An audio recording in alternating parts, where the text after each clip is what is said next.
Greetings, internet sojourners, and welcome back to the stream. Today is gonna be the day. I can feel it. We are going back to dalnir. Yes, I've said that many times on stream. I think we're gonna get it this time. I've already made all the preparations off stream. I've grabbed everything here in my bag that I need, and so we have one thing left to do, which is to get down to dalnir, get to that church, fight our way onto the altar, and finally get the dagger piece that we need. So that's where we're gonna go right now. We got a little bit of a earlier stream today. That'll free me up tonight to do some other stuff. So that's why I'm streaming a little bit earlier than normal. But for my YouTube viewers, thank you for watching. Your viewership is always appreciated as well. And hopefully we have a good surprise by the end of this video for all of you as well. And then for those of you that are going to catch it live, obviously, hopefully be right here with me when we finally close this chapter out of the Mr. Best Friend story. So we're already bound in West Cab. There's really nothing else I need to do here in this in town. I have all the spell components that I need. I've got the quest items that I need, so there's really nothing that I need to hang out here and do that I can think of for right now.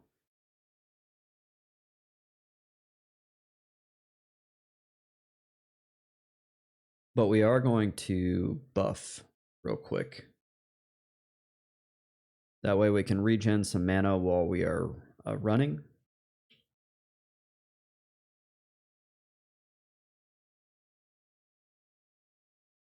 And I've got to change some of my spells out too.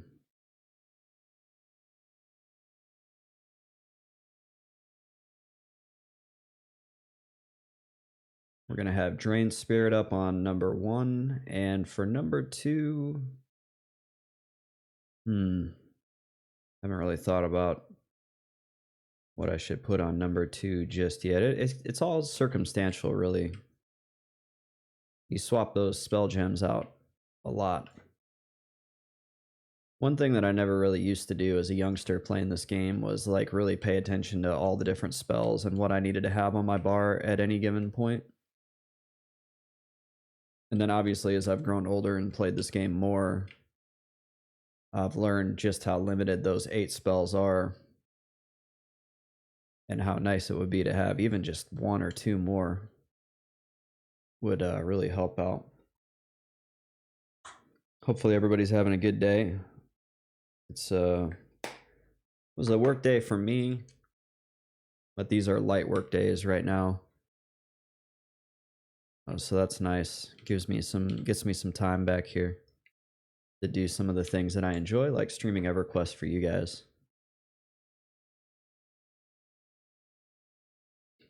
So we're just gonna head out this way, go through the giant fort, and then up to dalnir. Goodness, it's very busy out here in Warslicks.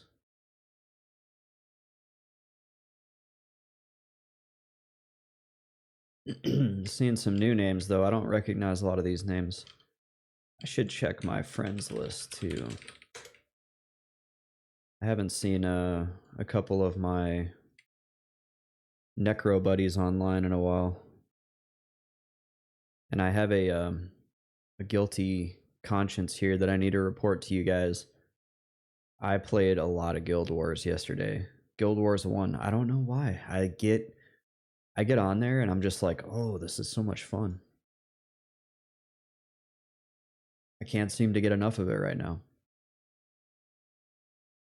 But I'm not giving up on Mr. Best Friend for sure.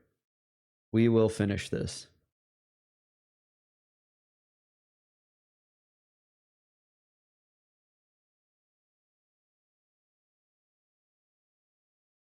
Yeah, there's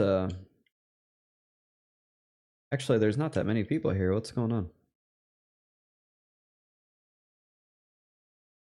Where are all these other players? There's a bunch of like mid-30s in zone. I'm not sure what they're doing.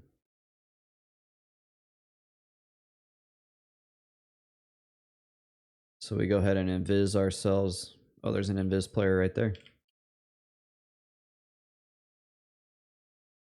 That way we can run right through this gate.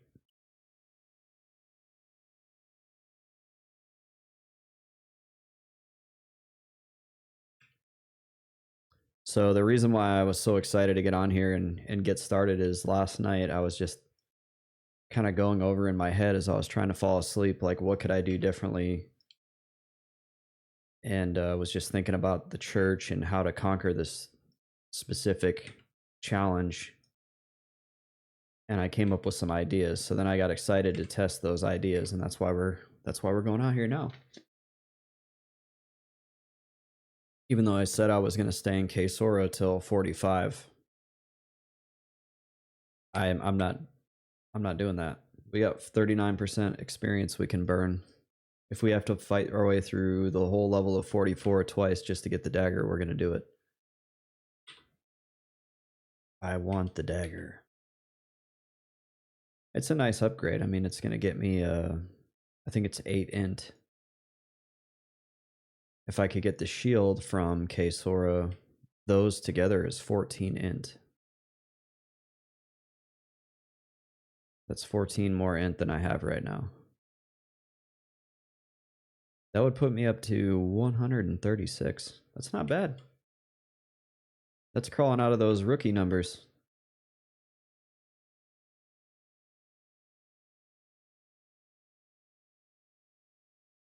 All right, we are almost there. Just got to keep pointing northwest here.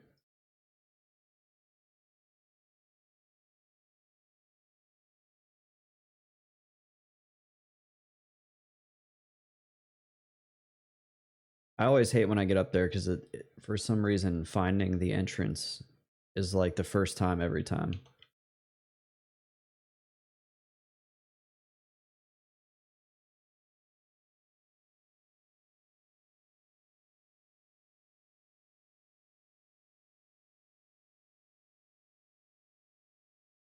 Should be just up over this hill here.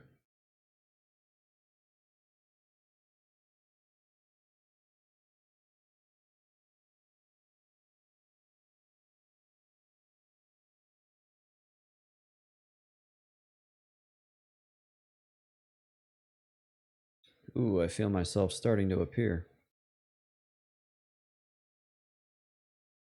Those words always scare the hell out of you when you're in an actual dungeon.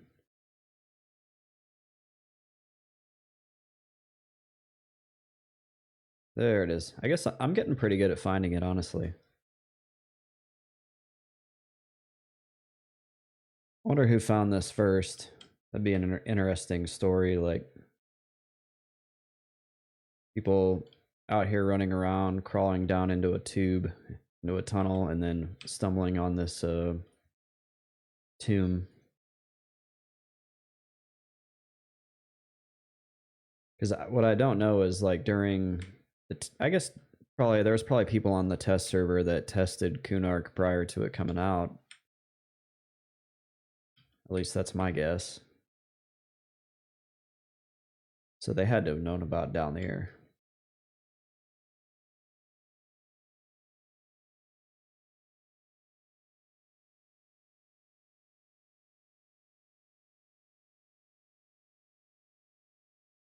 All right, here we are again. We're going to keep gather shadows up.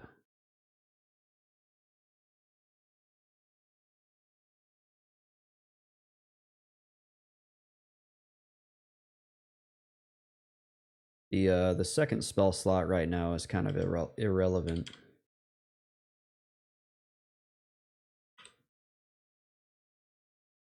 When we get down there, we'll actually have an idea. Like what do we need right now?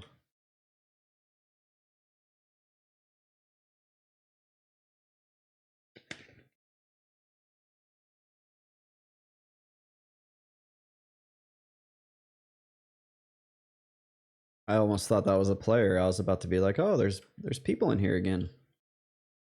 There's never people in here.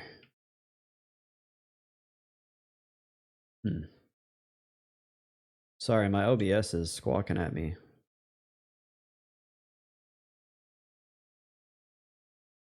It doesn't like the encoding I have going on, but we're not dropping frames, so we're just going to leave it.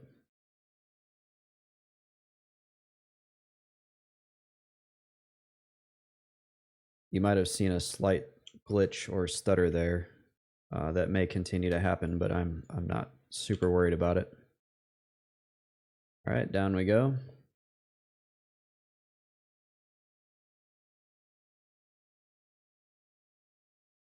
And down we go. And we head west. Nasty believers. Yeah, I don't like you either. Oh, you couldn't hear that because I haven't set up my game audio.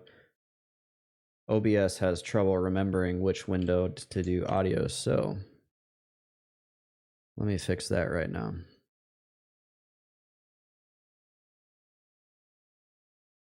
I wish it could just remember. There we go.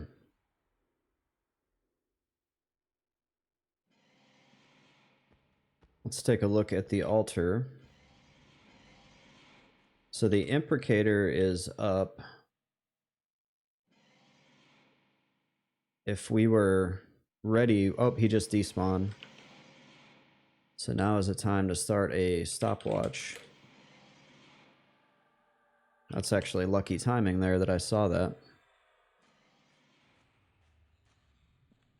And then I want to see what's over here. It's a follower. That's perfect. So that's the epiphany that I had last night at like midnight when I was going to bed. I should have just tried to kill the cohort last time because he's a melee only. And I didn't even need to fight that believer without a pet at all. All I had to do was root him or screaming terror him. And then I could have summoned a pet right there. So like that was all kind of a waste. But you live and you learn. Or I guess in this case you die several times and you learn the hard way. Either way, we're gonna get this knocked out today. I can feel it. We will not be deterred.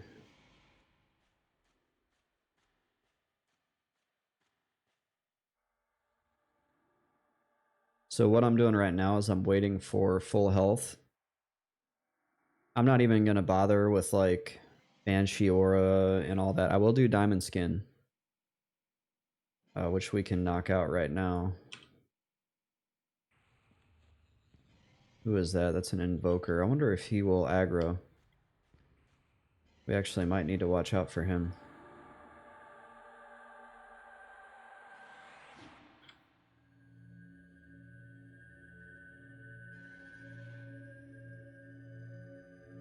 There we go.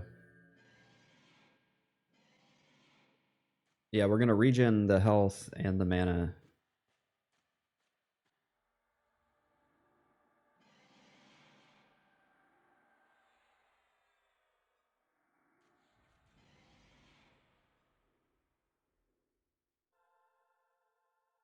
Then what we'll do, we're gonna go directly up to there.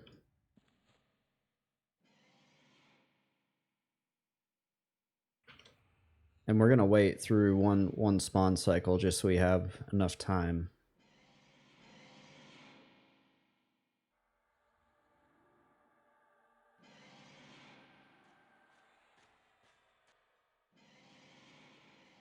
Yeah, we're gonna go directly up to there. We're gonna root him, or ST him, and then root him. Ooh, actually, I don't know. Maybe we just root. And then we're gonna summon a pet.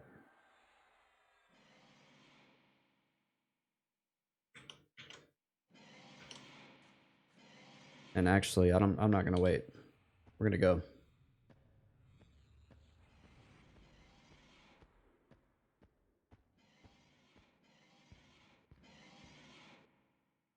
All right, let's do this.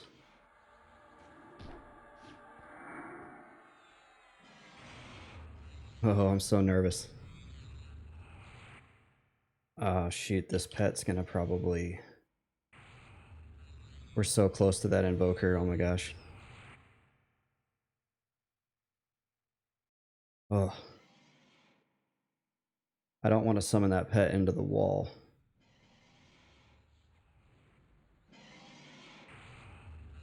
What's going on? Why it interrupted? Ooh boy.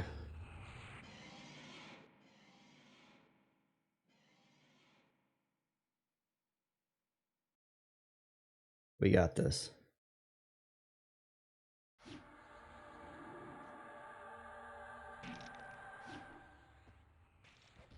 Uh-oh. Okay.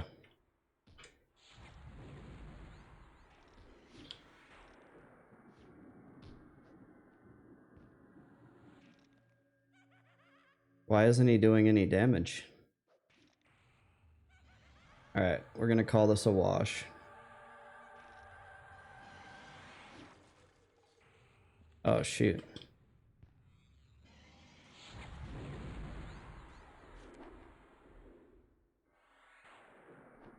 Is he casting on me? Ah.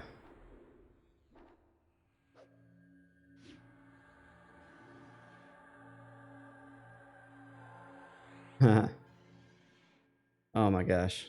We did it again.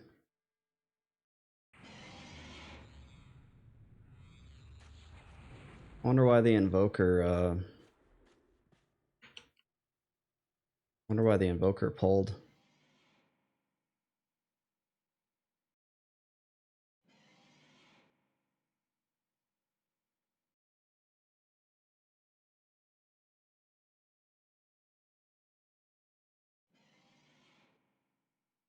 Alright, we're gonna have to wait for a little bit.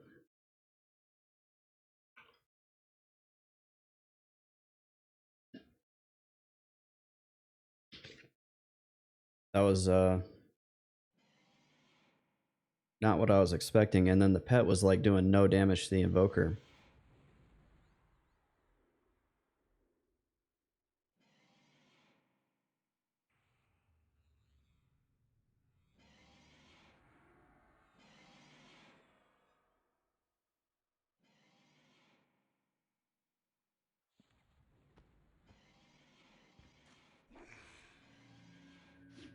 There we go. Alright, we're in a better spot now.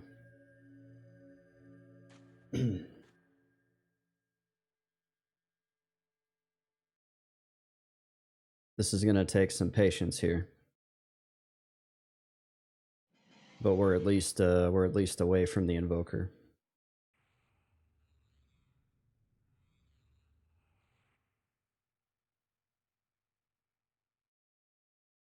This guy's gonna pop in about 30 seconds, maybe a minute.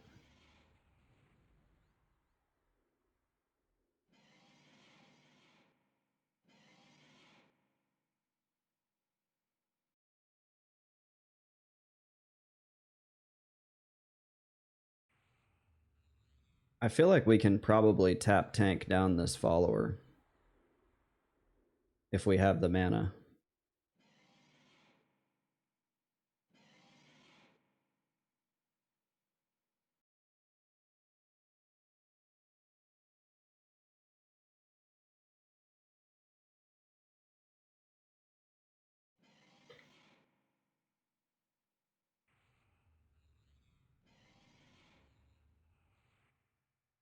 He's not a caster, so we've got a little bit more leeway here.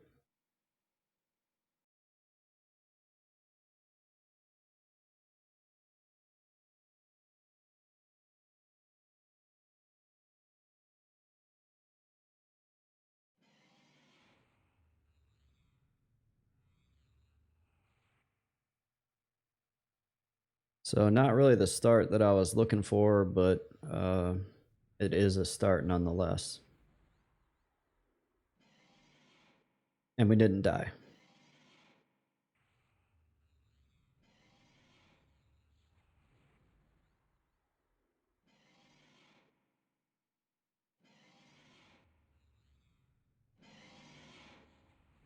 Surprised he has not spawned yet. Last time it was like 7 minutes. That's a little concerning because if it's a variable timer, that removes some of the predictability.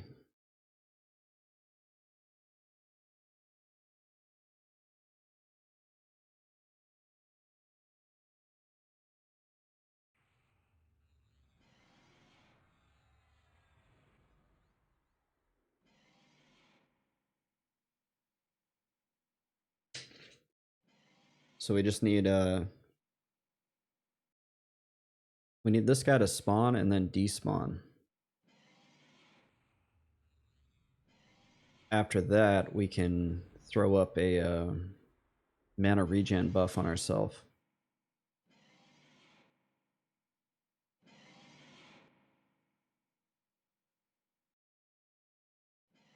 I think we got a bad luck roll on the pet too. I think we rolled a really low level pet, which is why the invoker even jumped into the fight. Because I think your level in relation to their level determines whether or not they aggro at certain ranges. Because I was just standing right there and he was not aggroing, so.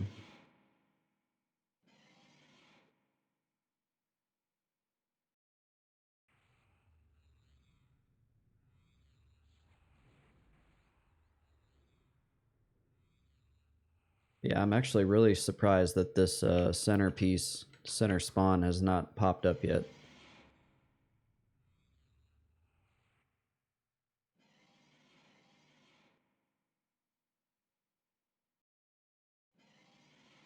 But we're not going to let that deter us.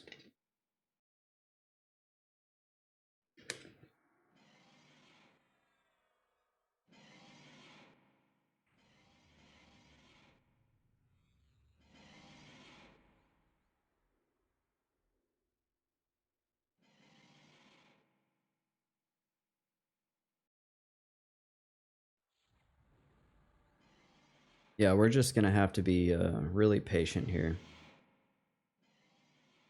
Which is what I was not being. I really wanted to just get up here and knock this dude out. I should have just tap tanked him.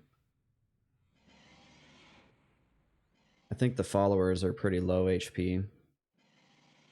Then again, he's going to catch heals from the believers, so maybe we don't want to tap tank him.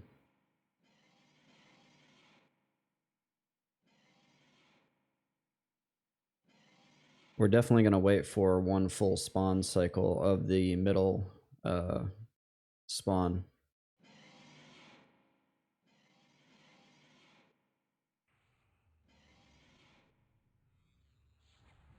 I don't want to risk popping up and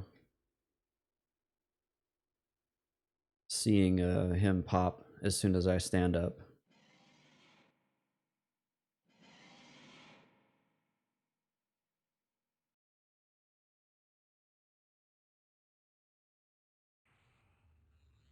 Okay, there he is. So now we start a timer, and we should have 12 minutes. 12 minutes and he will despawn.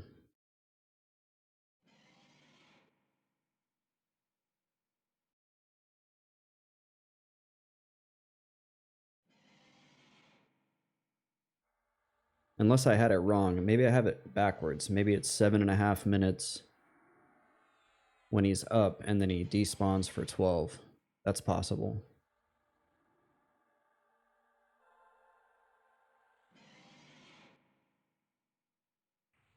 So we will sit and wait.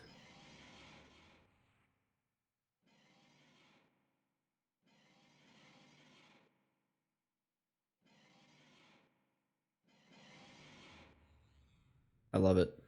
Surrounded by Cly.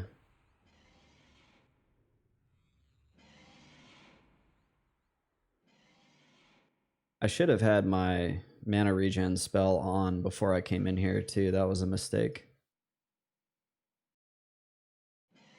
It's easier to click it off than it is to keep it, to get it back on once it's gone.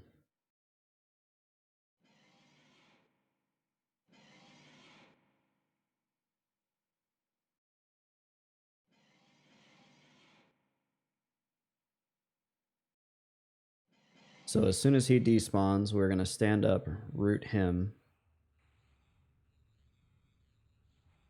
and summon a new pet.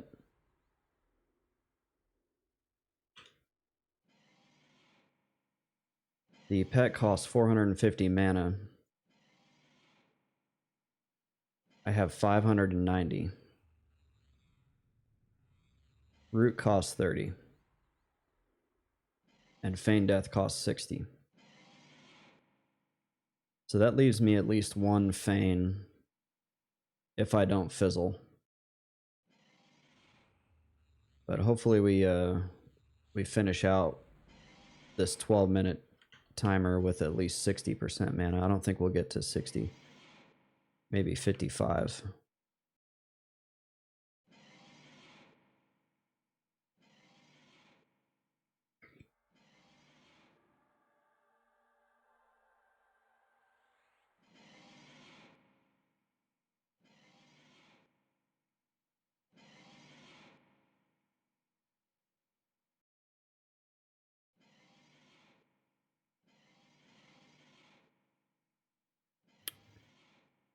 So yeah, we're gonna sit and wait.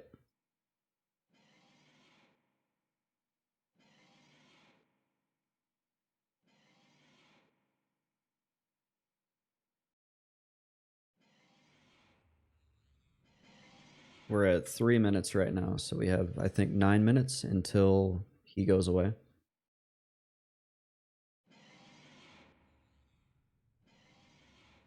But we got really lucky with the spawns here, so the follower and the invoker is a lot better than a believer. Believers, I think, are the hardest Cly outside of the overseer.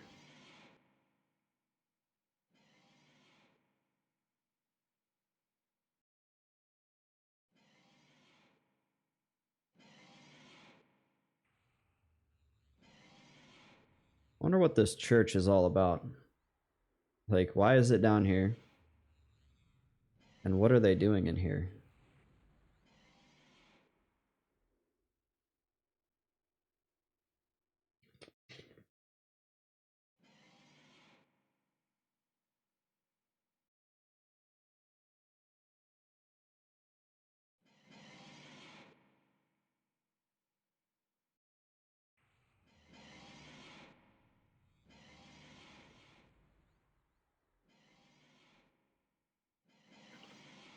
Four minutes. We have 8 minutes to go. So yeah, I apologize. Not the most engaging stream content. Just sitting here watching me feigned and regenerating.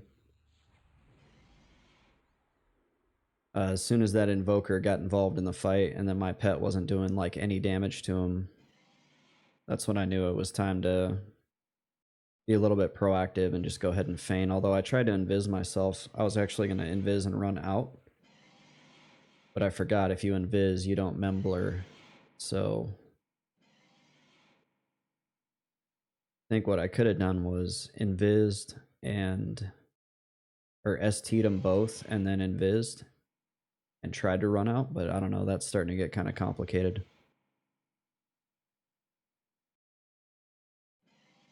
His ST is that's only a 2.5 second cast time, so, and it's about a 15-second mez basically.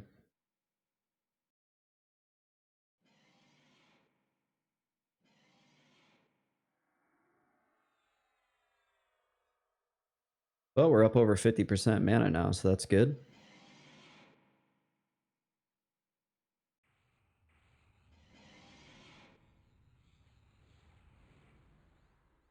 And yeah, all we need to do is get one of these guys down.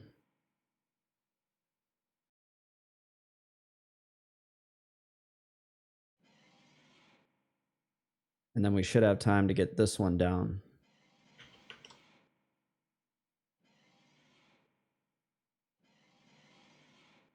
And I'm going to set up my timers now so that whenever they do start going down, I'm not frantically trying to set up timers.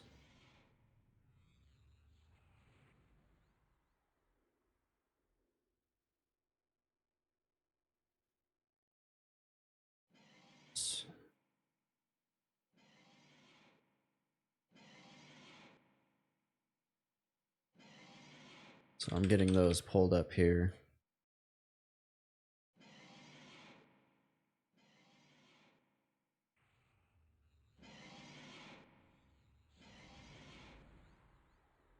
So I think he may be despawning in like 30 seconds.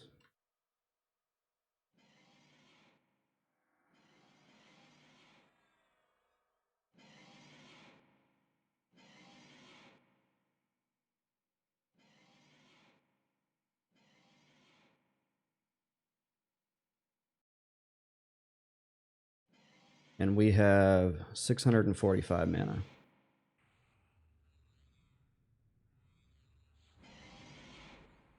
If we fizzle too much, we can try STing and invising and running out.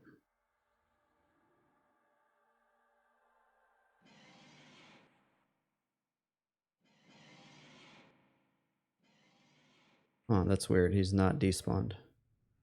There he goes. Okay. All right, so here's what we're going to do. We're going to stand up. There we go. I got him targeted. We're going to stand up and root. And then summon a pet.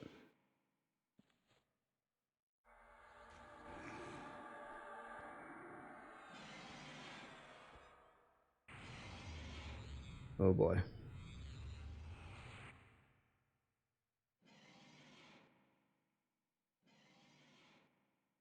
I hope I didn't summon him into the wall.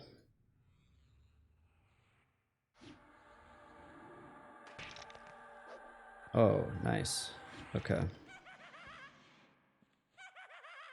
Let's get an Allure of Death up on ourselves. And then we need to be, he needs to be rooted.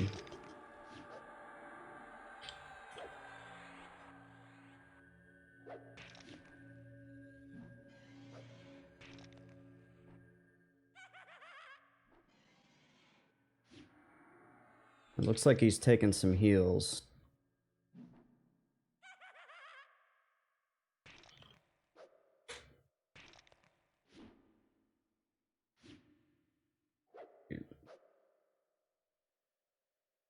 Okay.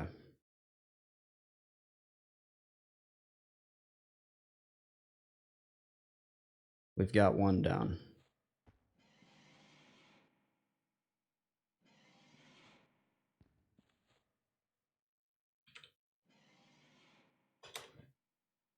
Let's see.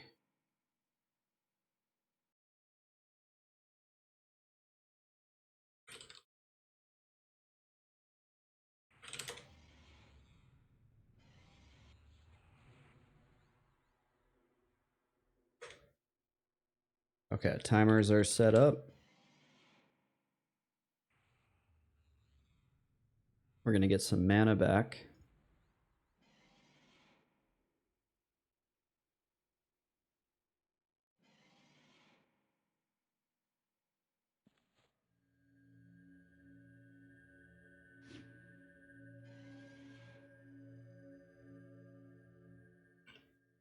We don't have like the lowest of the low level pets, but we definitely don't have like the Giga Chad pet either.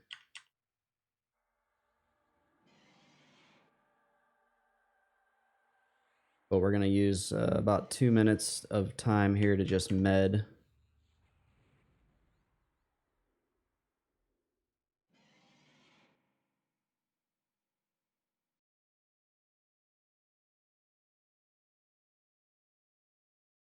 And we'll buff the pet as well.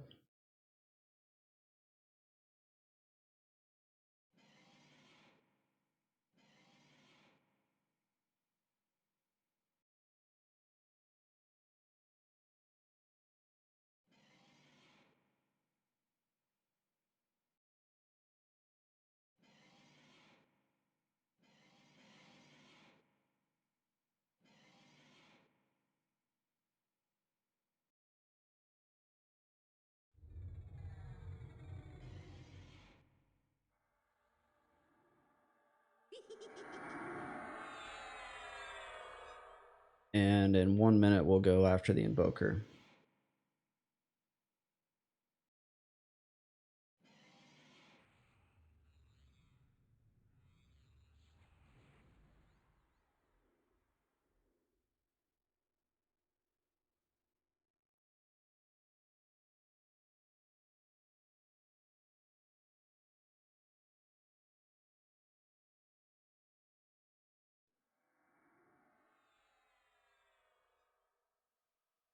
I feel like even when I get them all down, it's not going to be comfortable because all it's going to take is one runner to split and we're going to be in trouble. So we're going to have to be really like on top of the roots.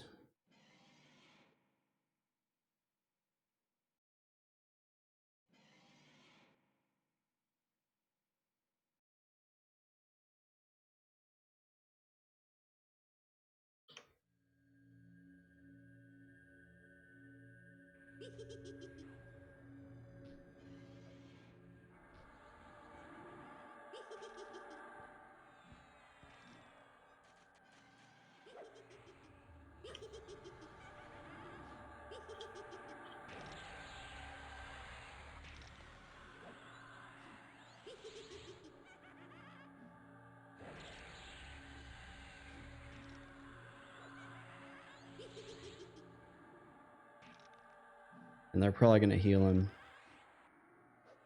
Yeah, he's going to catch some heals here.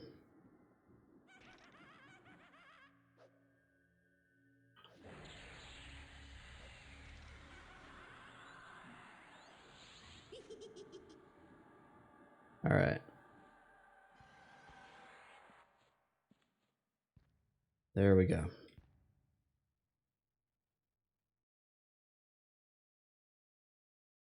Now we have 5 minutes. In these next 5 minutes, ideally, I have the mana to summon a new pet.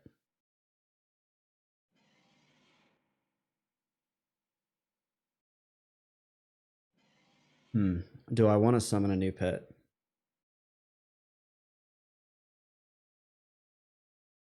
Because if he ends up too low a level, he could aggro something over there.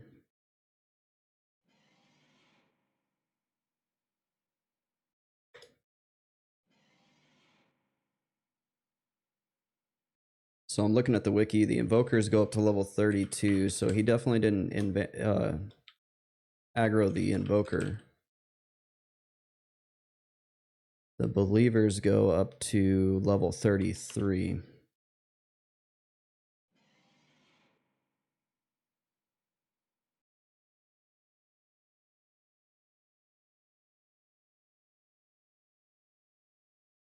The other question is, will I have time to summon a new pet?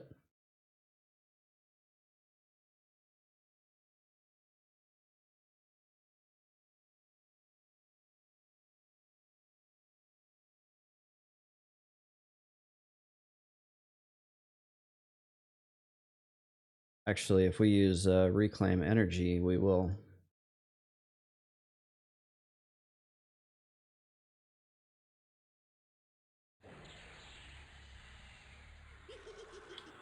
Because we get all our mana back.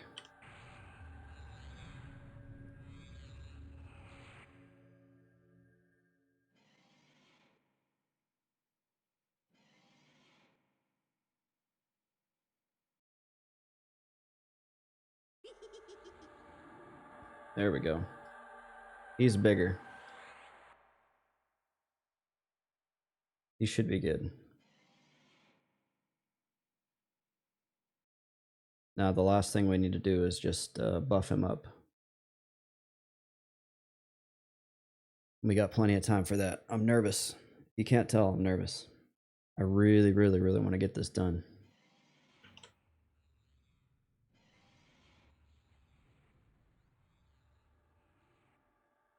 We need to do a dalnir heart rate monitor stream.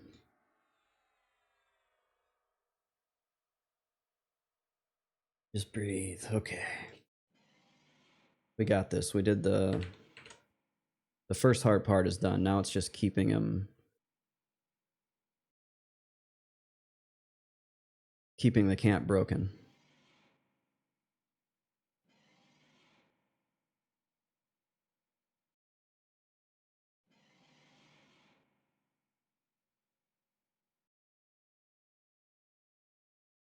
So the center should be up in like 2 minutes.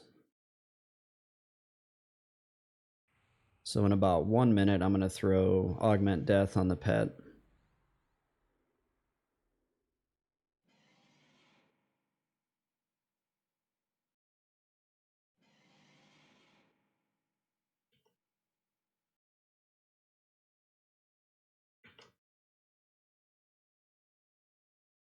Unless we hit mana cap before that. We're going to get close, so... We'll do it now.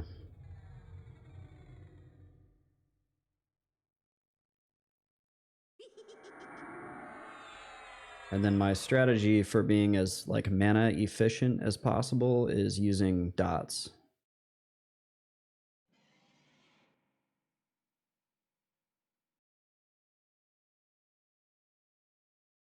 Because we're going to have two really close together.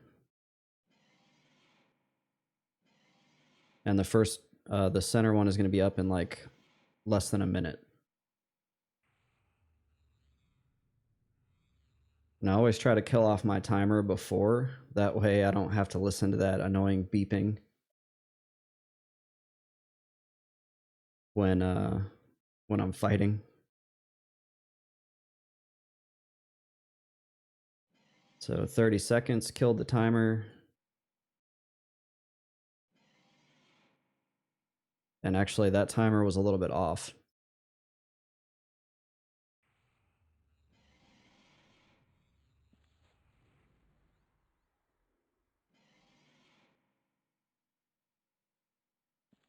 We killed off Call of Bones, that way we can regen some health here.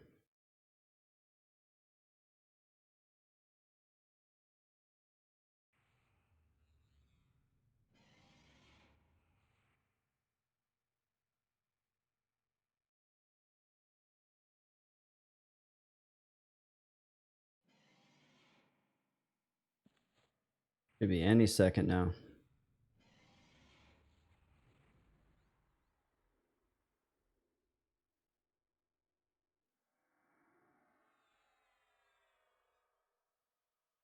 This is actually not good that he hasn't spawned yet because I have 2 minutes.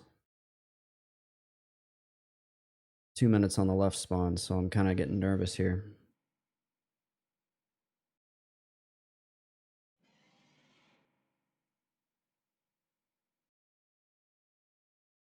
Those two spawns are really close together. And it's a believer. Ooh, my pet's doing some good damage though. Oh yeah, 47s.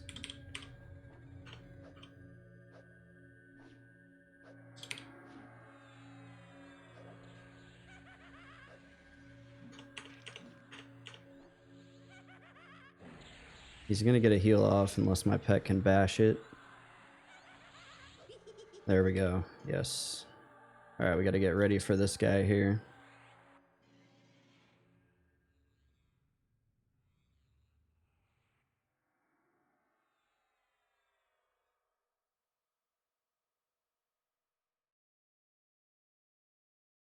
Oof.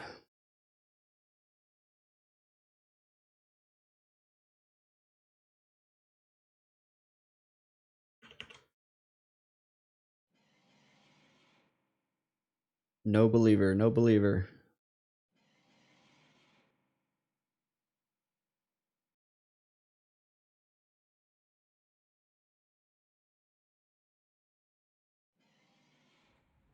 Less than a minute now, probably about 30 seconds.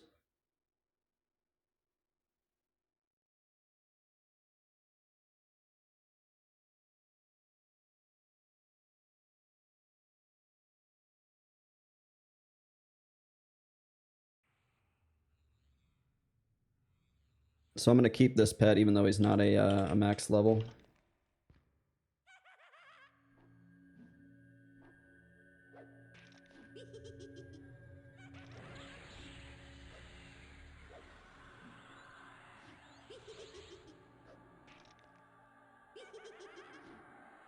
Yeah, go pet.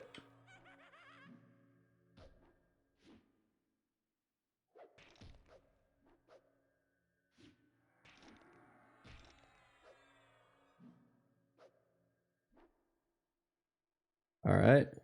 3 minutes on the right.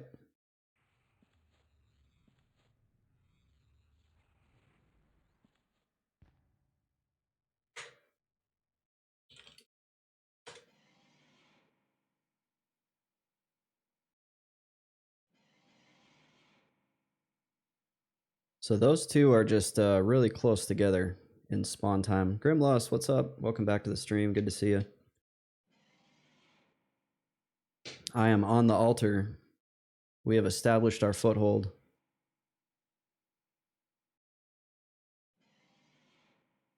As long as we can maintain it. The imprecator was actually up when I came in. Just finished strum? Like strumming your guitar?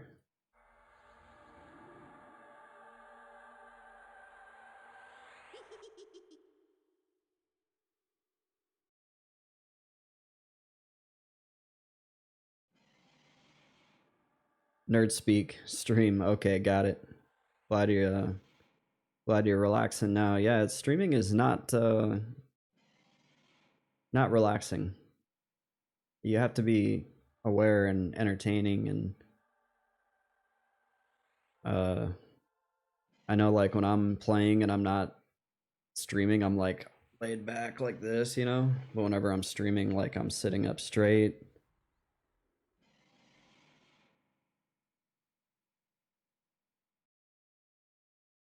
Okay, 2 minutes on the right hand spawn. Wish I would have noticed you streaming, or I would have raided over. That's all good. Ended up dumping everyone on Chill Logan. I don't actually know really any of the other streamers.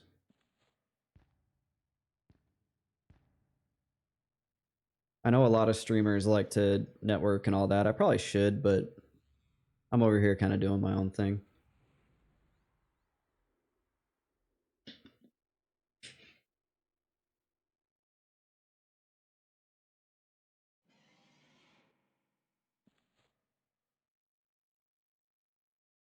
Let's see, what do we got? We got 1 minute. I'm just going to throw a new augment death on the pet here.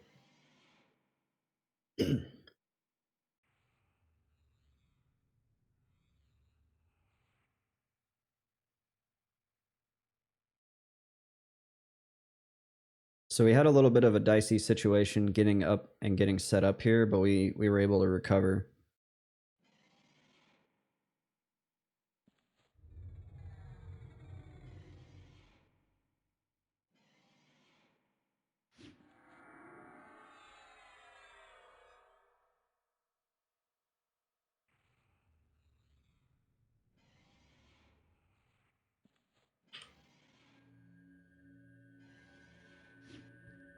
All right, should be any second now.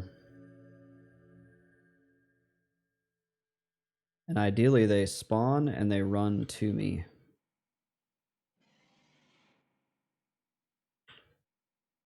That's an invoker.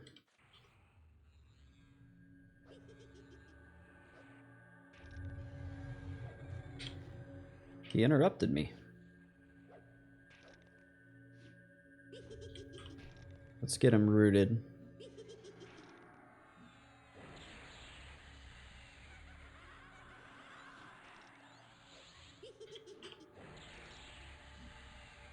And we have a lot of time to regen, so I'm just going to nuke. There we go. Started that timer up.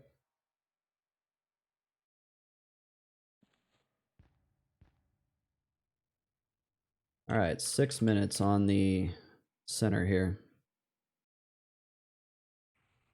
Grimless says, yeah, we're all pretty familiar with each other. And then you said, oh, you broke the room. Is today the day you get your dagger? That's what I'm hoping for. Of course, once I get the dagger, I'm going to have to get to work on my next recap video. That's going to be a lot of hours of video editing. I've got a lot of good ideas for it, so...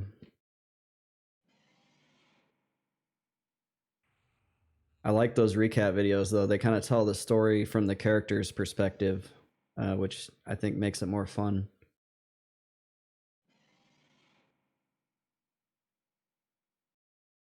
I'll have to start thinking about when I do my next solo self-found challenge. Like, I may do some like teaser trailers for them before I actually start it. that'll be later on whenever I get my necro up. Like once he starts pushing, you know, 57, 58, maybe I start putting out some teaser trailers for the next character. That's a fun idea. I just had that idea. Yeah, hopefully today is the day I get the dagger.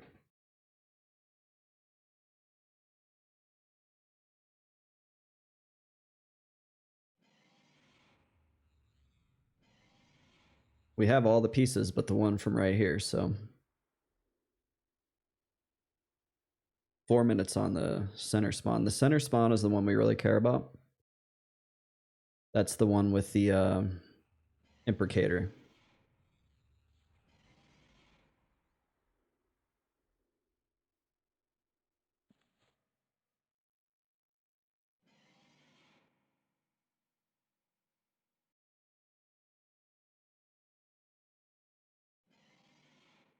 And we can rebuff arch shielding here. Even though there's 20 minutes left on it, we have mana to spare. I always try to be proactive with my buffs. Grimlust, do you stream P99 or Quorum? Grimlust says you got it 100%. Thank you, I appreciate that. P99, nice. That's right, yeah, you have an Enchanter and a Necro. You're pretty well established. That's cool.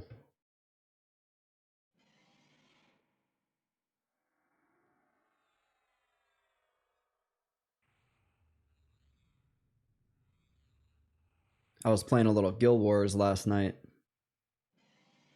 Grimlust says P99 has been really good to me the last several years. Nice home away from home. Yeah, I agree.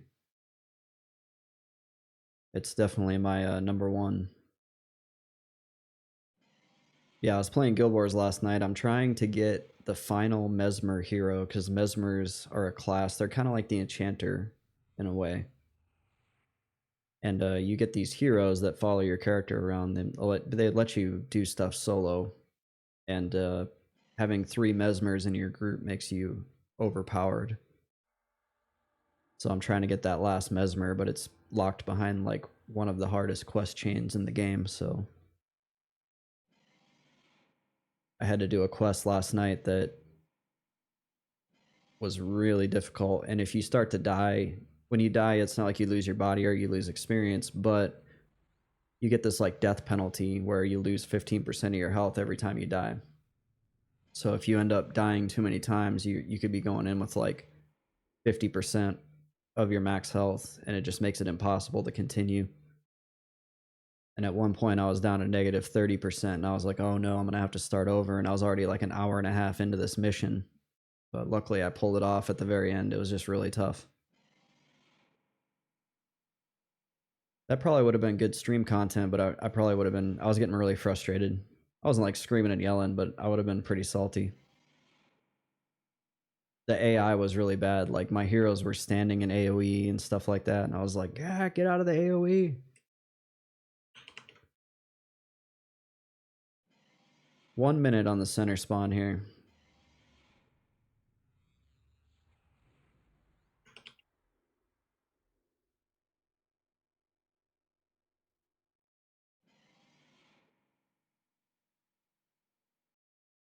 Yeah, P99 has been kind of my MMO home since I quit playing WoW Classic. I didn't play MMOs for a couple years.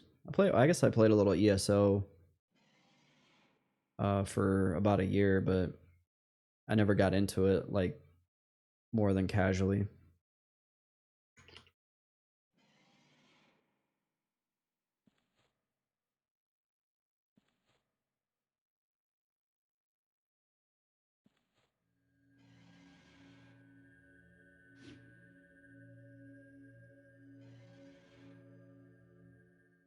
All right, any second now the center should be up. Hopefully it's an imprecator. We get it and we get out of here.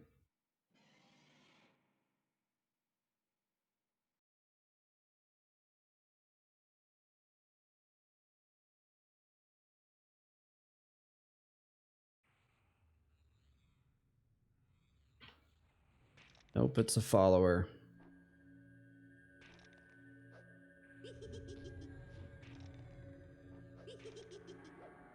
These guys are easy peasy, so I shouldn't need to help my pet out at all.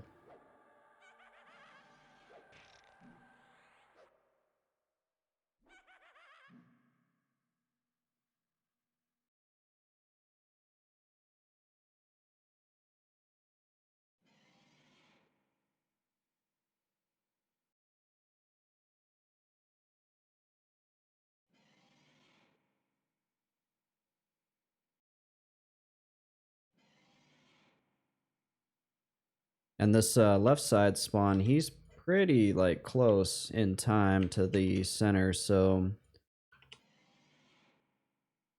I'm debating on what to do there. I guess it depends on what spawns. I can try to split them up a little bit better.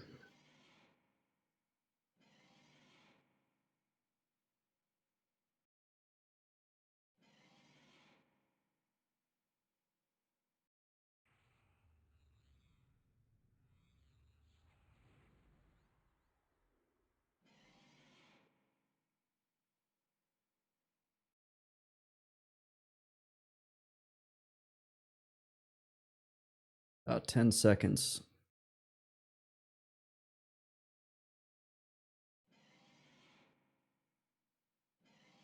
Let's see what it is.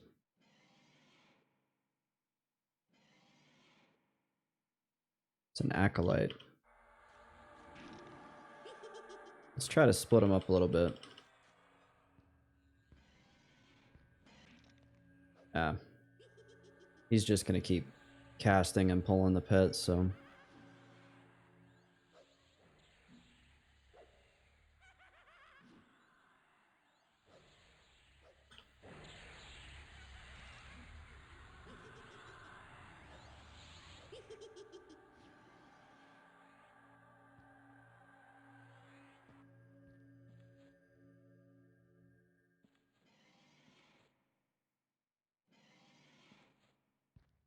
Okay, we need to get a new buff up on the pet. But we're sitting good on mana, so that's not a concern.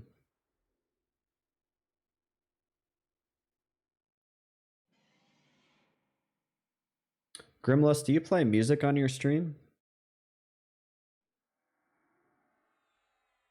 I used to play music on my stream and then I stopped.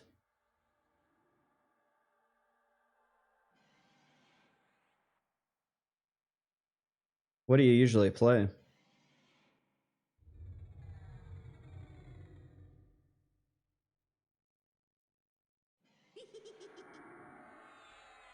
It is a good conversation piece, I agree. The reason why I stopped was I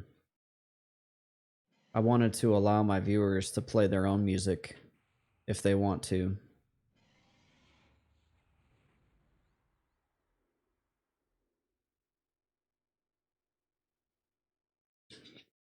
I used to do the song requests, yep.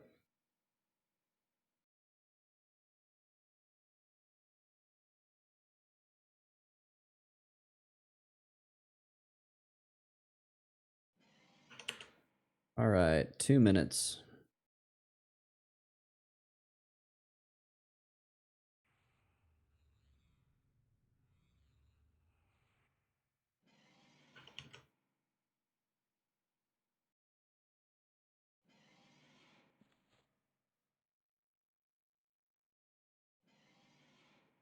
Most of tonight was Gregorian chants and lo-fi. That's interesting.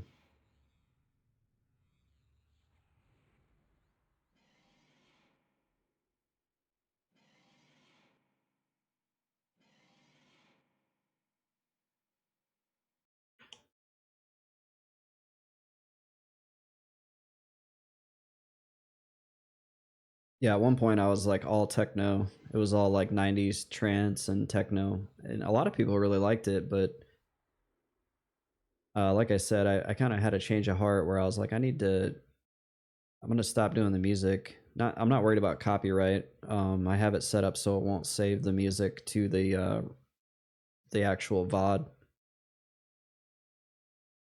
But I just wanted to let people play their own music if they wanted to.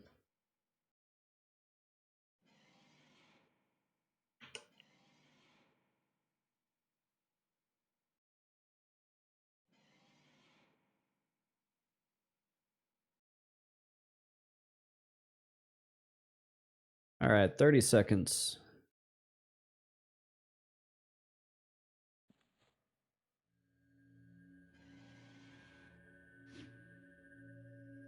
We need venom of the snake.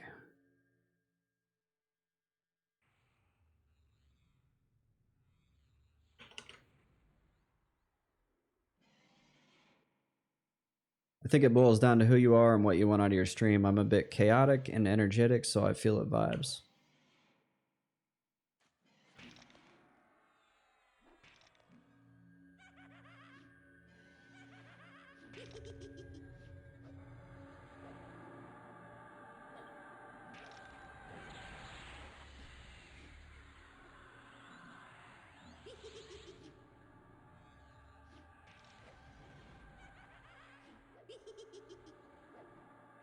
Ooh, root just wore off. I'm glad I noticed that. I need to set up Gina so I can actually get those notifications.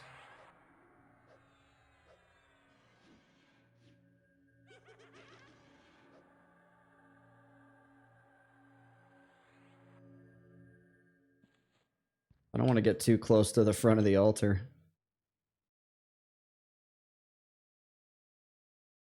And now we have a nice long wait.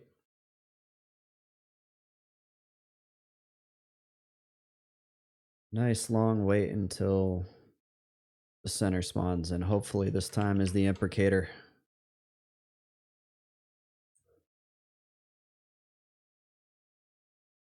I'm just feeling pretty lucky that we were able to get this spot broken after multiple attempts, multiple deaths.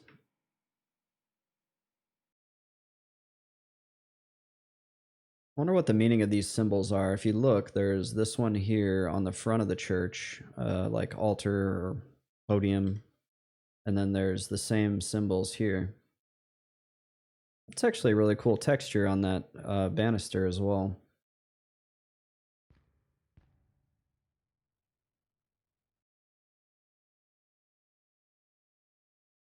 How did I end up breaking in? There was a melee or melee on this side over here on the left. And so I came over here, rooted him, summoned a pet. I got unlucky. The first pet I summoned was really low level, and he aggroed the guy on the right. So then I had to feign and wait for the pop and then depop here in the center. Once he popped and depopped, I had about 55% mana. I stood up, rooted him again, and then summoned in a new pet that was a little bit higher, and was able to kill him off and then kill the guy on the right off, and then I got the higher level pet. I think I killed the left guy, got a higher level pet, and then killed the right guy, and then it was broken. But there was like a close call at the beginning.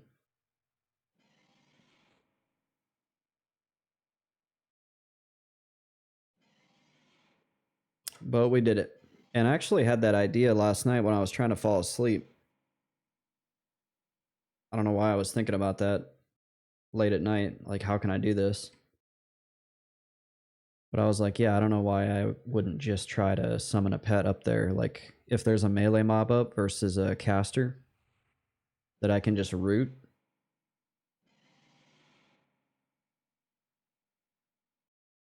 And I think I probably could have done this earlier. I didn't have to wait till level 44. If I'd have had this idea sooner, I probably would have been able to pull it off.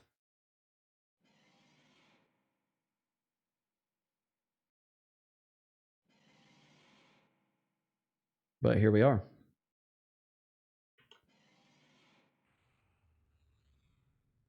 Now, the only worry is that something breaks free and goes running towards these guys. But as long as I keep them rooted, should be okay.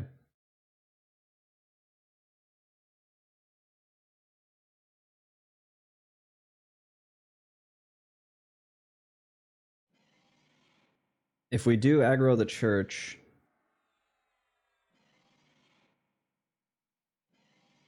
I might be able to get away with feign death up here, but I might have to harm shield and just run out.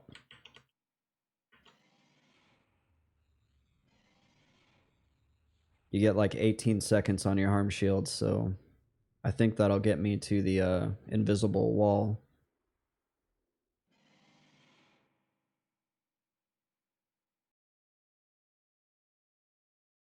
And then I'm keeping diamond skin up as well, so that gives me a little bit of extra time. Not much when you've got 5 of these guys beating on you at once, though.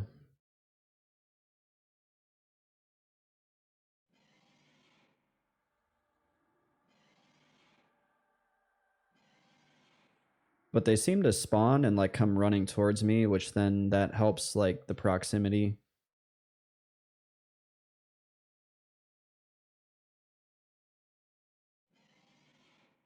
So I'm not fighting them where they spawn. They're running up here to the center.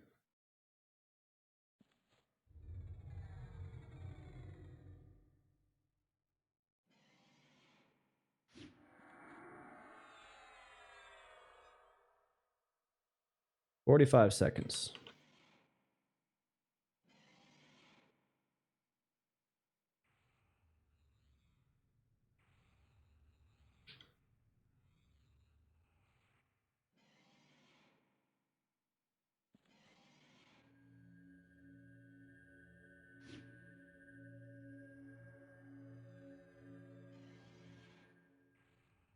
Now the only concern is these 2 spawns, this one and the one on the left, are only about 2 minutes apart.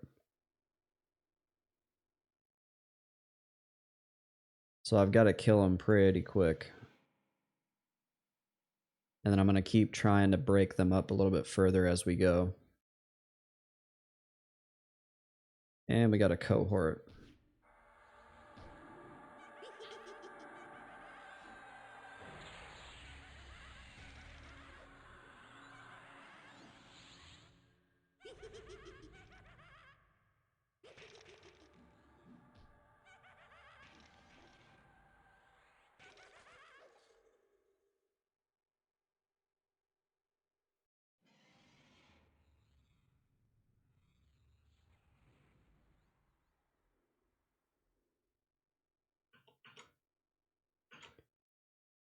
And we have a minute 10 seconds on the next one.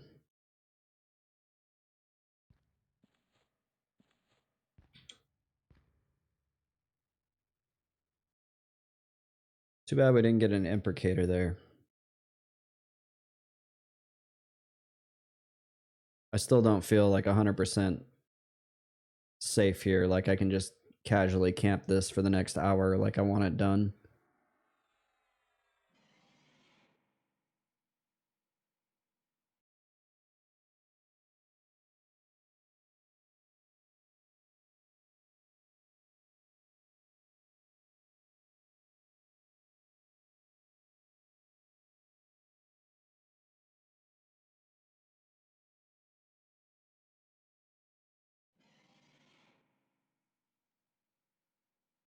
"15 seconds.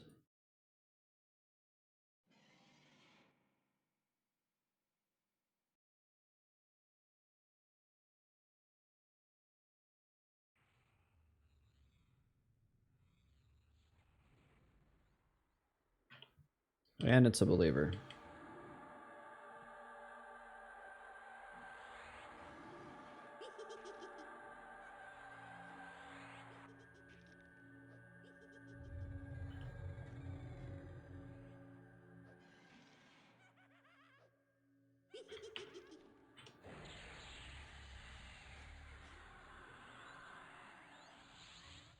Yeah, they're like less than 2 minutes apart because that was a believer.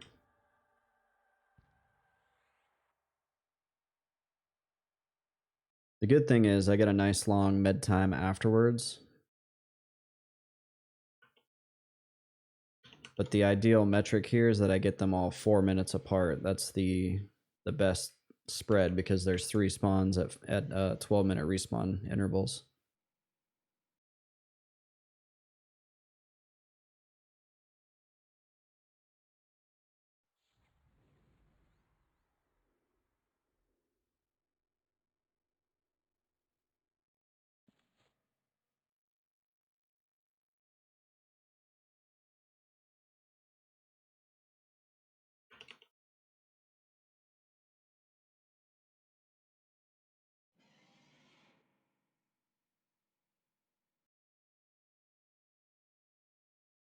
Worst case scenario, we end up still fighting him, whoever spawns in the center, and then the one on the left spawns.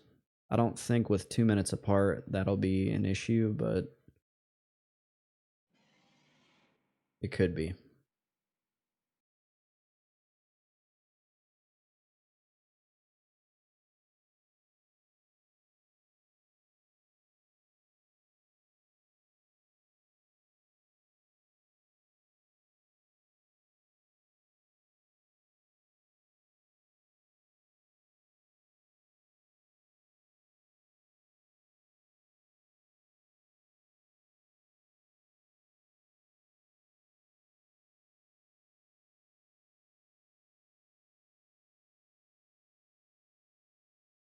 I'm just trying to do some math in my head on how I can space these out a little bit more.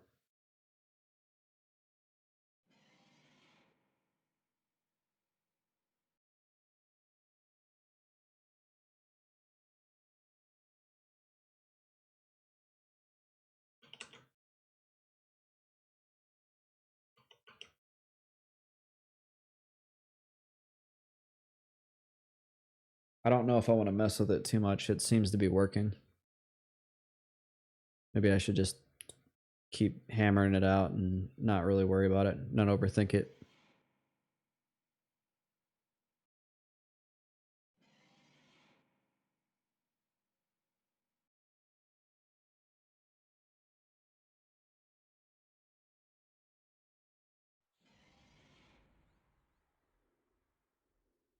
And we got 1 minute.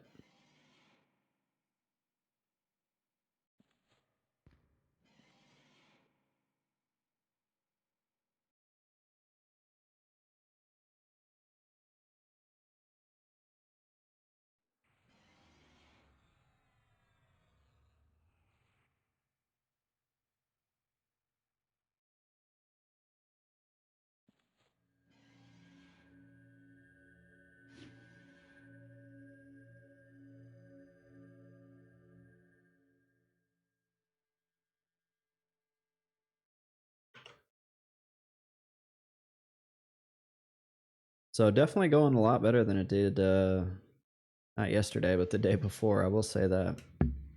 Although I probably shouldn't have said that, because now who knows what's going to happen. I just jinxed myself.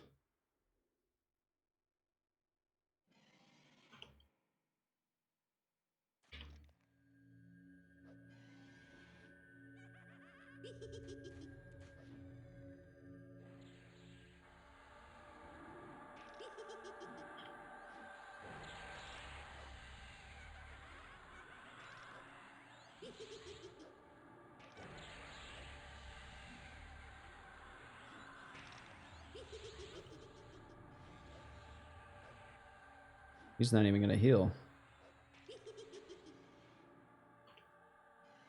He tried to right at the end. His dead body is trying to cast a heal.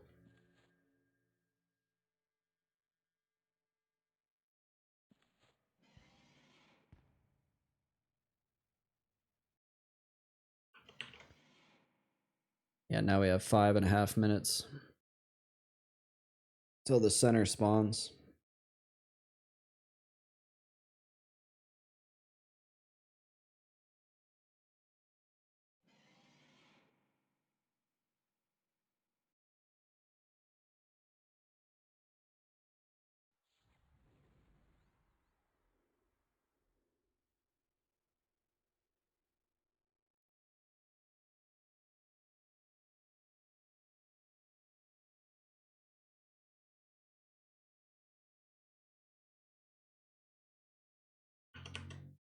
Yeah, the issue is that these two being 2 minutes apart, it basically requires me to nuke one of them down really fast.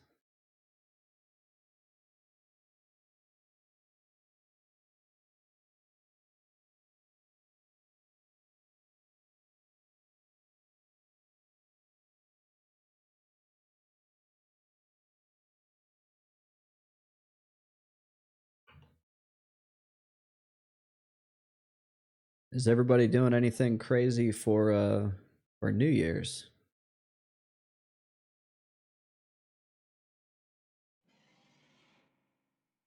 I know I'm not.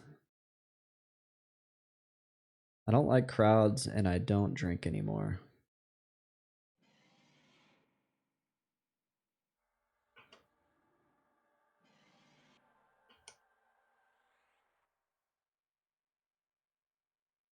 So I'm staying in. I might play a board game with my girlfriend or stream. I might stream. Stream to all you guys out there that aren't going out as well.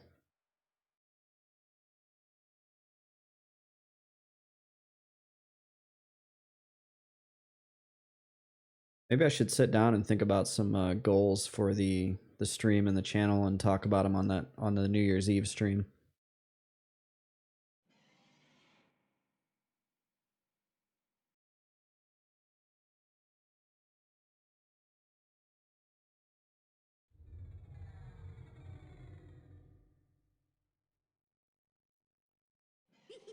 I'll definitely be finishing Mr. Best Friend.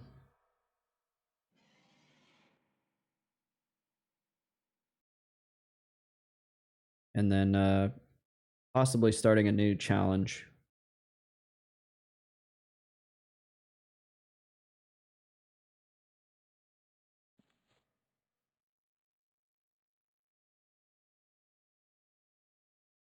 Probably Otis only is kind of what I'm leaning towards right now.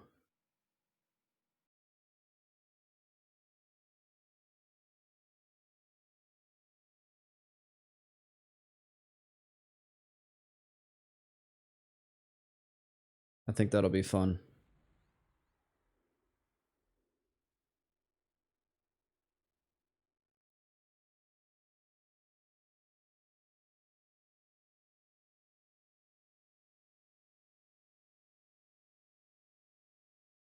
There's another necromancer in here.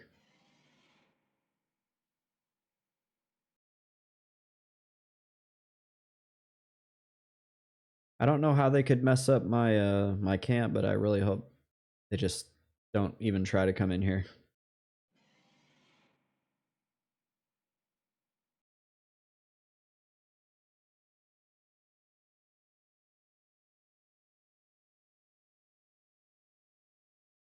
So I got a minute and a half on the center. I'm going to use Ignite Bones on him.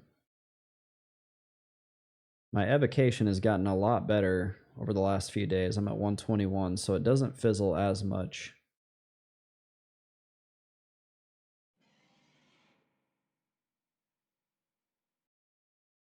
And at about 30 seconds till the spawn, I put a Call of Bones back on myself. I just click it off so I don't lose too much health when my mana is full.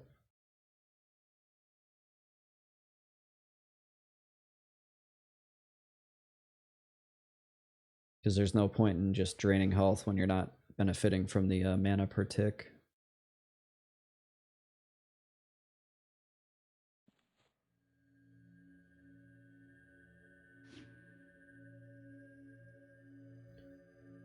All right, let's get ready for it. Center spawn, let's go. Imprecator.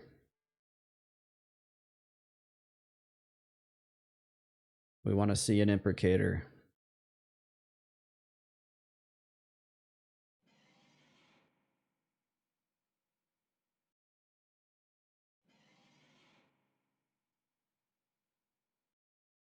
Cohort. Boo.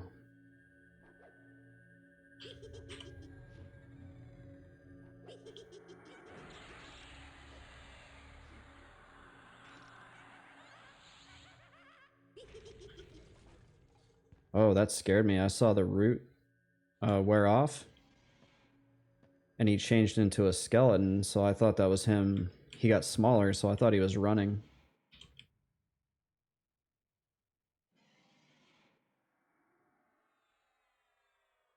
And now let's we're gonna try to park over here away from that guy. The one that's gonna spawn over there.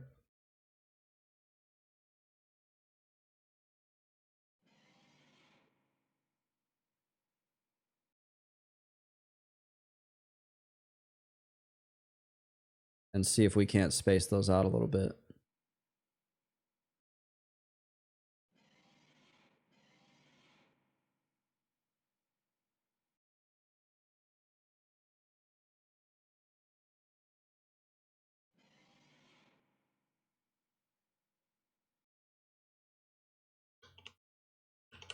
So 30 seconds.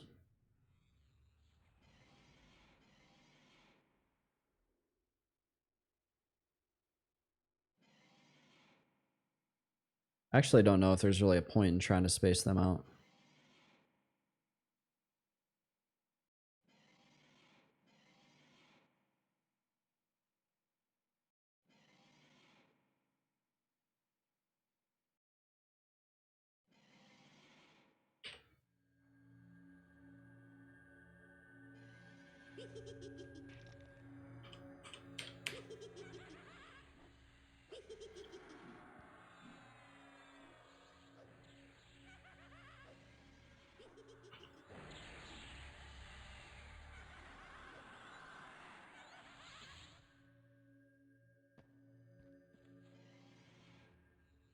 These two, the left and the right, are spaced out by 4 minutes. It's the center and the left that are too close.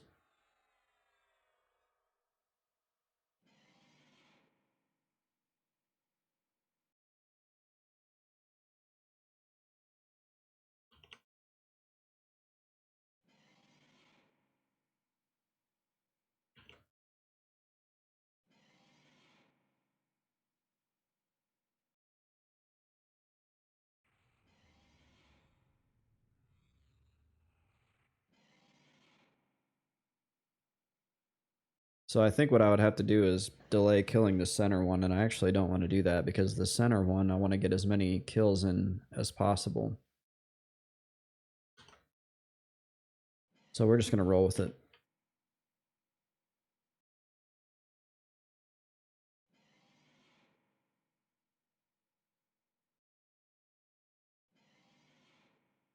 It's worked so far. Having this pet is really nice. His damage is so much better.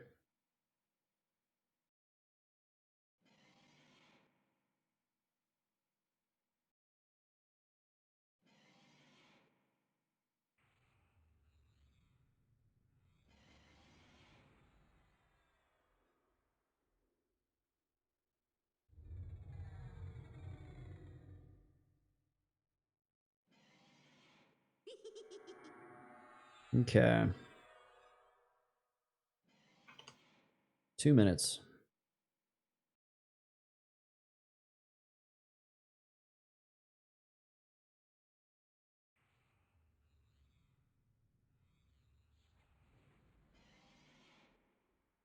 I kind of had a feeling though, once I broke in and got the camp broken, it wasn't going to be hard.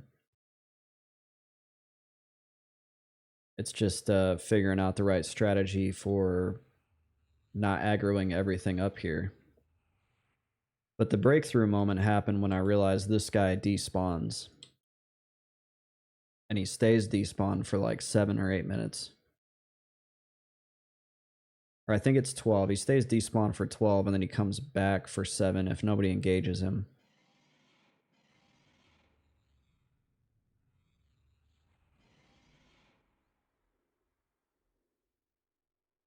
I just had never seen him despawn. Every time I swung by here and like looked up at the altar, he was there, and I just assumed they were always 3 enemies on this.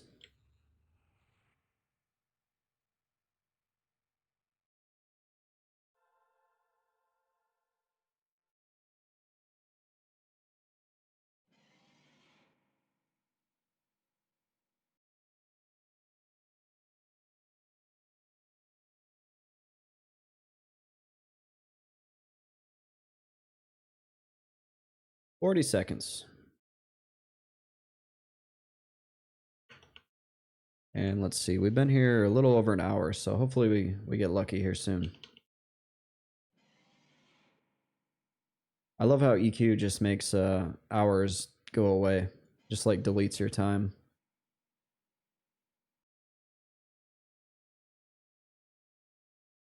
Because yeah, I remember looking at the clock whenever I got in here and actually got set up, and it was about an hour ago.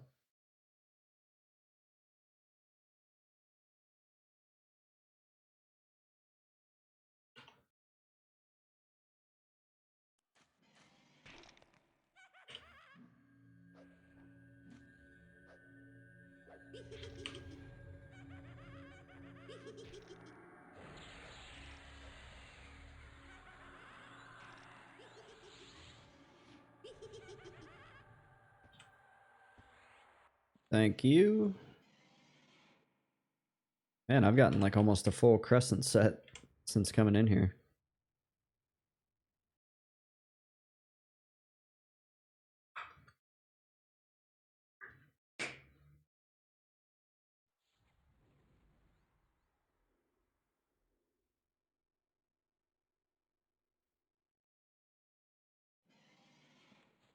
And now I have 5 minutes till the center guy spawns.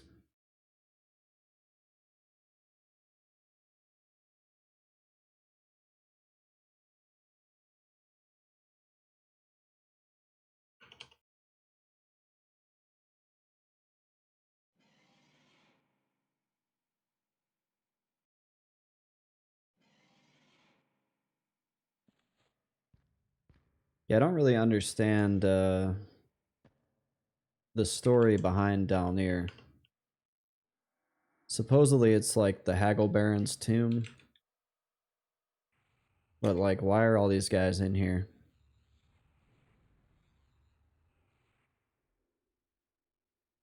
And then how did they find all those like erudites and gnomes and all the different people that are like up on the first floor?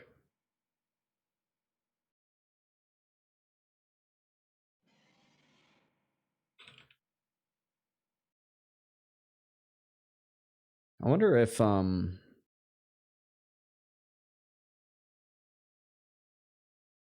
is Dalnir in EverQuest 2?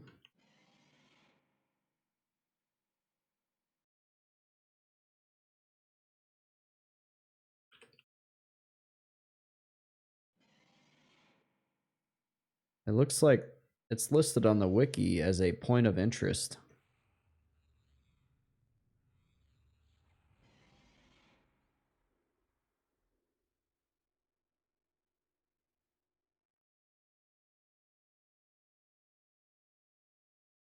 Also, I'm seeing on Google Images, there's a picture of an EverQuest 2 guy named Haggle Baron Dalnir.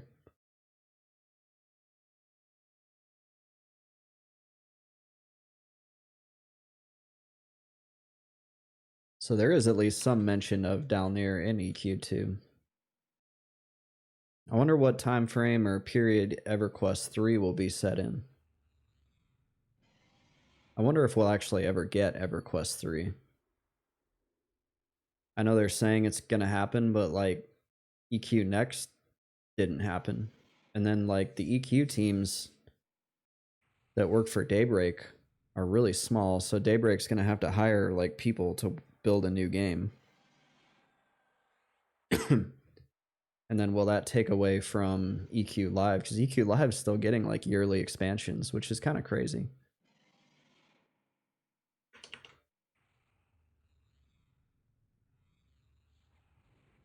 There's like 4 or 5 people working on EQ Retail, and they're just like cranking out expansions. I feel bad for them. That's got to be a lot of work.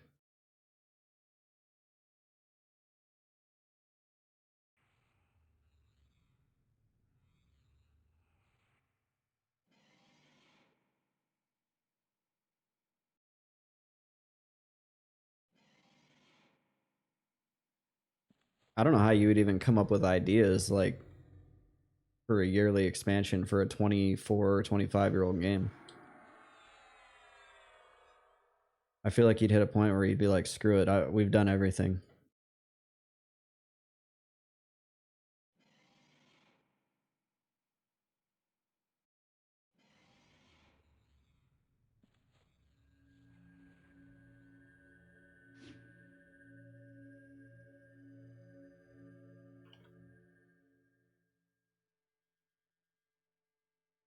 It kind of amazes me though that there's like a lot of classic MMOs that are still up.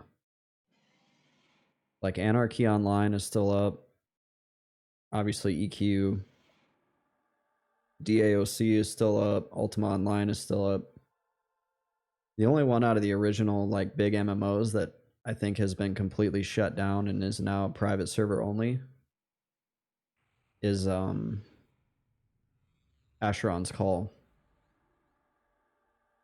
And the people that play those private servers for Asherons are like on another level.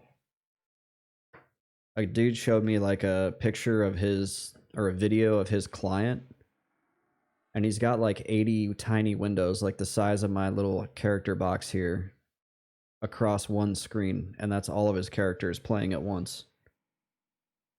And he's got them all like linked together somehow to totally kill everything with a giant bot army. All right, we got about 10 seconds here. What's gonna spawn? Imprecator. Cohort. Third cohort in a row. Man.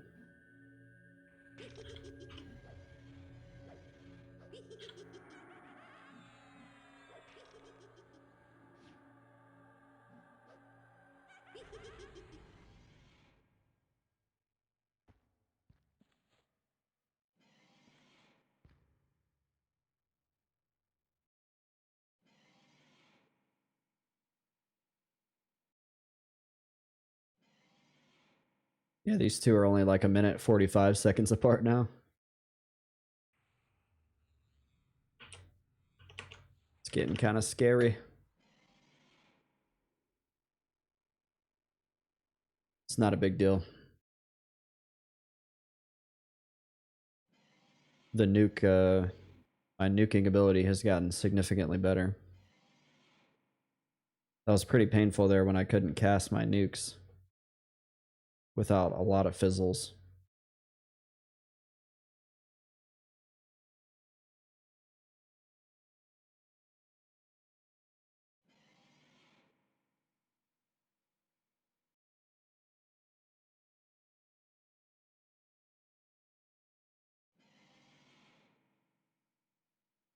"30 seconds.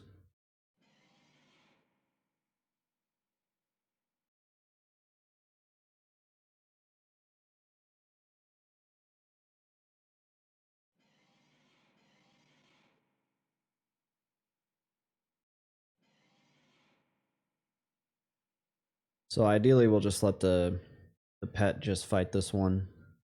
That way they can get a little bit spaced out again.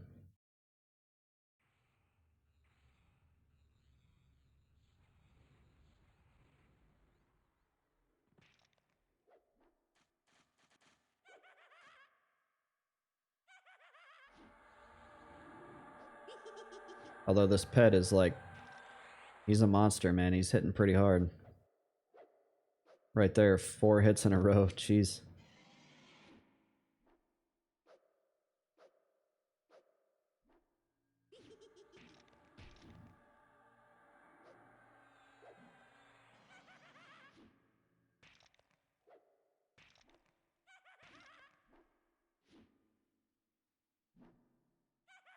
Just watching really close to make sure that root doesn't wear off.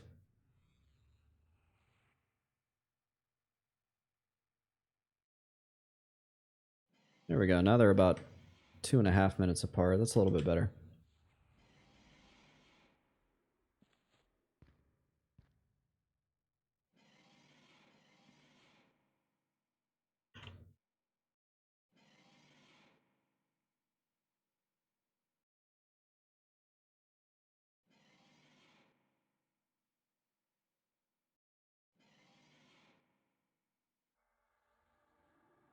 Yeah, once we get the imprecator to spawn, as long as he drops the dagger, which it's not 100%, or the piece of the dagger, then we just have to go through the river area again and get down to the forge and then make the dagger. And not get seen by the overseer. But we've gotten the hard part done as long as it drops. I've got 2 hours and some change till I gotta go pick up my girlfriend from work. It'd be a shame if I had to text her and be like, you gotta ride the bus because EverQuest. I'm not breaking this camp again. No, that'd be terrible. I wouldn't do that. We'd just come back again. I think we've got a winning formula here.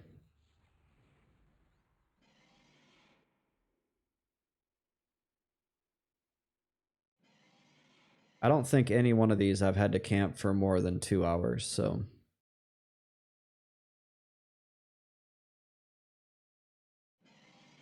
hopefully I'm not jinxing myself right now by saying that though.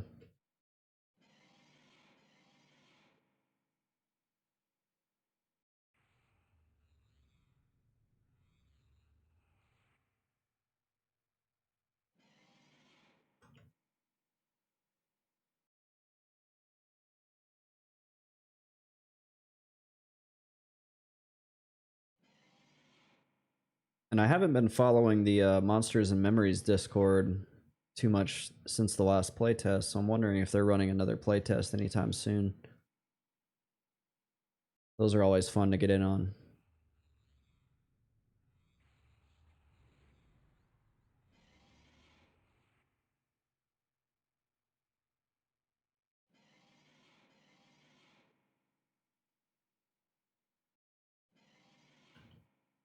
One minute.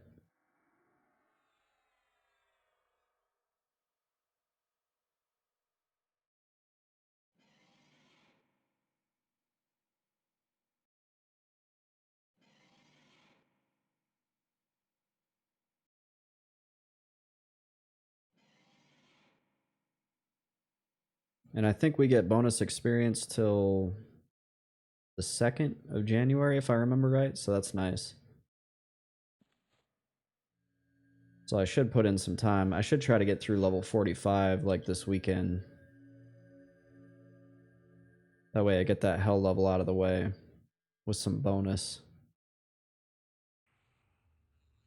I'm not really in a rush though.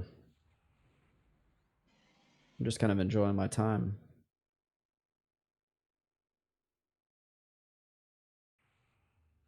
All I'm going to do once I finish this is go do something, another solo self-found, so...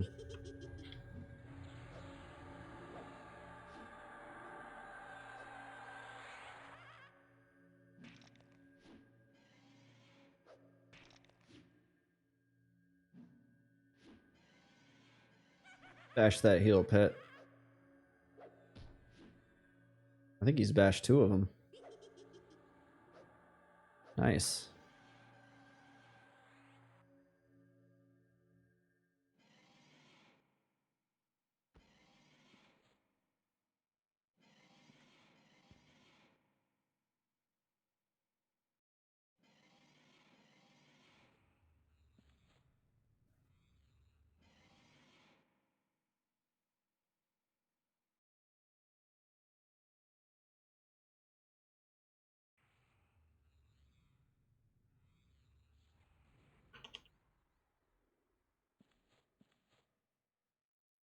Hmm.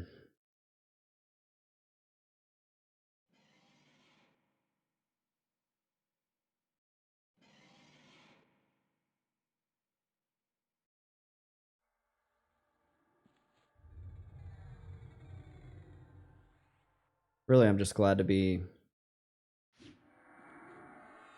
in here with the camp broken after so many tries. I think I already said that once, but I don't know if I can say it enough.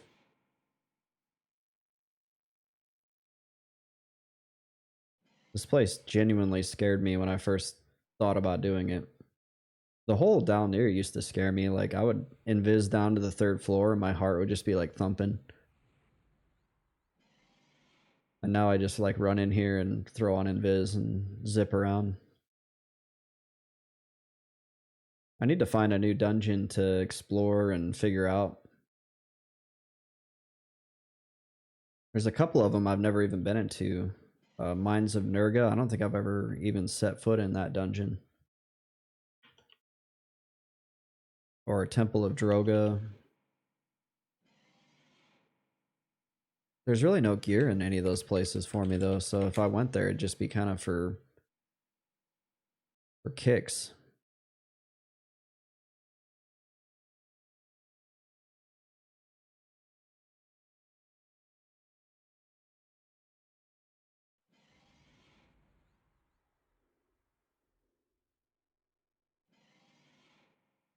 I'm looking at the wiki here.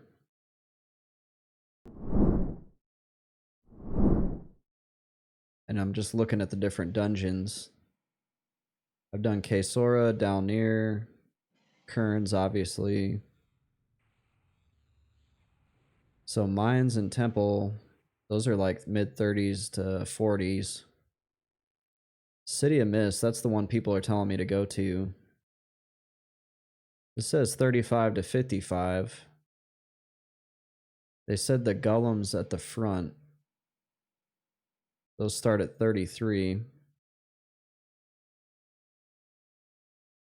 They go up to like 43 or 40. Oh yeah, there's 43. Where do those spawn? Oh yeah, right in here, right at the entrance. Maybe we'll do that.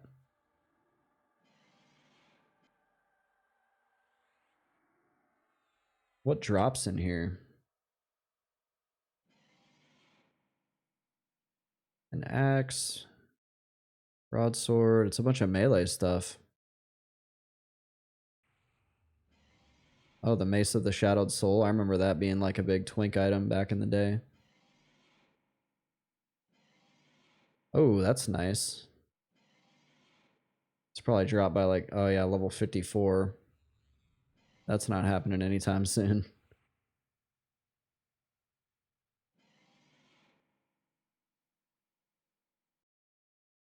So really, that's like the only thing I saw. I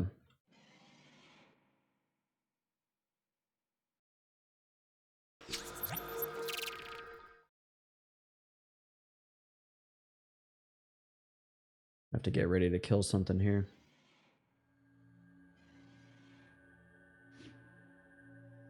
That wiki is so nice, man. Having that compared to the old days, Alakazam just wasn't that user friendly. And if I remember right, a lot of stuff on Alakazam was locked behind a paywall. So like you could get in there and see some things, but you couldn't see everything.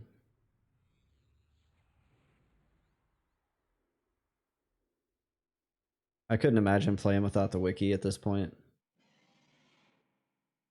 That's one thing I do like about Monsters and Memories though, is there's really no wiki yet. Like somebody started one, but it's not a lot. There's not a lot in there yet. And it's fun because everybody's running around looking for stuff to put in the wiki.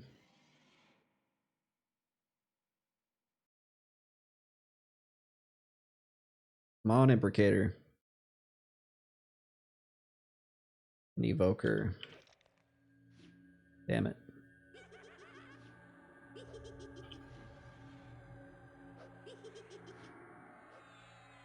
Oh no, I didn't have my nuke up.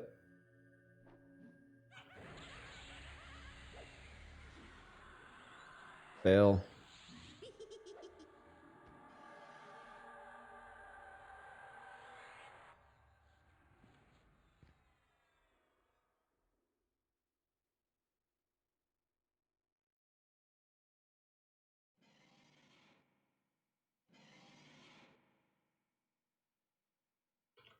Well, that stinks. We gotta wait at least another 12 minutes. A little bit surprised we haven't seen him yet. Been in here for about an hour and a half.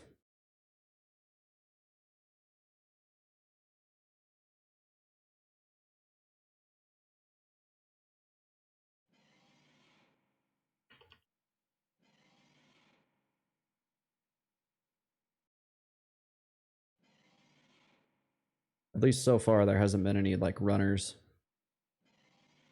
Because I've been doing good about keeping them rooted.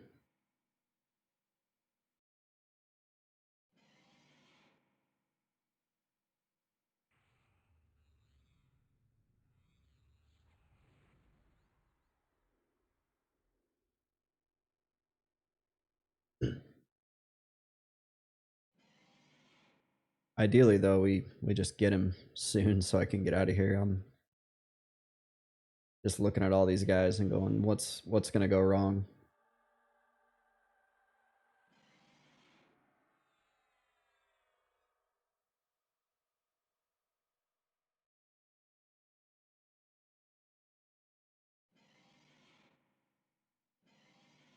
So I would rate this actually the second hardest camp, because this one is easier to keep broken once it's broken. The hardest is the one on the second floor. Or not the easiest, but second easiest to keep broken.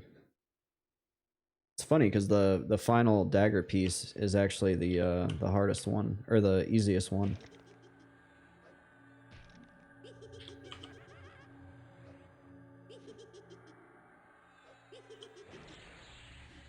Actually, we're just gonna let the pet fight. That way they can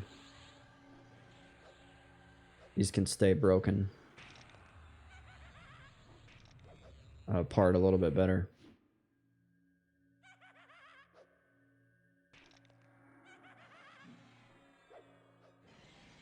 Okay, we don't want them to fight for too long though.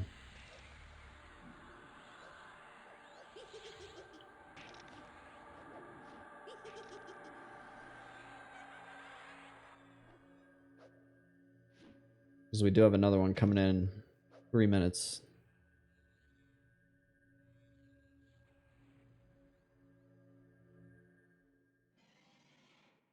What's this? I don't know if I've seen the crescent headband yet. Wish I could give those away.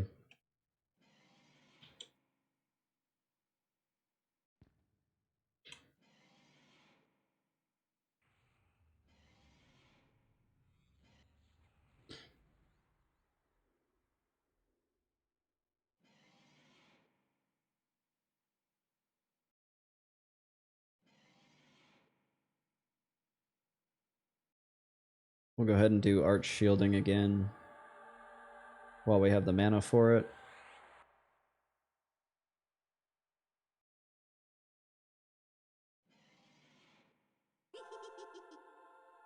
And then we may have the mana for the augment death. Because we still have 2 minutes.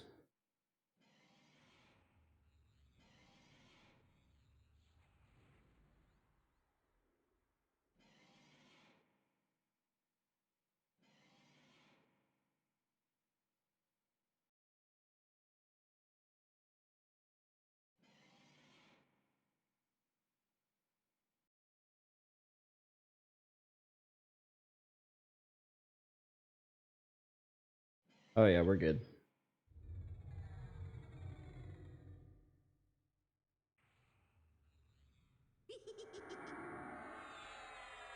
And then we won't remember, or we won't forget to put our nuke back up on the bar this time. This one does have a decent recast timer. So if you forget to put it on, it's not going to be available for probably at least 10 to 15 seconds from what it looks like.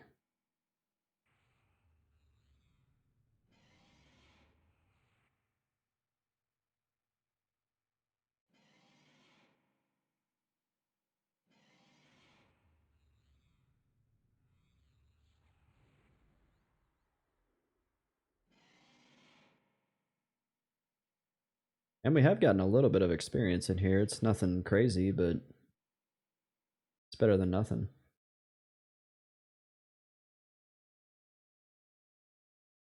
It's funny because a lot of people hate this zone, and I actually kind of like it now at this point. They hate it because they don't understand it.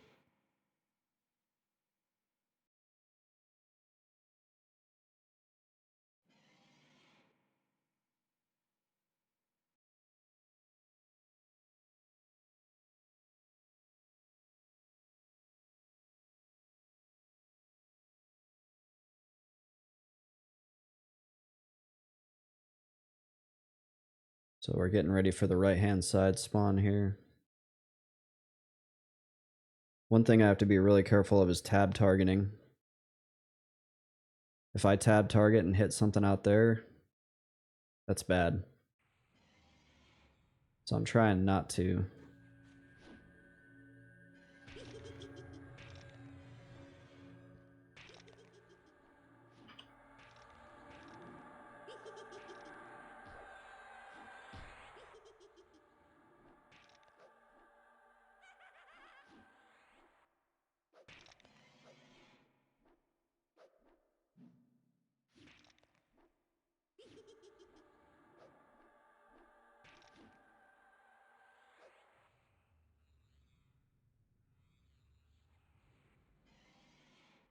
We have a few stacks of these canines now as well that I could go try to turn in.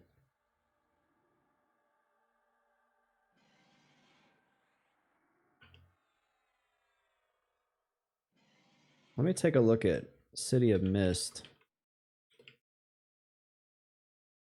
There's 9 players in there. I wonder if I could get a spot in there.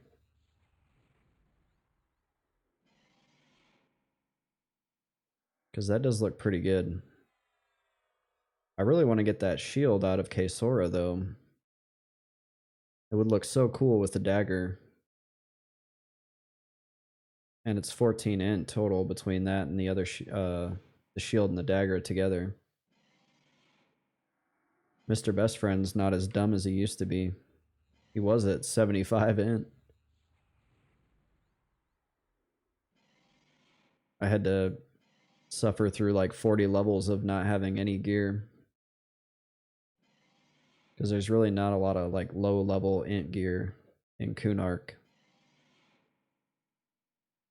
I got the Skull of Torture pretty early from Kerns, and that was it for the longest time. Until you can do Uwamp. Once you can go to TD and do Uwamp, you do a lot better.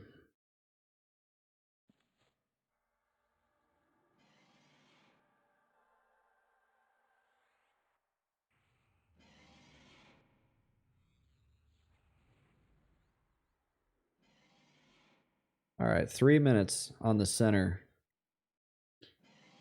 I hope we get it.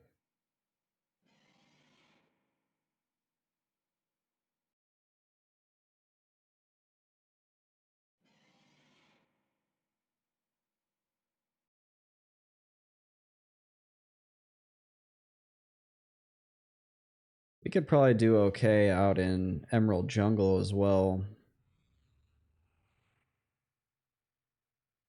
And then what's that guy in Swamp of No Hope? I remember seeing somebody camping him and thinking like, man, that's so long from now. And now I'm there. Like, I think I can camp him now. Rick the Exile. No, he's level 45, so we still have a little bit of time before we can do him.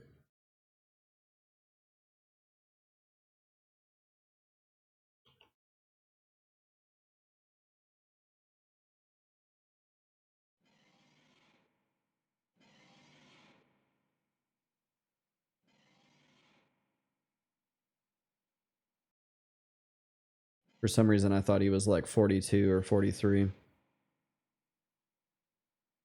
That's one thing I love about this game, though, is like the progression is paced. I think it's paced really well. You definitely feel like more powerful as you go.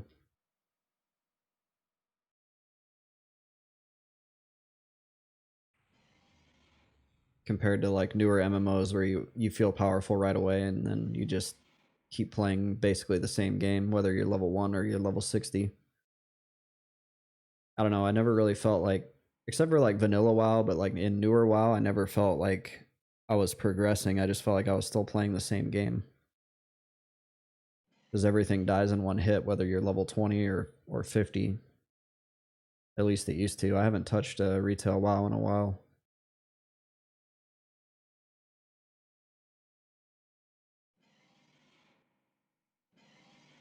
But at one point I remember being like, what's the point of this? It doesn't feel fun. Everything's so easy.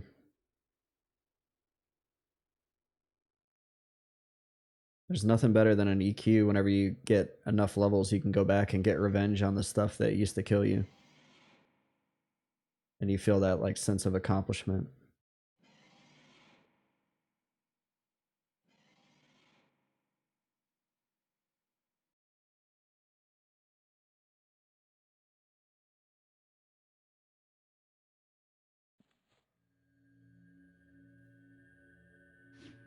All right, 30 seconds. Show me an imprecator.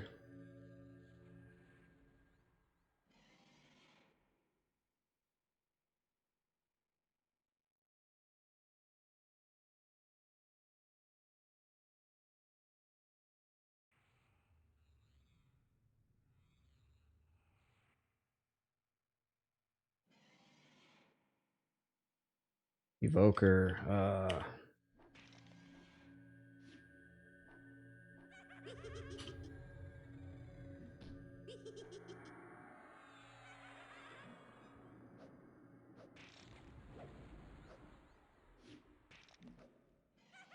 That's a bummer.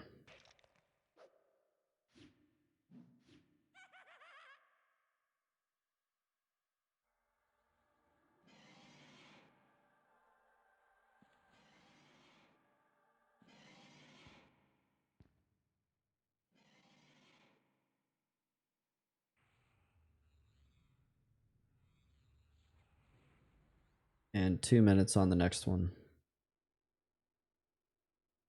Get rid of some of this spare change here that's starting to weigh me down.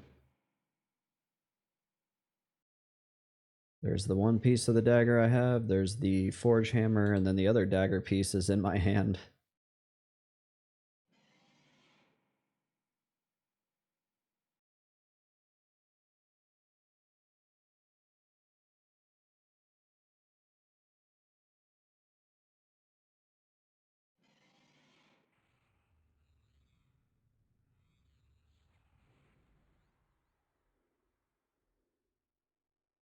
Yeah, this has been kind of bad luck. I don't think I waited this long for either of the two. The other two imprecators.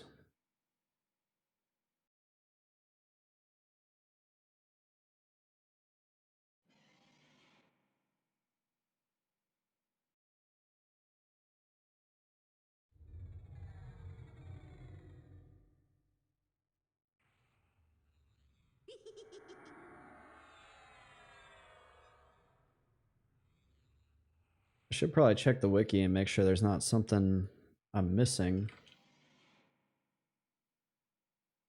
I saw him, he was up and then he despawned.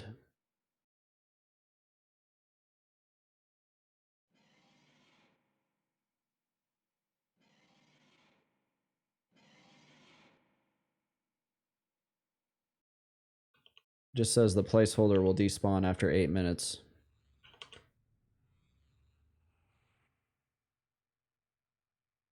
So it doesn't say you have to like not kill the placeholder and wait. That's what I was worried about.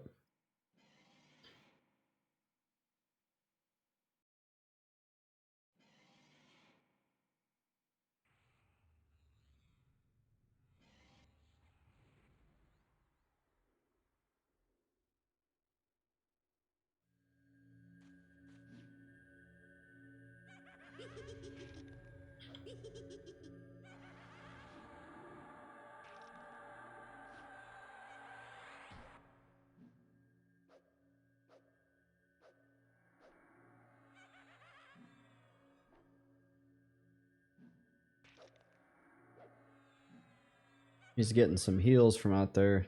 I like how those guys don't want to just come up here though. I was talking about it on stream the other night. Like, what if there was an MMO where all of the AI was run by like Chat GPT? It just wouldn't work though, at least not like an older MMO, because if the AI was actually smart, all like 60 enemies in this zone would just sit at the zone line and kill everything that's zoned in as it zoned in. So you would have to program them to like have required tasks or something that would draw their attention away from just standing at the zone line.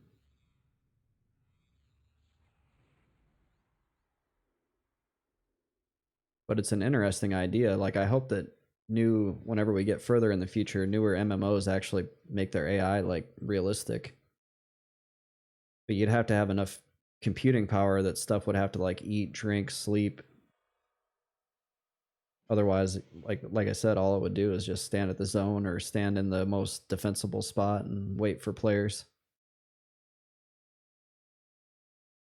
But it's kind of cool that we're at a point in history or the future or whatever you want to call it, that we can actually start thinking about these things as being achievable.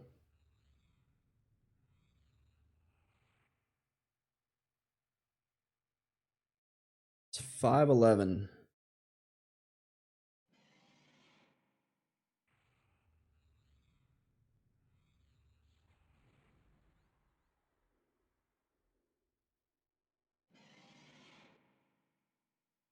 I'm not getting nervous about time, but I'm starting to get nervous about time.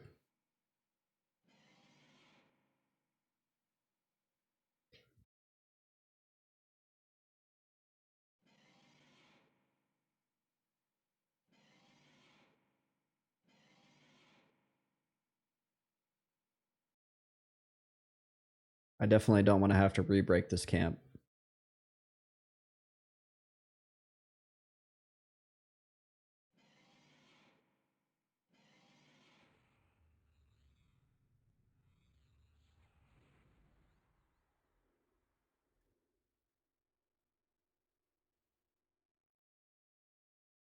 At some point, I should learn how to tap tank as well. I finally got all the spells that I need to tap tank. Although I'm wondering if that's more of a lower level necro thing and not like a higher level. I'm wondering like how much easier my leveling would have been if I'd have known how to tap tank earlier.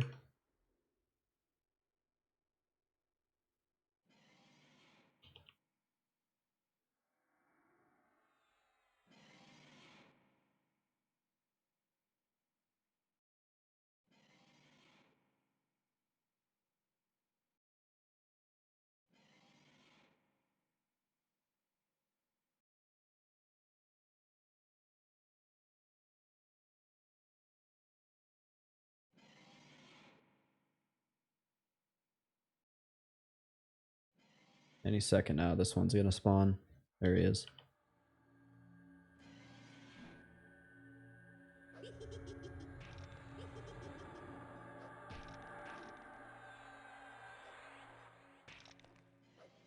Yeah, this pet's just wrecking stuff. 4 hits there, 47, 45, and then 2 more 47s.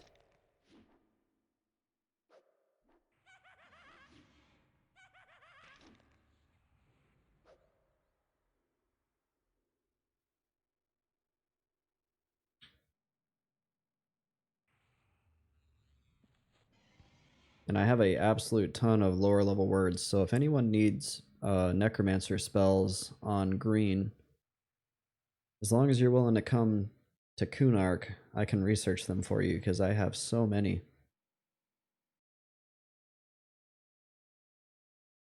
I could just research them all and like sell them back to the vendor, but I'd rather do the community a service. If anybody needs any, just whisper me in game on Mr. Best Friend or send me a message on Twitch. I will gladly research the spells for you. That way you don't have to suffer the way I did. I used my level 20 pet till like, or I think it was 16 or 20 till like 29. It was bad.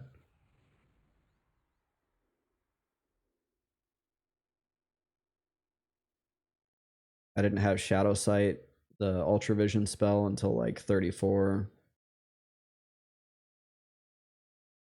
I got really lucky at 34. I researched both my pet and Call of Bones at 34 because I had multiple attempts worth of words.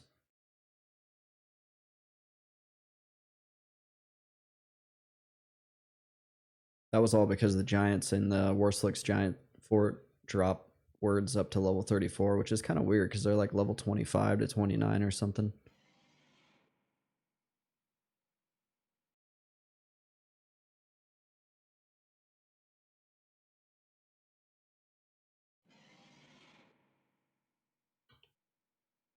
All right, the center is up next. Let's get lucky.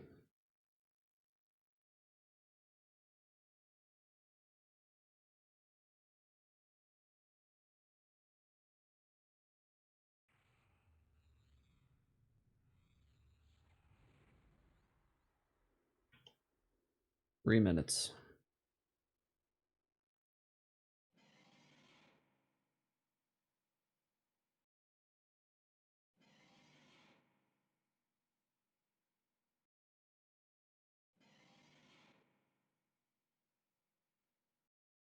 I tried playing a little bit of Path of Exile on Christmas, but it's just so hard to get back into that game. If you took a break, you feel like everything's changed or you forget what you were doing.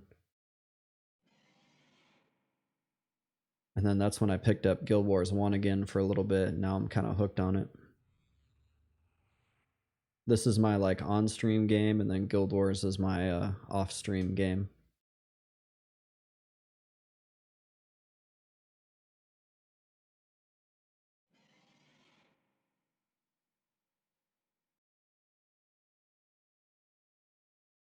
Let's rebuff Diamond Skin here.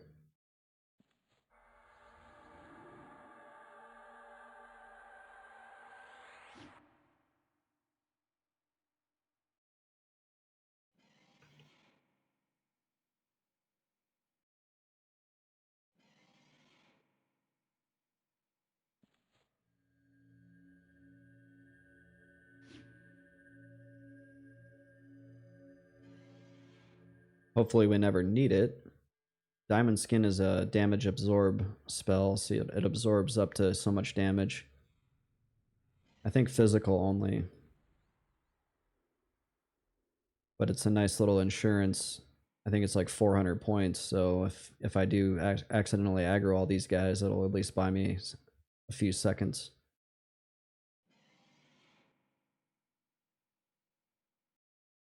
It's just expensive. It costs 10 plat every time I cast it, because it requires these Parados. I do have Steel Skin, which takes these Jaspers. Those are a little bit cheaper. But I want that extra 100 or 200 damage that Diamond Skin gives me because of where I'm at. If I was just out in the open world and not really worried about dying as much, then I would probably just use Steel Skin.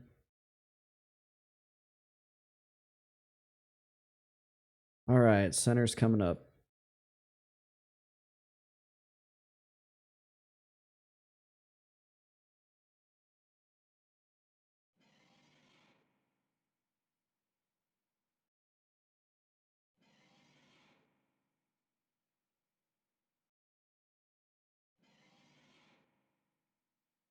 I wonder if this is like the symbol of the Haggle Baron. I should go back to the Haggle Baron in Cabalus. Ah, it's a believer.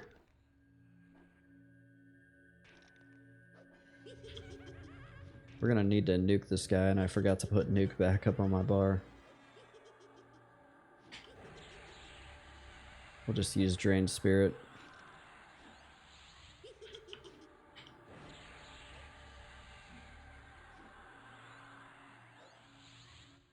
Not that big of a deal. That's a lot of loot. Got some Words of Cloudburst. 2 canines. Another Crescent Headband, a Fine Steel Spear, and a backpack.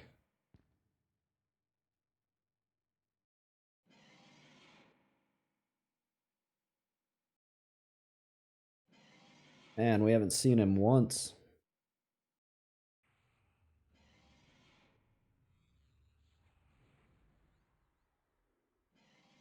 That's not ideal. 2 hours in, not a single spawn. And then it's very realistic that we do see him spawn and he doesn't drop what we need.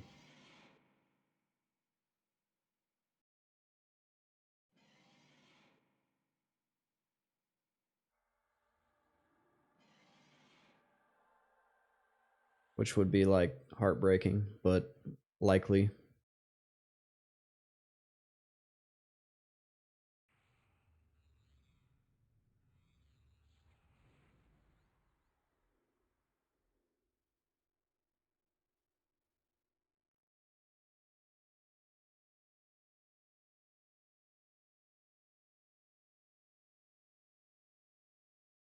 We need to rebuff our pet.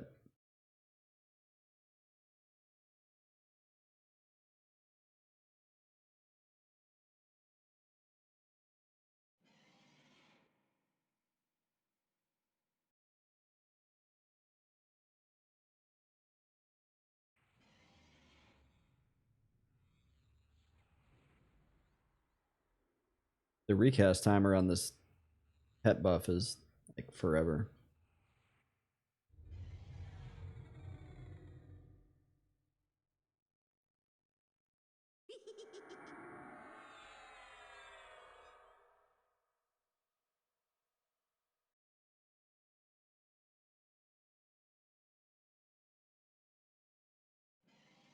Yeah, I didn't think the Imprecator was that rare of a spawn. Maybe I just got lucky on the other two.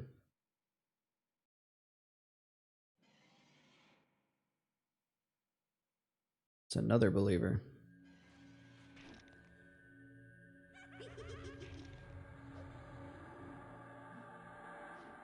We're gonna let these two fight it out for a little bit because I'm trying to keep them broken up.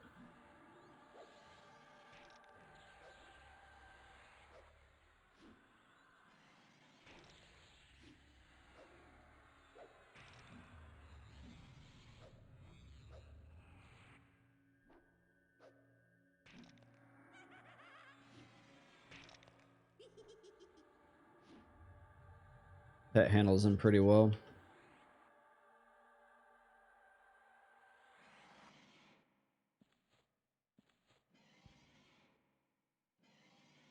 And we got 3 minutes on the next one. Then in between, after the next one, I'm going to run and grab a bottle of water.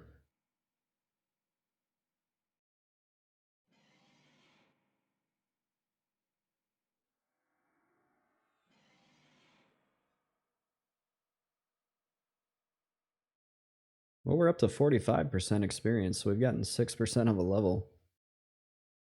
It's nothing crazy, but I like to see it moving.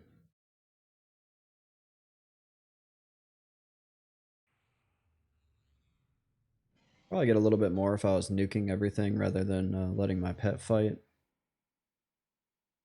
But I'm just trying to do the most sustainable strategy that I can. I don't want to run myself out of mana nuking and then end up losing the camp.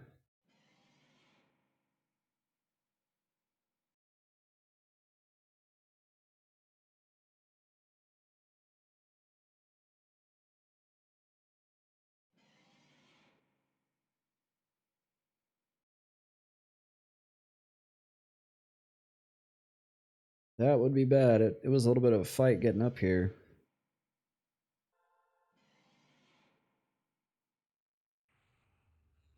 Some hair-raising moments whenever you have all these enemies around and you're trying to like get in here, invised, pop out, summon a pet.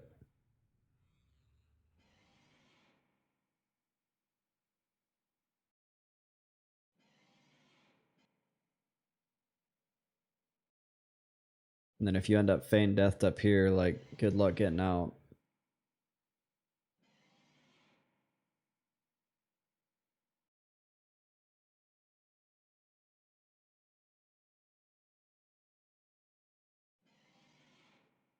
I'm just glad these are far enough away from those that you can actually do this. If that wasn't the case, this would be something you would have to do at like level probably 49. One of my viewers, one of my followers, he did this quest at 49 just by like smashing his way in here with the pet. And he said it was still kind of dicey killing off all these.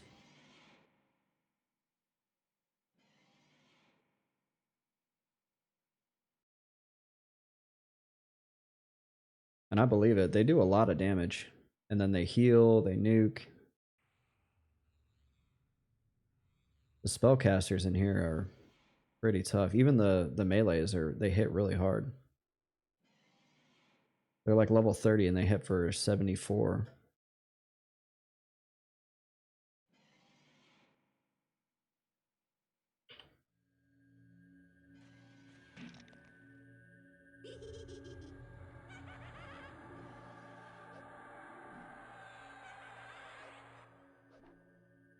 All right, we're gonna nuke him.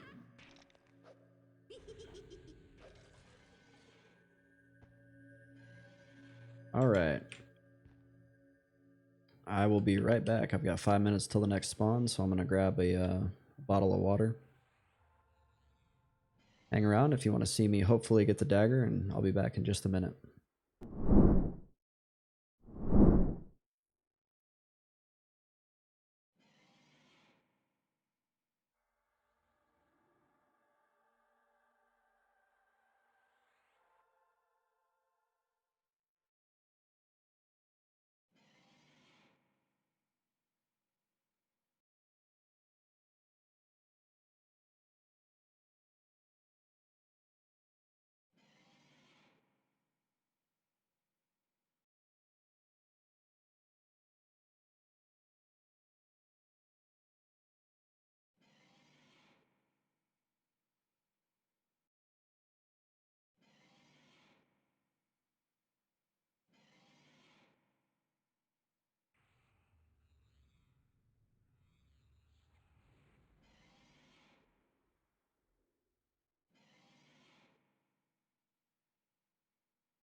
So I had an idea. I think I'm in the wrong business. I need to sell custom-made EverQuest art diapers for when people are camping these ridiculous spots. It's kind of ridiculous. You can't. Some of these places you go, you're struggling just to find a time to go pee.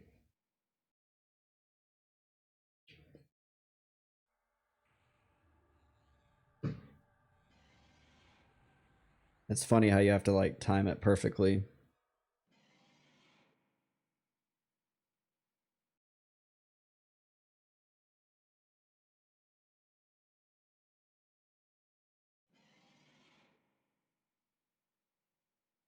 have to manage a lot of things, and then if you add streaming into the mix too, like you're managing a lot. Probably good if you have like ADD.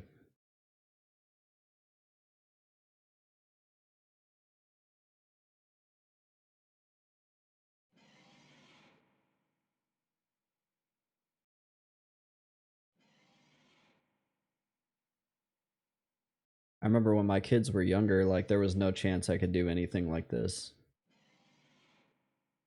I would have had to have done just like outdoor stuff.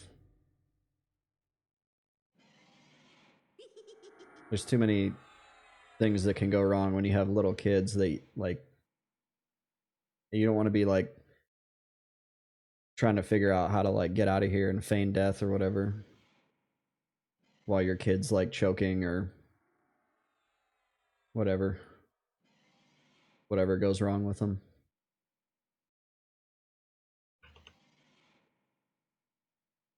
Grimlust says you should see me stream Broodmother sometime. Are you like glued to the computer for hours?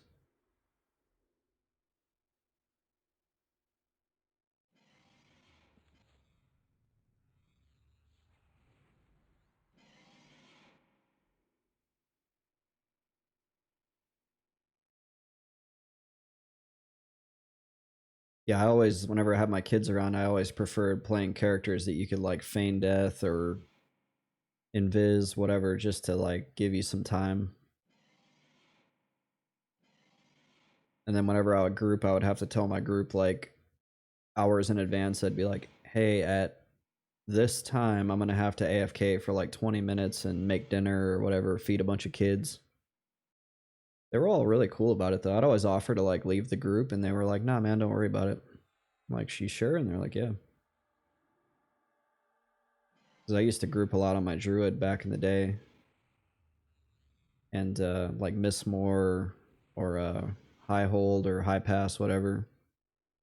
Still, after 20 years, don't remember the name of that zone.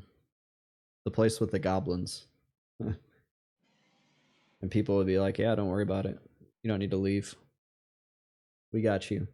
But if you play an enchanter, Enchanter's like the worst class to play because you're definitely glued to your computer because that pet will like murder you in a minute or a second if you take your eye off the computer.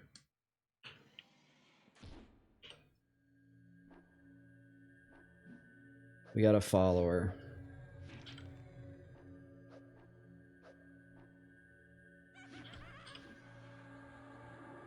I don't know what the spawn chance is. I'm actually getting worried that like I'm not even gonna see him spawn. And I don't want to like leave my girlfriend hanging for a video game. I feel like that's just a foul. It's not that important to me. So I may end up, let's see, it's 5:30 right now. I've got an hour and a half. So I've only got like 7 spawns, I think.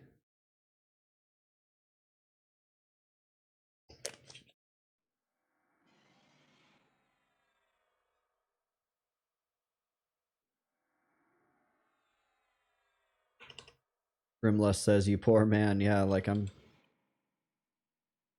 feeling like it's been pretty bad luck. It'd be different if he was just easy to get to and you could just dump hours camping him. But when breaking the camp is a struggle, I feel like it may not be a struggle the next time. Unless I get in here and there's like 2 believers, then it's going to be a struggle. But if there's a melee, you just go to the side where there's a melee and you summon your pet in on that side. Where you can get unlucky is if you, like me, where you summon in that pet and he's too low level and he aggroes stuff around him because of his proximity.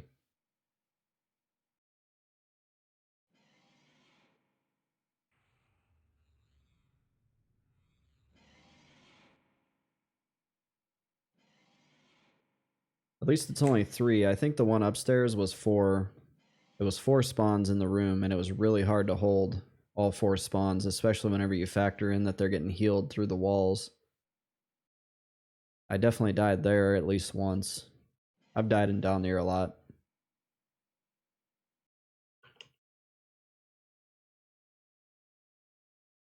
Probably more than any other zone. I wish I could see how many deaths I had on this character and where they happened at.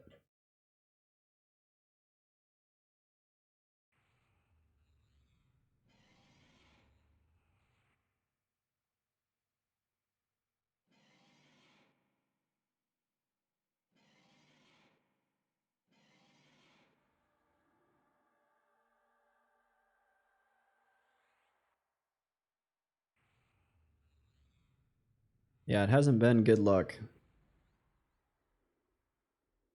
We'll keep trying, though. We'll try all the way up till the end.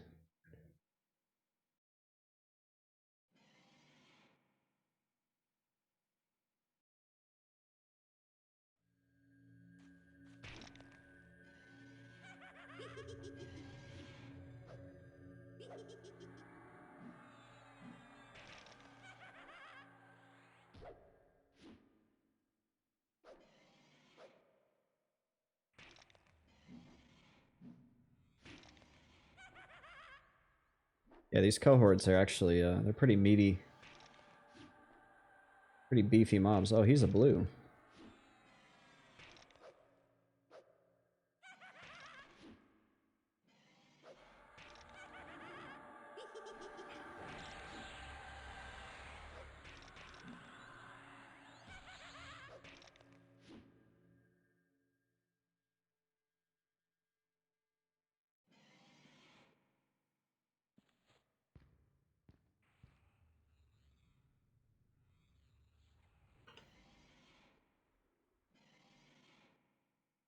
We're gonna get him. I can feel it. It's just not gonna go down easy. It knows I've been trying to get this dagger for like months.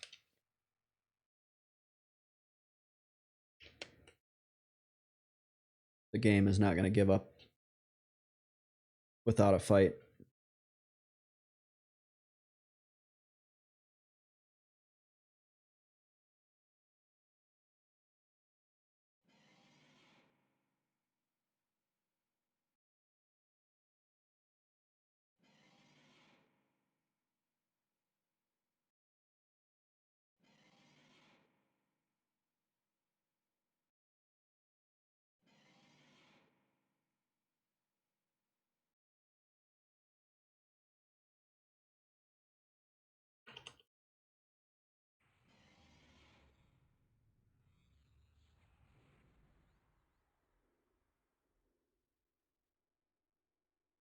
Yeah, I'm trying to look at the wiki right now to see. There's really no spawn data on him.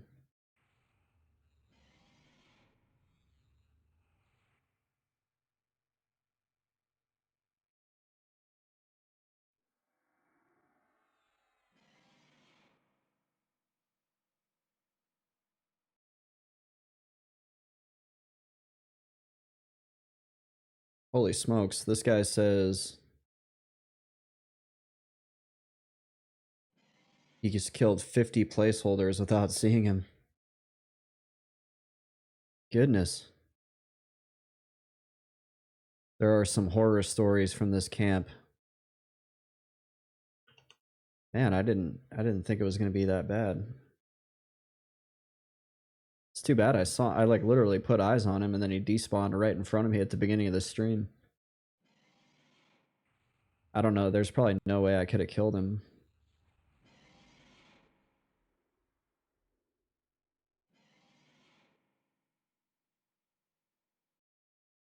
With all three of them up here.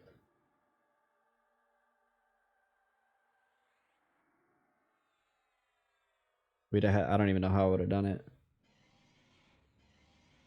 Like route to ST1, try to summon a pet, and then hope for the best. I don't think it would work though.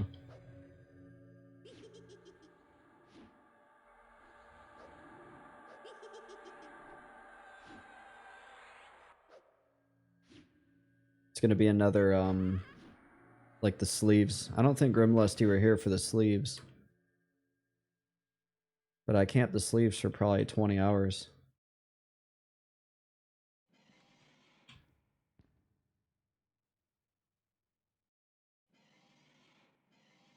It was pretty bad. There's way worse camps out there though.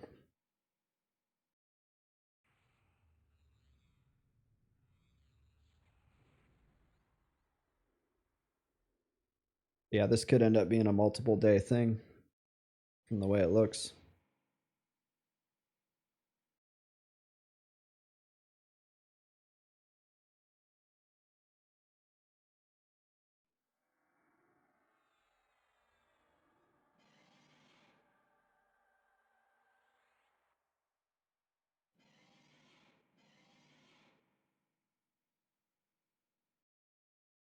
I was thinking about looking at the wiki and seeing is there like another main hand weapon I could get that would be better than this here soon. But I don't want to give up on it. Been kind of a goal for a while.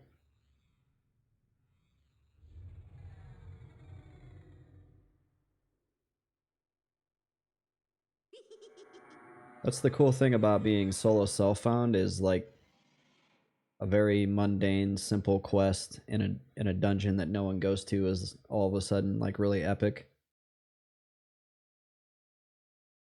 I mean, the sleeves that I got were these are basically best in slot for a solo self-found Kunark character, and it's got int 1 for a int caster at least. It's got int 1 mana 15 on them. And the main reason why I stayed as long as I did to camp them was because there was no other sleeves that were really worth getting.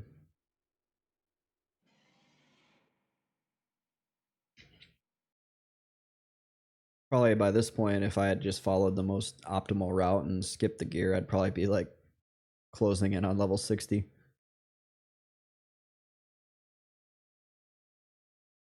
This is more fun though.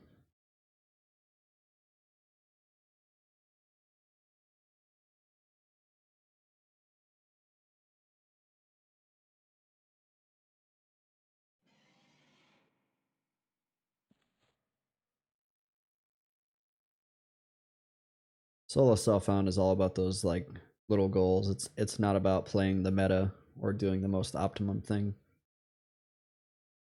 Like the most optimum thing is go make a druid, power level them up to level 40 or whatever, go port people around until you have like 50,000, buy a fungi, wink a monk. But where's the fun in that?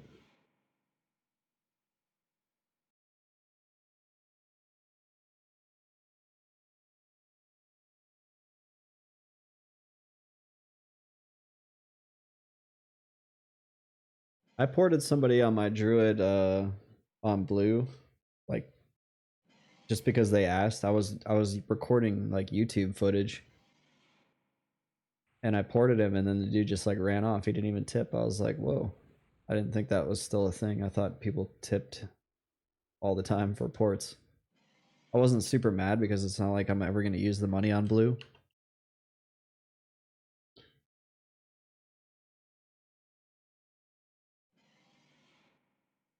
He must have been broke. I feel like if you're that broke that you can't afford a tip, you should at least say like, hey, I'm really broke. I really don't have anything to give you. Can you still port me?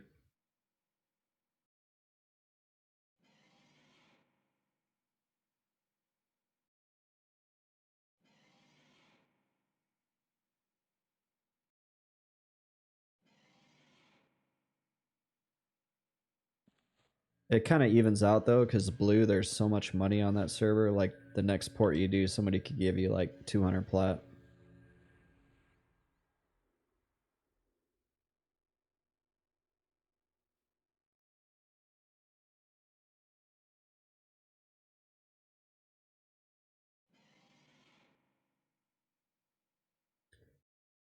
And then there was one guy who was like yelling at me to run to him. And I was like, no.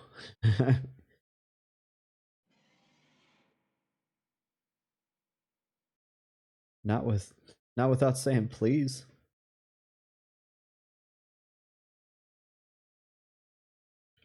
I think that was the guy that didn't tip me. Oh look, Cly follower.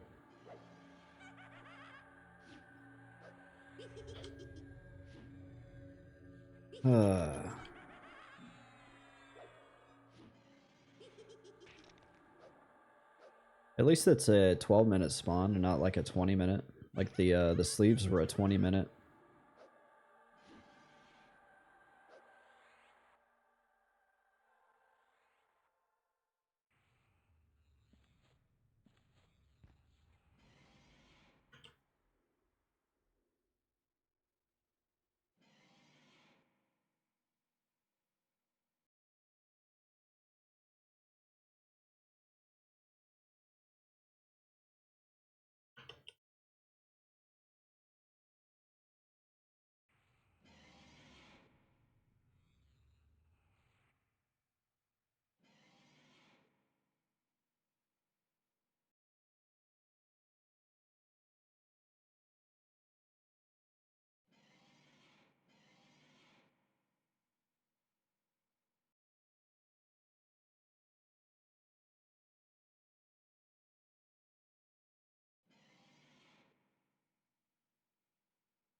Oh yeah, there's some other forum posts here about people camping.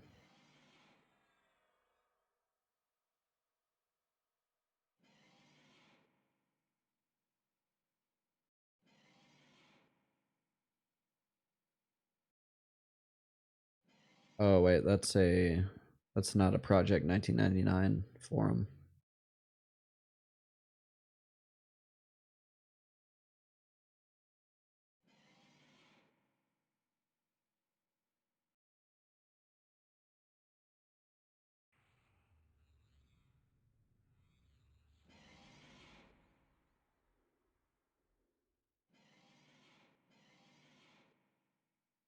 Yeah, there's not a whole lot of info out there.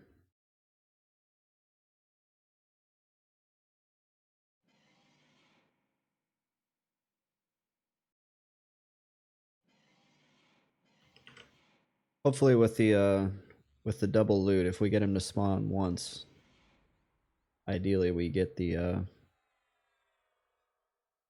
item we need.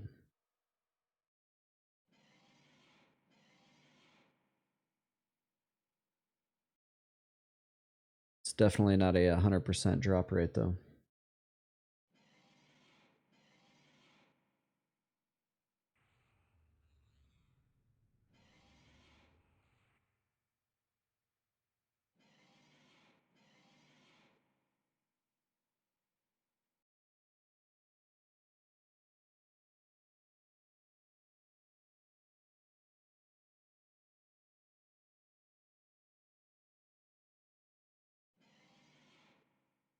About 30 seconds here.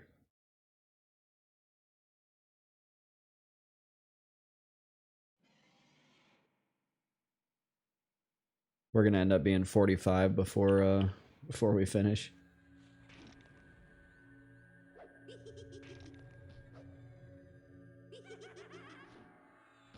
We just end up getting the whole hell level done sitting right here.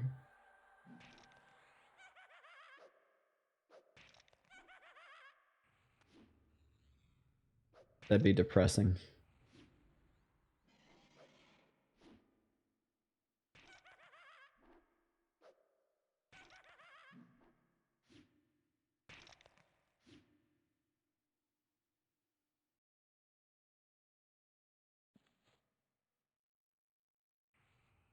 There's the last piece of the crescent set, I think.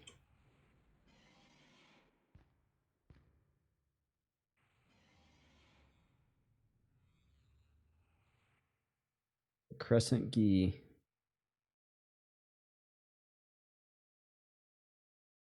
I've thought about, like, what if I parked a Lobi monk wherever I was at while I was doing this and just scooped up all this gear. I don't think you could do it here because getting him in and out of this room would be tough. But some of the other spots I've been to wouldn't be that bad.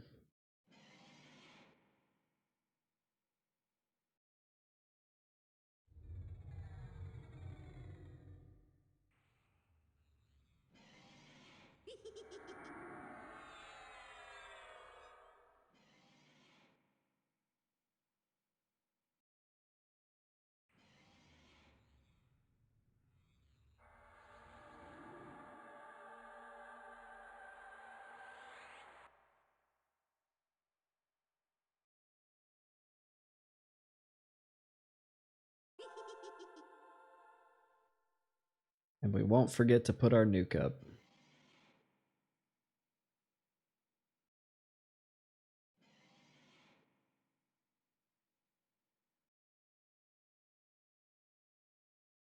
So I suppose if we end up having to do this multiple days, we're ideally going to get pretty good at breaking this camp. I've proven it can be done. Like I said, the only issue would be if there's like two believers. As long as you get a melee on one side, it's doable.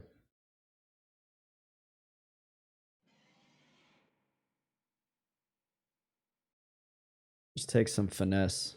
You gotta watch the spawn timer on the center guy.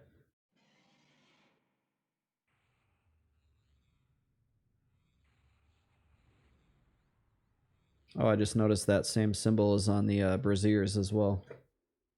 This like swirly thing. It's actually a pretty cool symbol.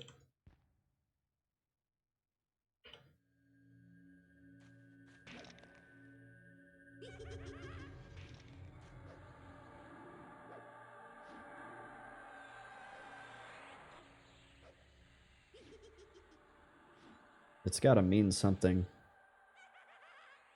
I'm gonna look around Cabalist for it later and see if it shows up anywhere else in the game.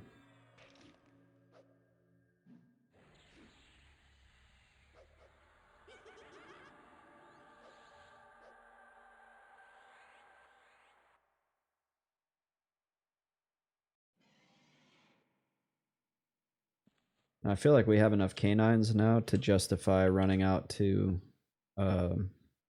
Baronia V and trying to turn them all in. Furiona V, excuse me.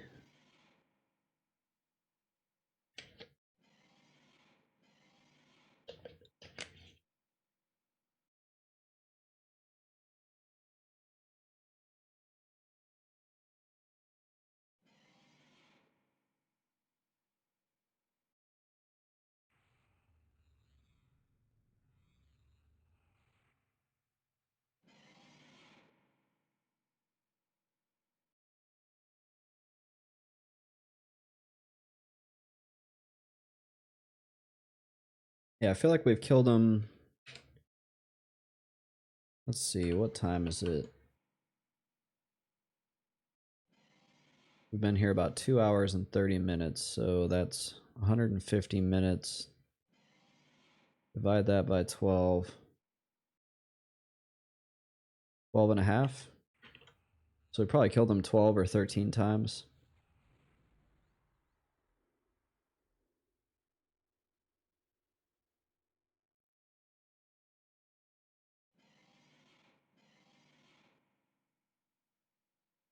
Has anybody played Final Fantasy 16 yet? I think that game is out, right?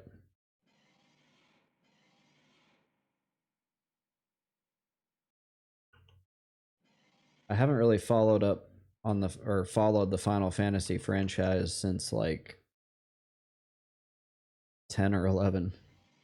Like I'll play them later, but I'll never play them like when they come out. I played 15 pretty close to when it came out, and I just didn't really like it that much.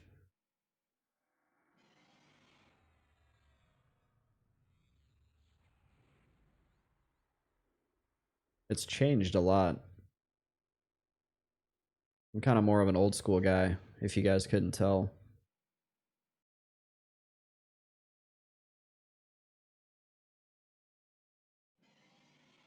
I'm not quite to the point where like I won't play an action game, but I kind of like slower paced games now.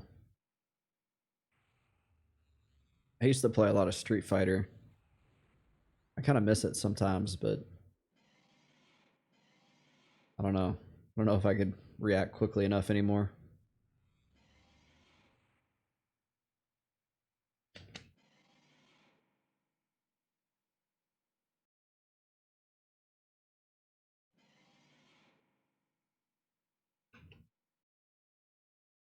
All right, this guy's up next. 2 minutes.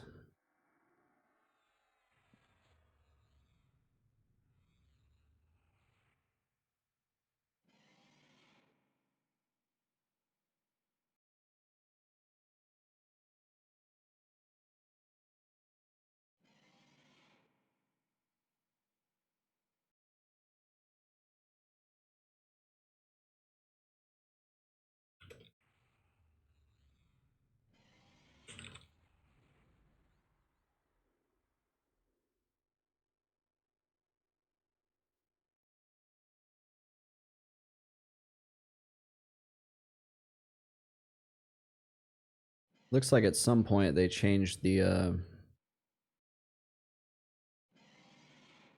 name on EverQuest Live to a Shy Cly Imprecator is the name of this one.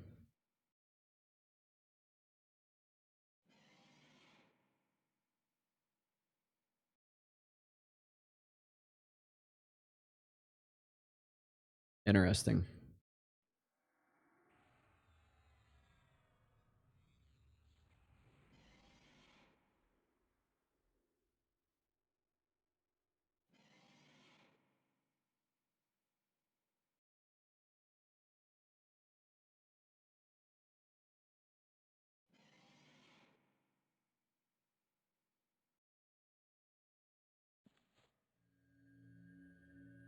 All we can really do is just keep throwing our time at him and hope for the best.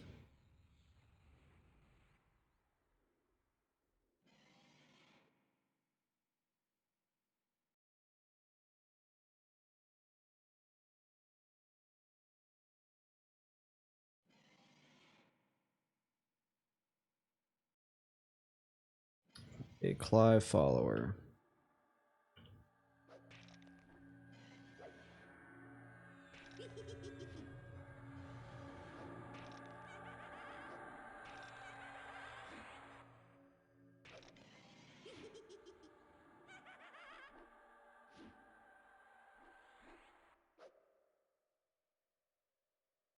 How unlucky. Oh, he died in like the perfect spot.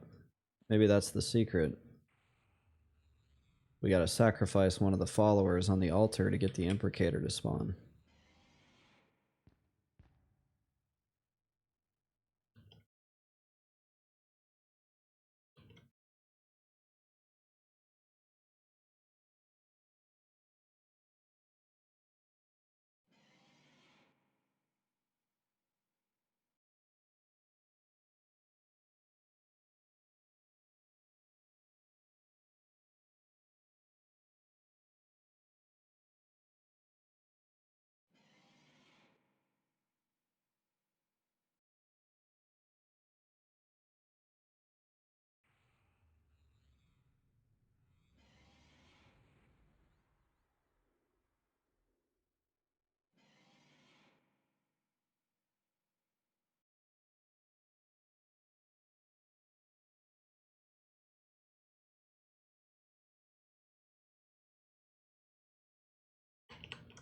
Yeah, there's really nothing out there that gives any sort of spawn rate information for P99.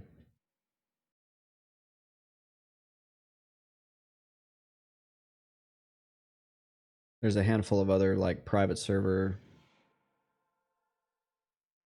forum posts, but nothing for P99 except for one guy complaining about it. One of my followers did this recently, though. He didn't say that it took him that long.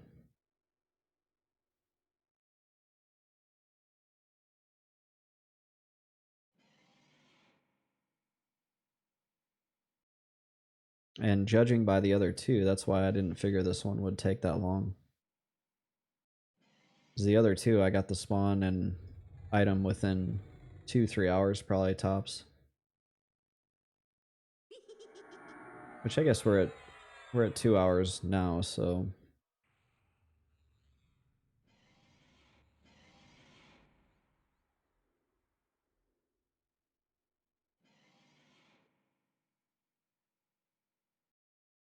we stuck it out on the sleeves long enough.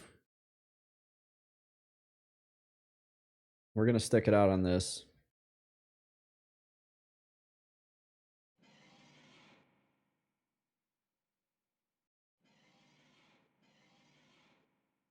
Grimlust says, keeping my fingers crossed for you. Appreciate it.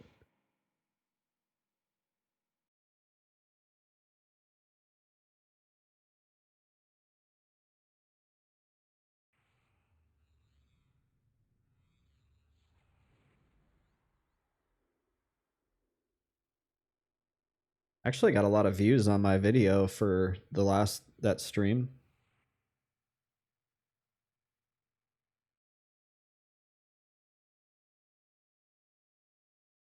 I was surprised that I like woke up and checked my views.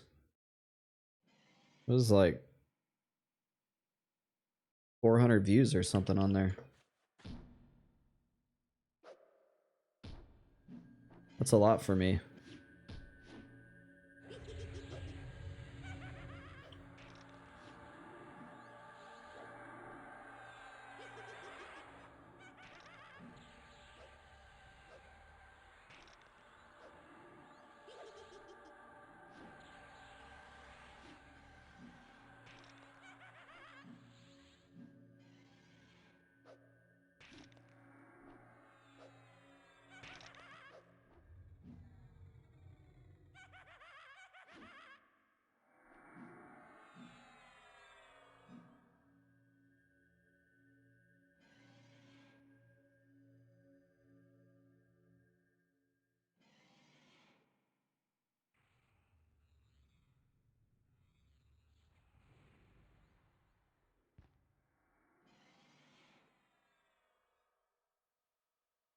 Yeah, it's at 536 right now. Holy smokes.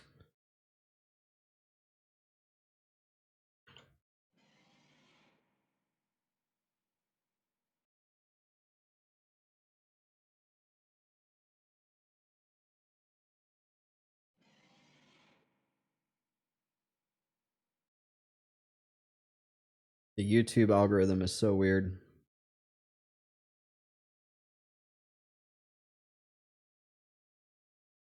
I just think it's fun. I put these on YouTube and people actually watch them. I'm like, no way. I didn't think anybody would actually watch like replay streams. But people started whispering me in game. They're like asking me questions like, hey, have you gotten this yet? Or what level are you now? I saw you on YouTube. I was like, what? I just put them on there as like kind of a historic record that I did this.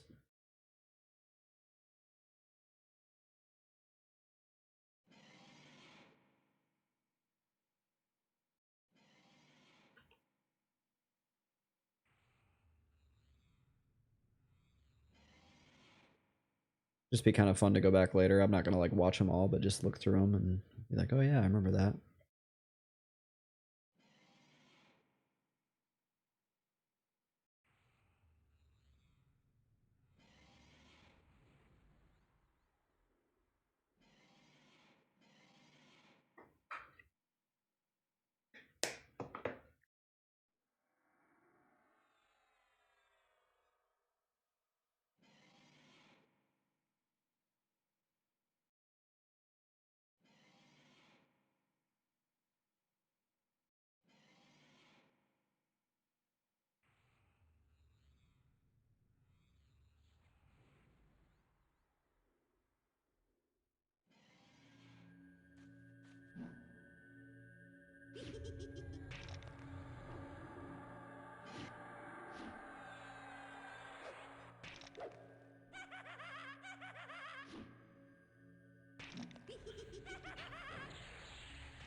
Alright, next one is the center. Whoa, look at all that loot. Crescent pants, a mithril earring, 2 canines, a rune, a fine steel staff, and Sarnak blood. That's a crazy amount of loot.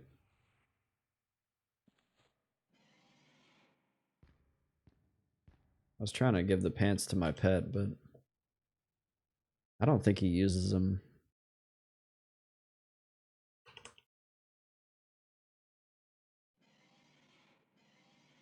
I don't think the pet is a monk. I think he's a warrior.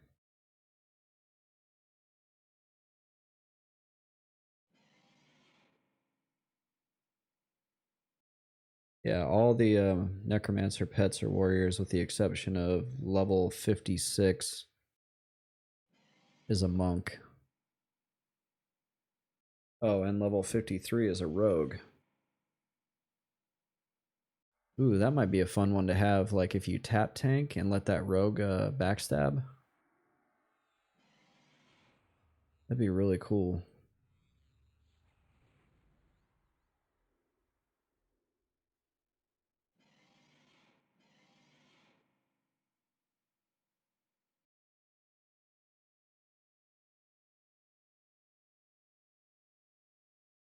So you find, the way that works, the higher level necro pets is you find spells that are, or the higher level necro spells, I should say. There's a few where you find a spell that drops off of a mob in Kunark, any mob in a certain level range, or a lot of mobs in a certain level range. Then you go trade them out to the quest NPC, and he hands you back a random, of course, a different spell. So you could get lucky and get your pet, or you could get one that you already have.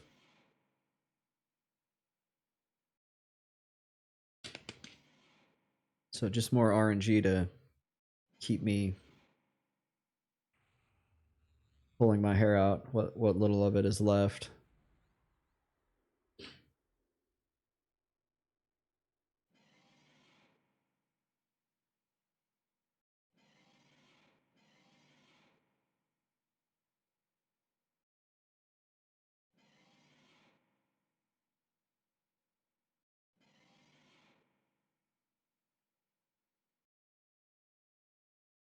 The whole design philosophy around this game was like, hey, we're going to be subscription based, so we need to like occupy people's time as much as possible.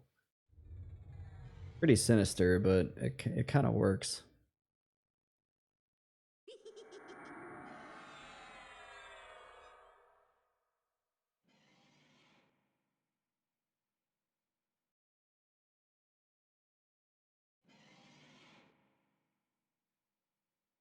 It's definitely kept me coming back. Although it is a little bit frustrating. It's kind of like the loot on WoW. Like you raid week after week and hope for a certain drop, and then you like never see it. I remember reading on like Discord for WoW Classic, there were hunters out there that were using the like the quested bow, Rock Dalar or whatever, from Molten Core all the way through Nax because they never saw the other bow drop in Blackwing Lair. I waited months for that bow too, and I got it like the first raid I did with my new guild, the Blizzard Guild, the guys that actually make the game. It dropped, and they gave it to me because the other hunter had the shotgun from Encourage, and I was still using the Rock Dalar. I was super grateful. That bow was awesome.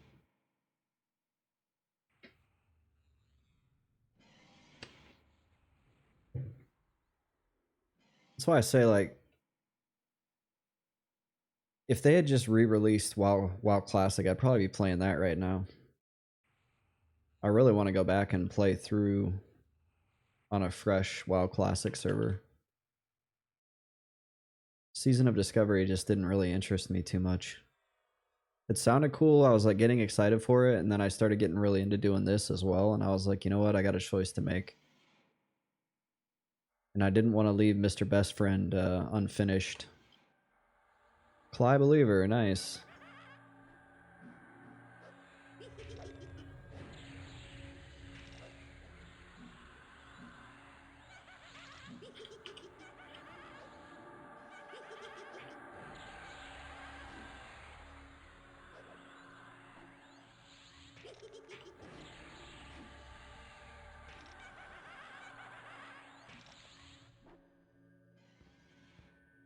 He fell on the altar as well. Maybe that's not the trick.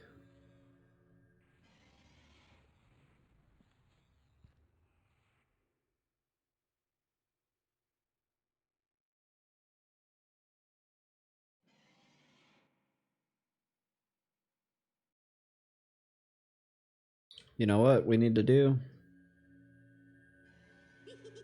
We need to bring back the spawn on the stream. Spawn 13.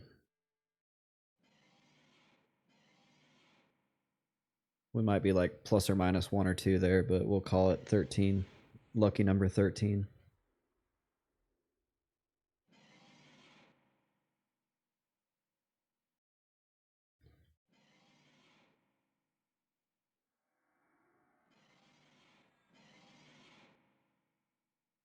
I guess we did Uwamp 68 times to get all the gear we needed, so this is nothing. Although Uwamp's a 6-minute timer. I don't know if I could hold these guys down if they were 6-minute timers. I probably could, but it'd be rough.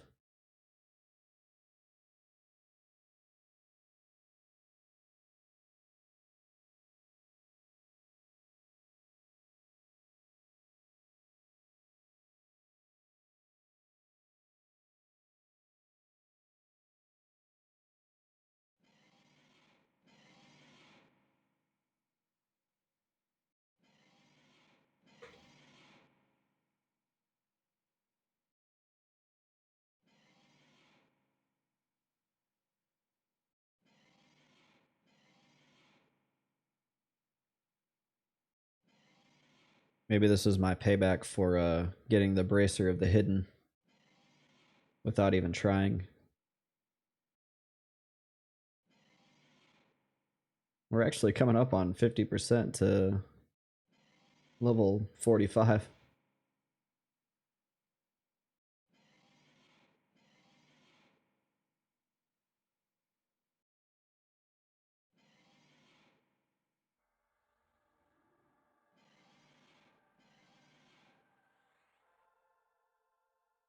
I feel like what's probably going to happen is I'm going to be here for so long that I get complacent and forget to root something.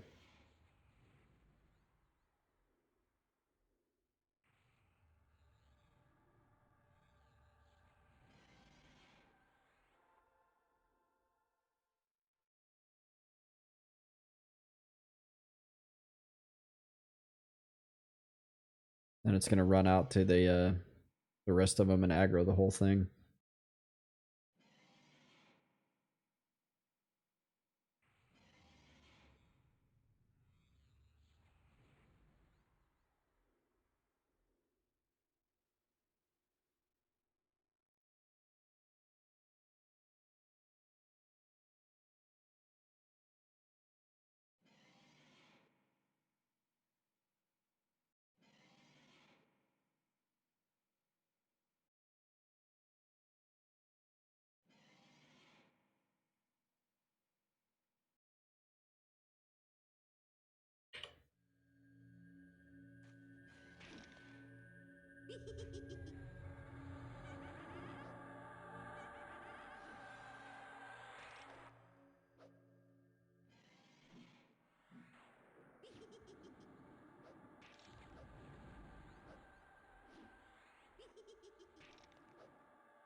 You guys stop healing them out there. If you're too chicken shit to get up here, you just mind your own business. I like how they've watched dozens of their fellow Cly die by my hand, but they won't come up here and help. Like they have a front row seat to like Clyde genocide, but they're like, should we go help? Nah. They're probably going, hopefully the imprecator spawns so he leaves.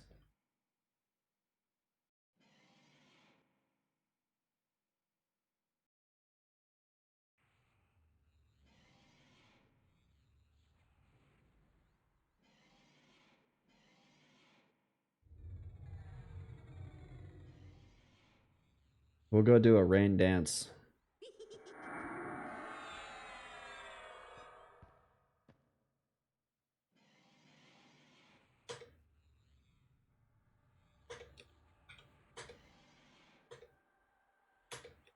We got to do it 13 times.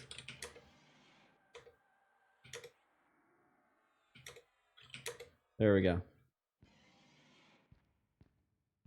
Now we got it. Next spawn, guaranteed.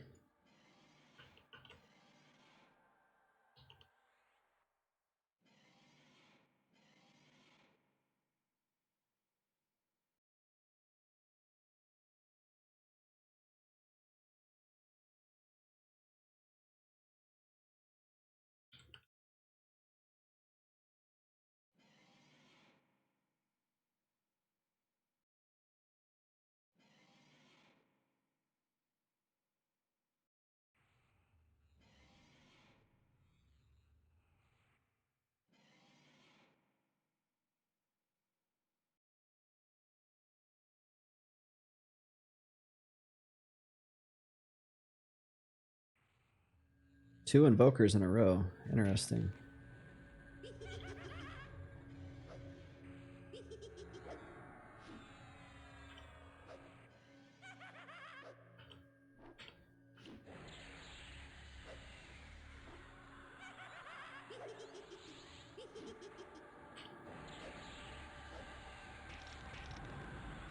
Whoa. Did you guys see that? The pet got like pushed back right next to me. That was weird.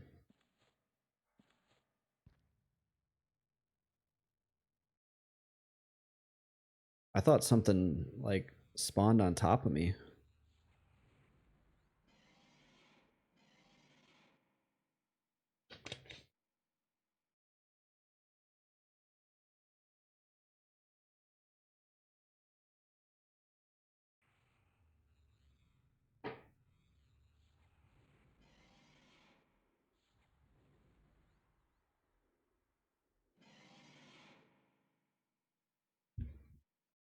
Sorry about that.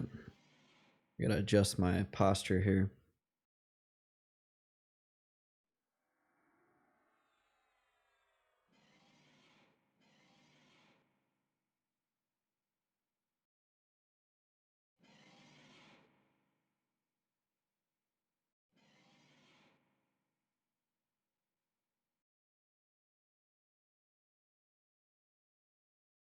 Yeah, so the level 50 plus spells are Kunark level 50 plus mob drops. And then there's 4 of them that I can take back to a guy in West Cabalus. And then he will give you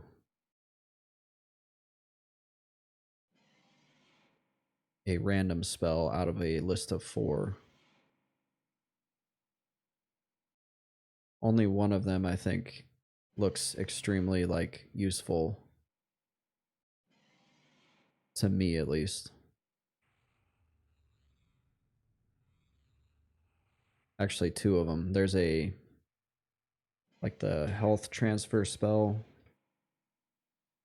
and then the pet spell.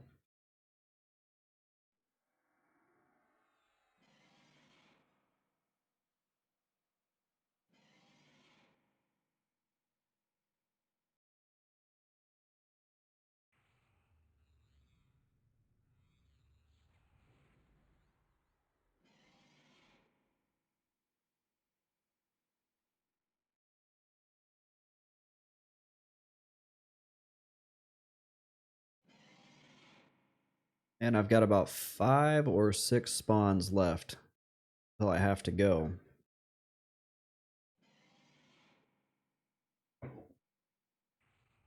So hopefully we get lucky.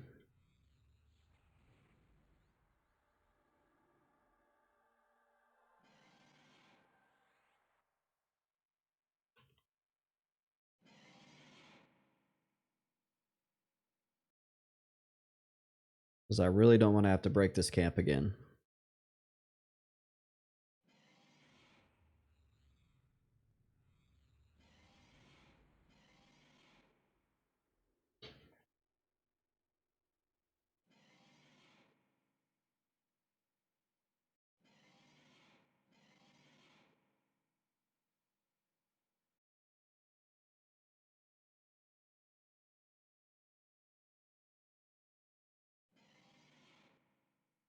I'm like wondering if I can kill these guys. These 5. I don't know. I think the way I did it was probably the best. Just trying to fight your way through these seems pretty rough, and then they're gonna respawn, and then you got to deal with the guys up here.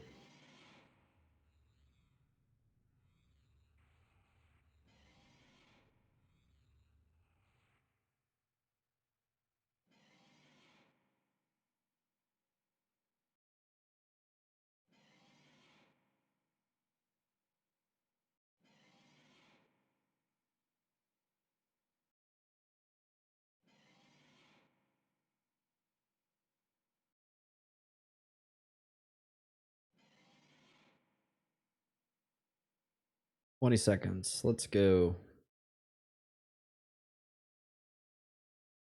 Actually, might be a little bit off.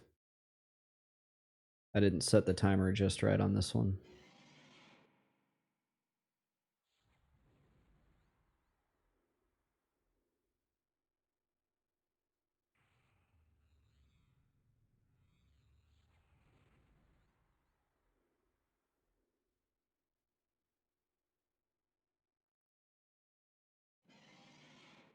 Fly believer.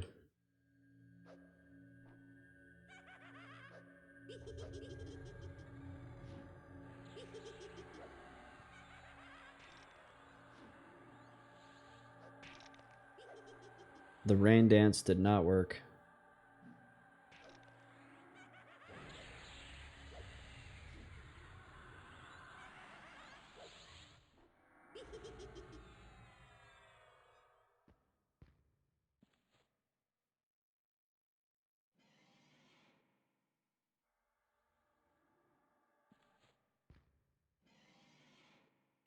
And that was 14.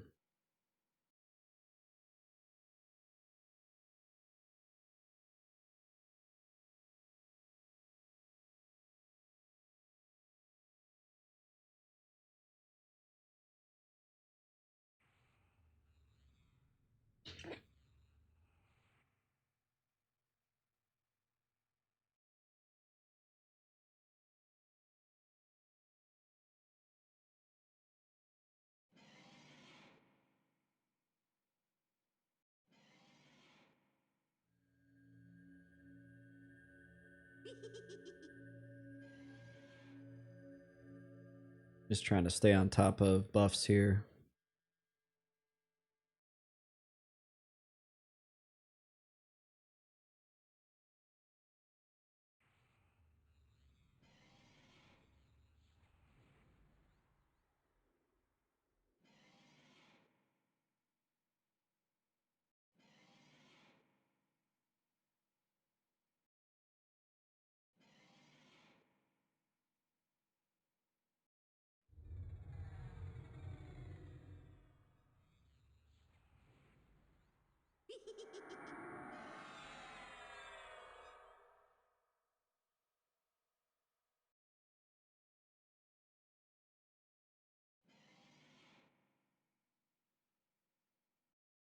It'd be nice if you could spawn in more than one spot.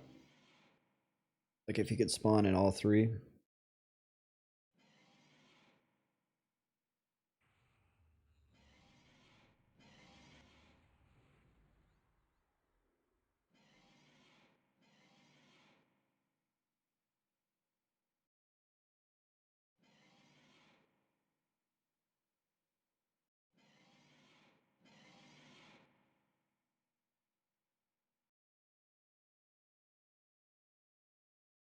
Yeah, I think I'm gonna do a New Year's Eve stream and just talk about, probably at the beginning of the stream, just talk about like what kind of the ideas and the goals are for next year.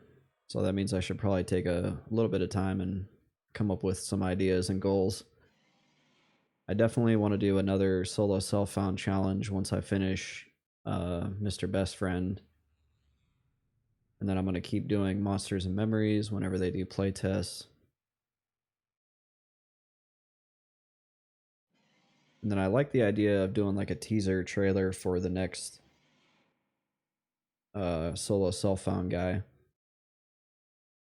That'll be kind of fun. I was kind of figuring on like getting the dagger today and then probably spending the weekend making a recap video. But it's not looking like that is gonna happen.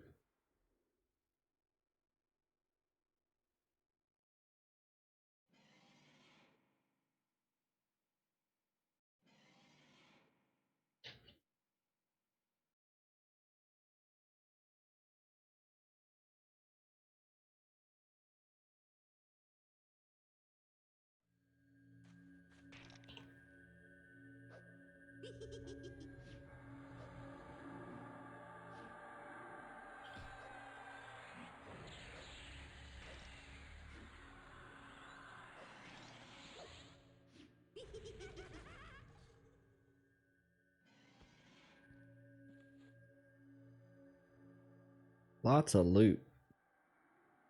At least I'll make a little bit of money.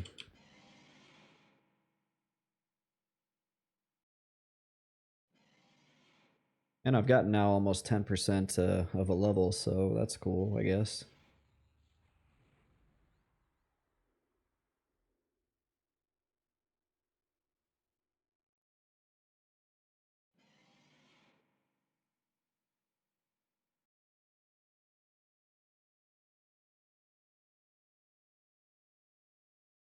And I would do this after I got back from picking up my girlfriend, but I want to do it on stream. I want it like recorded. And I don't really feel like streaming all night because I have some other things I need to do, so this isn't one that I'm willing to find off stream. It's been such a thing that we've all kind of, a lot of my viewers have been asking about, like, when are you going to get the dagger? Did you get the dagger? So I don't want to like just pop up on stream tomorrow and be like, oh yeah, I got it. Sorry, you guys missed it. That's no fun.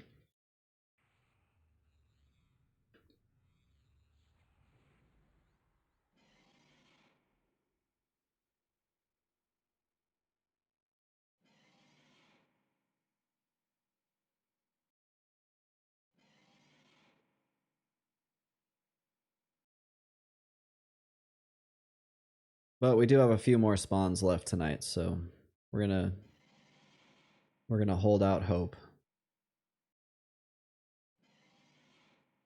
We need to rub our lucky clover here. Rub it on the altar. There we go. And then accidentally aggro everything up there and die. That'd be funny. I don't think I could even be mad at that.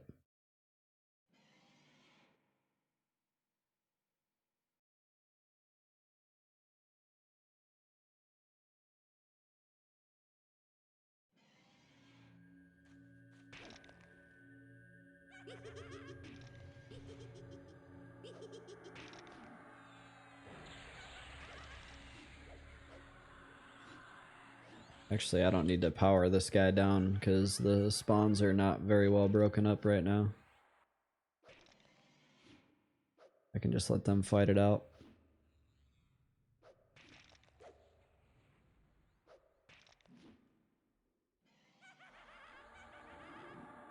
Just gotta make sure he's rooted. I don't think the cohorts run, but I don't want to take any chances.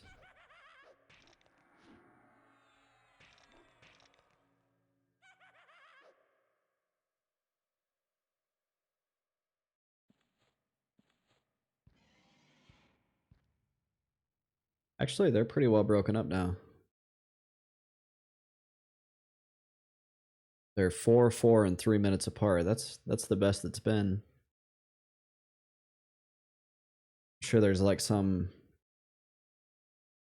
Hornier circle, whatever. Like, I wish I could go back and look and see like the timers, the differences between each, and see what like pattern it makes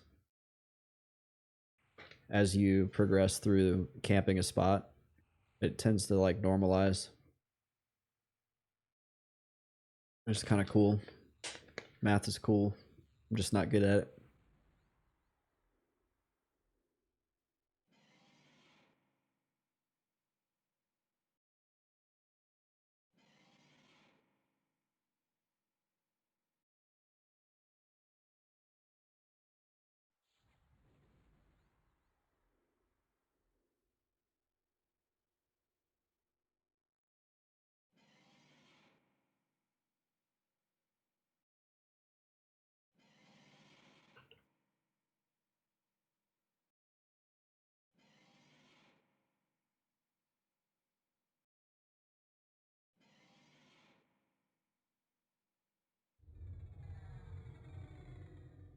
Give my pet a fresh buff here. And one last arch shielding for me.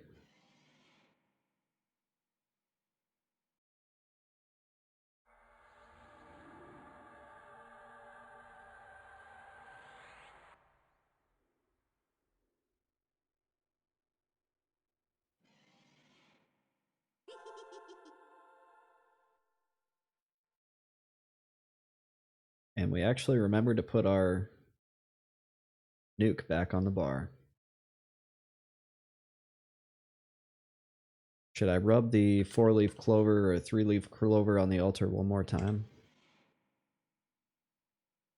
Let's do it. We gotta rub this symbol. Whoa, we don't want to get too close to them. Okay. 2 minutes.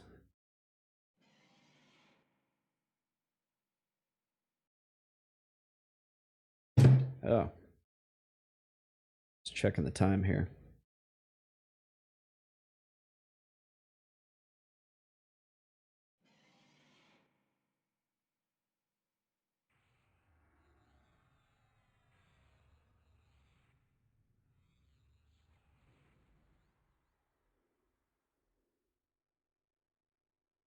So next month I'm going to buy soundproofing foam for the walls in here. And then after that, I've really got nothing else to buy until I build my new gaming PC. And I'm going to build it as quiet as possible. And I can't wait. Because the computer I'm on right now is so loud.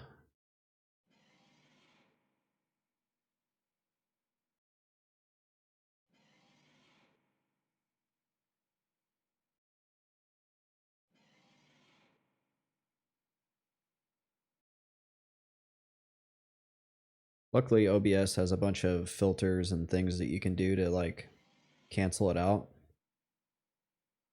But I feel like the more of that stuff you use, like the less audio quality you get. Eventually I'll get the XLR set up. But I'm going to do like XLR and the Stream Deck and all that after I build a PC.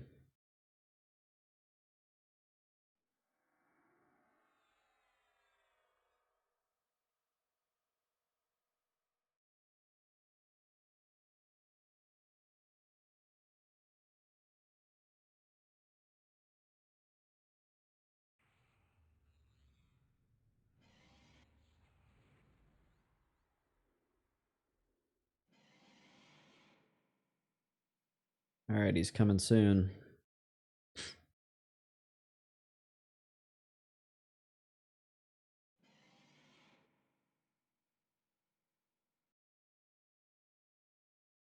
Fly Acolyte.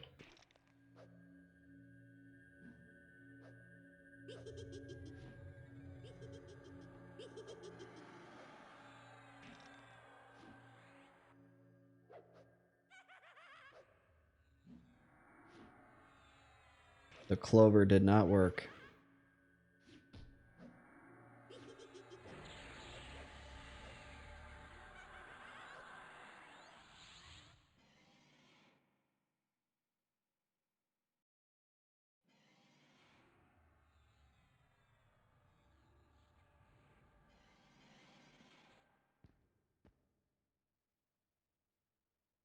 Suppose now I can start using my sound effects board again as well.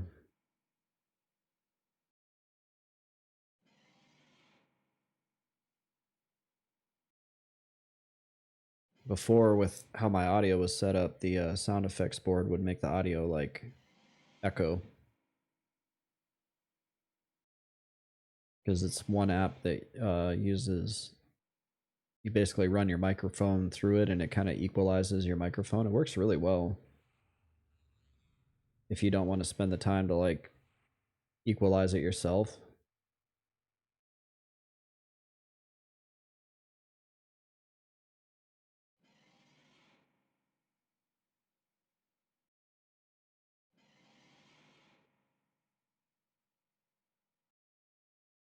And it made that headset microphone of mine actually sound passable.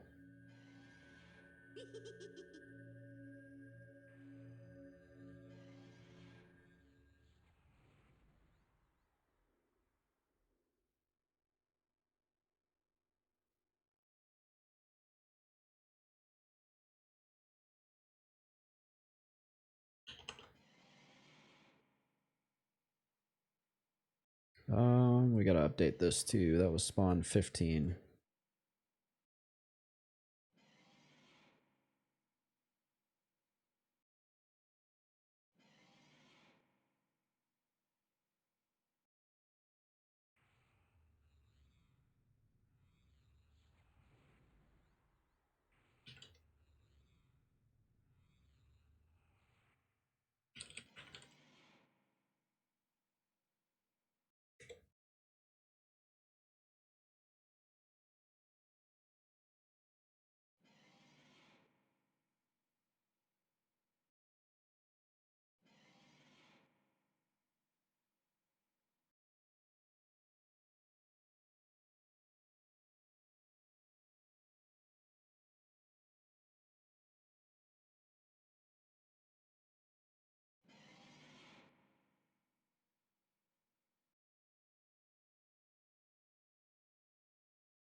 Okay, I think I have 3 more.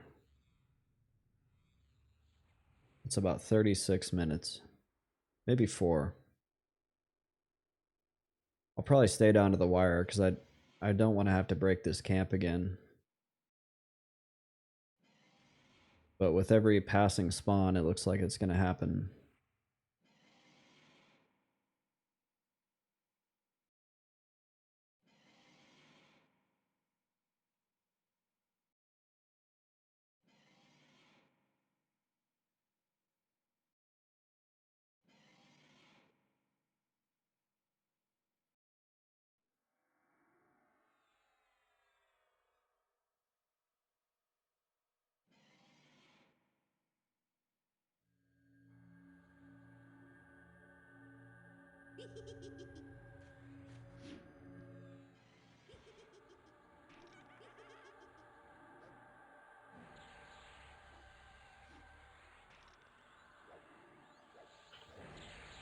Keep fizzling.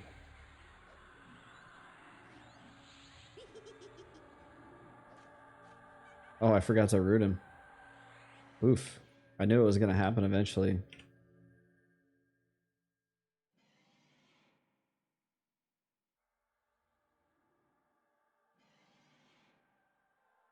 You do the same thing often enough and eventually you get kind of complacent and make a mistake.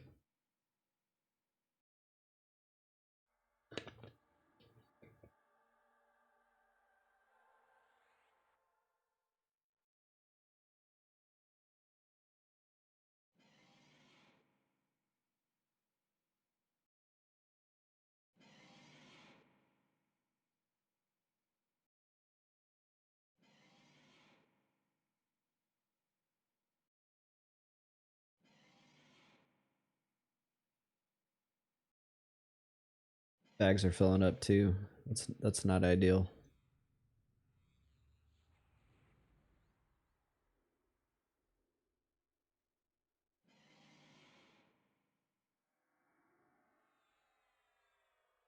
We got a full stack of canines.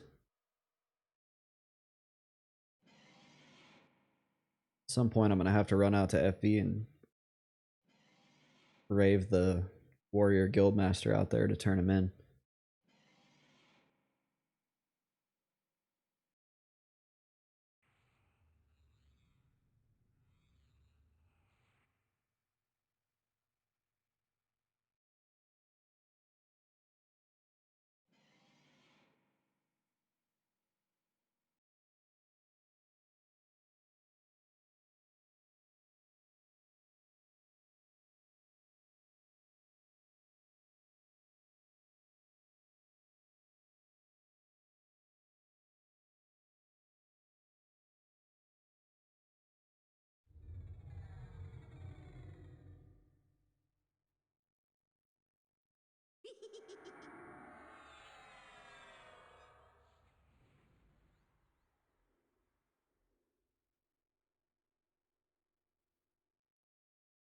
At least that guy that wasn't rooted was really low on health when he started to run, so he didn't take off. And if you let these spawns sit up long enough, the believers will put Spirit of Wolf on them so they can really take off. Because those are shamans, the believers are.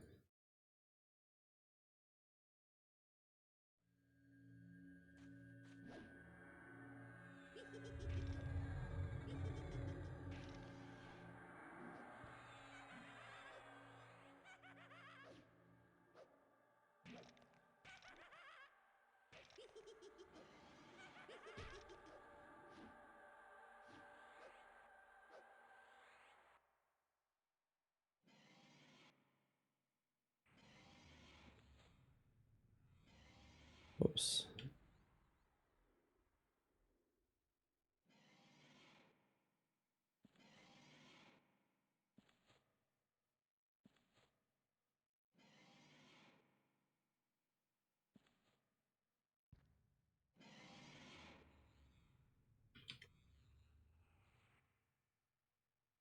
All right. Center is up in 4 minutes. Will we get him?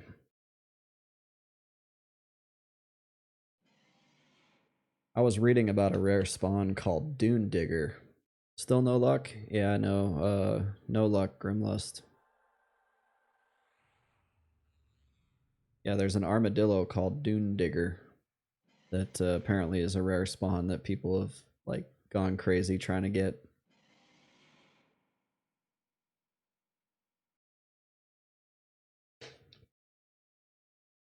Yeah, no, we're just kind of coming down to the last 3 or so spawns, and then I'm gonna have to call it.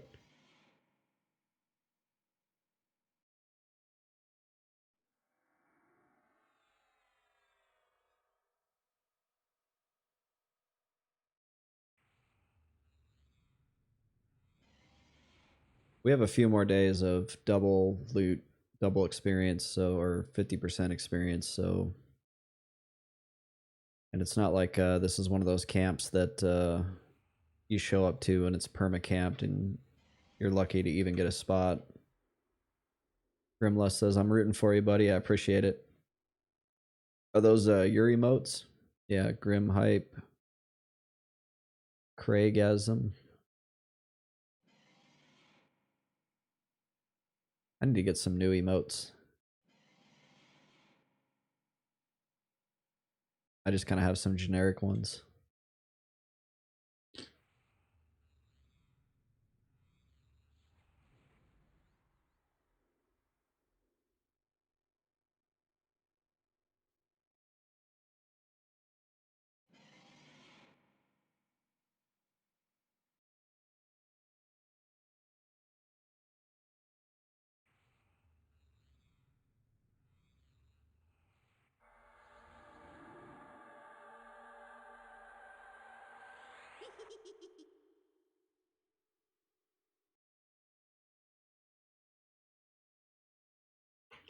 Yeah, I got the initial like artwork. That's funny. Is that Diablo? What is that?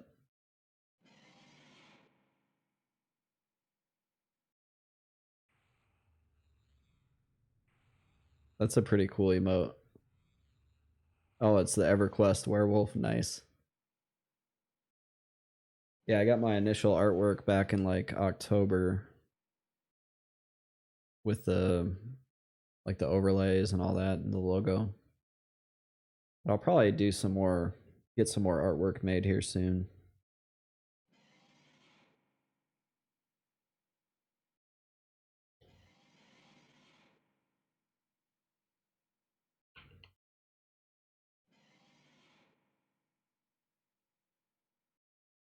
I'm really proud of my follower notification. I need to figure out how to make it transparent, but I made it myself in DaVinci Resolve. I just need to figure out how to remove the background from it.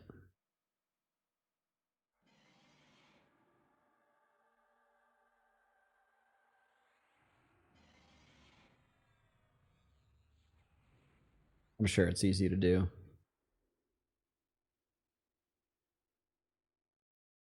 I could probably at this point make my own overlay as well. Because I do kind of want to update it. It's really basic.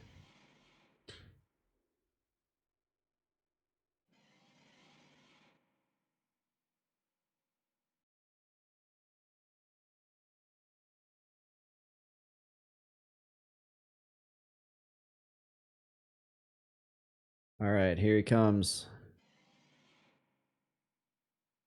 Follower.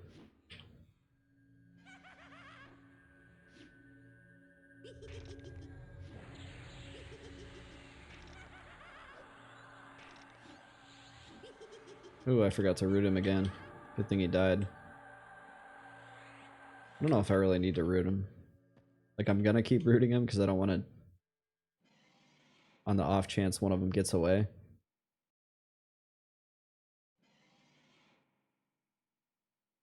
There's 16.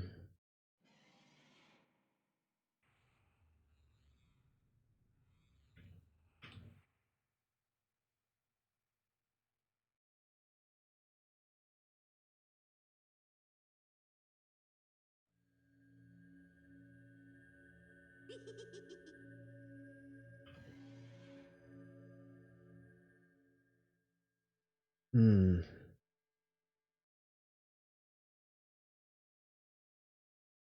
Think positive thoughts.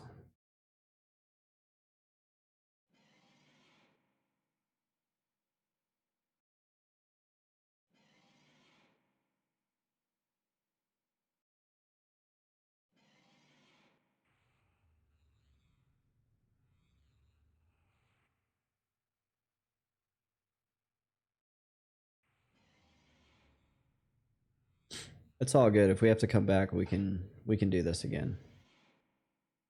We figured it out. We cracked the code.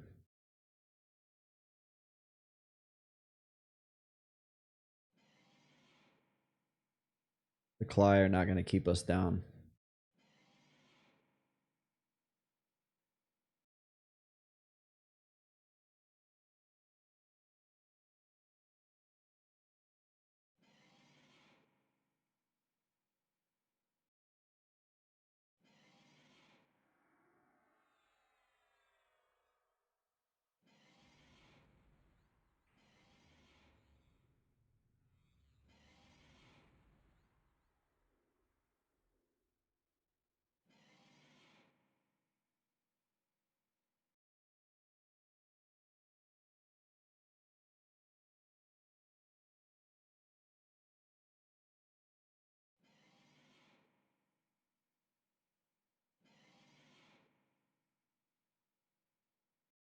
It wouldn't be a called a challenge if you didn't have to deal with the grind.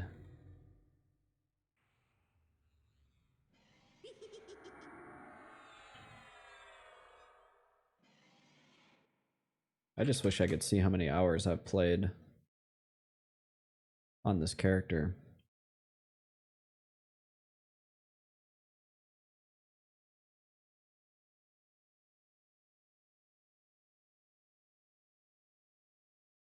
I think it used to tell you even on P99. Maybe not. I can't remember.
He's tiny. He's a little skeleton now.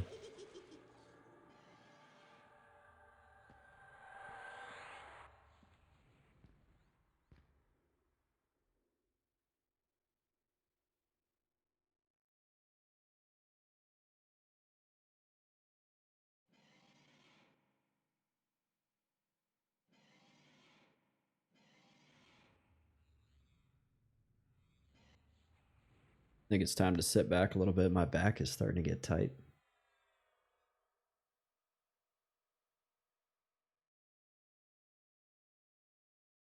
So how did you get the EverQuest werewolf twerking emote? Did somebody make it for you?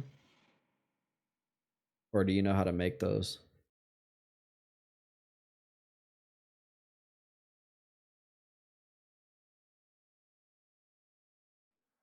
Because that is pretty cool. $10 on Fiverr, nice. Yeah, that's where I got my logo and all that made, was Fiverr.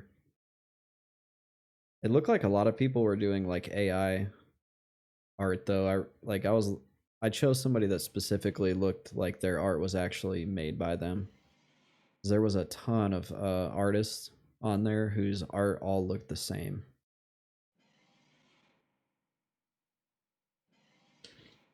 I'm like, I'm not gonna pay you $100 or whatever, 50, $100 to put like 2 prompts and an image into something and then send it back to me. Like, I'll just go pay for the AI program myself.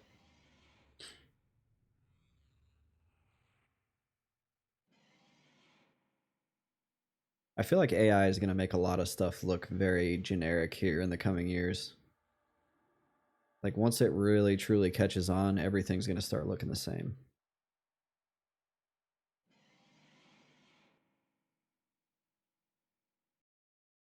But that's why I didn't go with one of those, because I was like, I don't want my logo to look like everybody else's.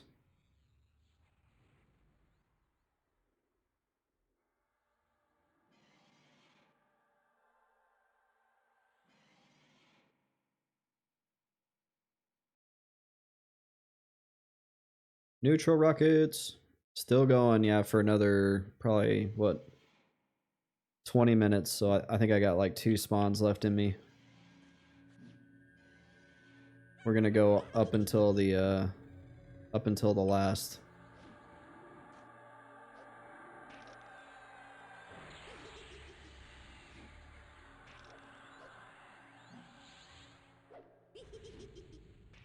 I thought about coming back and streaming again when I get back, but I don't know. My back's hurting. Neutral Rocket says this is by far the toughest place or piece. Yeah, I was actually going to ask you, how many spawns do you think you did before you got yours? Because we're at 16 right now. And I saw online a couple. Oh, Neutral Rocket says at least a couple of hours. I saw online at least one person said they did 40 to 50 and still hadn't gotten it. I saw the Cly Imprecator when I was getting set up, but in order to break the camp, I have to wait for this guy here at the center to despawn. I can't do all 3. Not with these guys out here healing everything I'm trying to kill as well. So yeah, the Imprecator was up when I got here and he despawned right in front of me if you watch the replay later. But yeah, I was able to get the camp broken, obviously.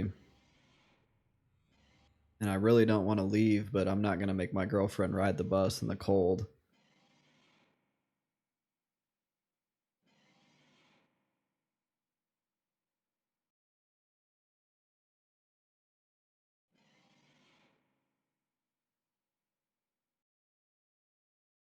So it's looking like I'll probably have to come back again. Yeah, I'm not sure if you got lucky or if I'm just getting unlucky.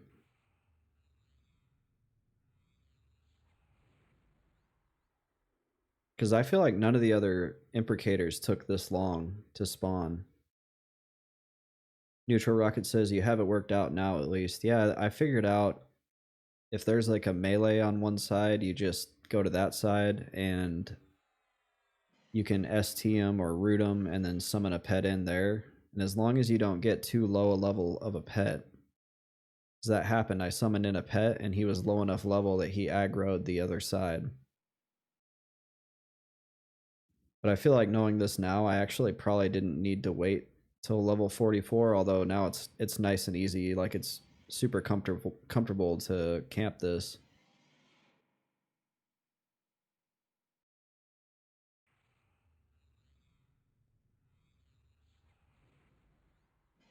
It's just getting it broken. That's the tough part.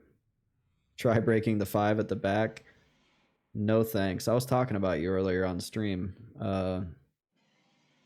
Yeah, about how you brute forced your way through all 5. I imagine the pet probably isn't able to withstand that much abuse.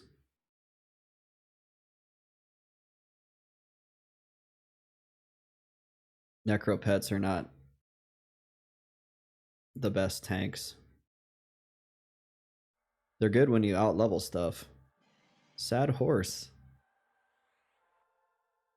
Am I thought you were off at 7:30. Am I late? Do I need to get off my stream and come get you? I thought I'm confused.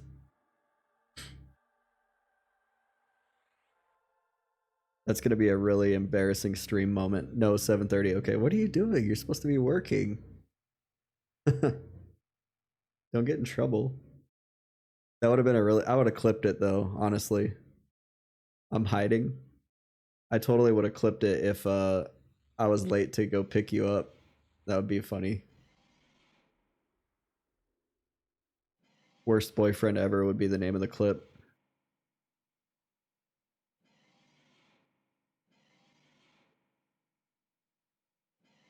All right, I have 2 spawns left in me.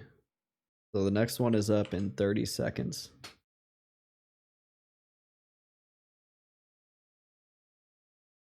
And then I got 1 behind that, and then I gotta go pick up Sad Horse.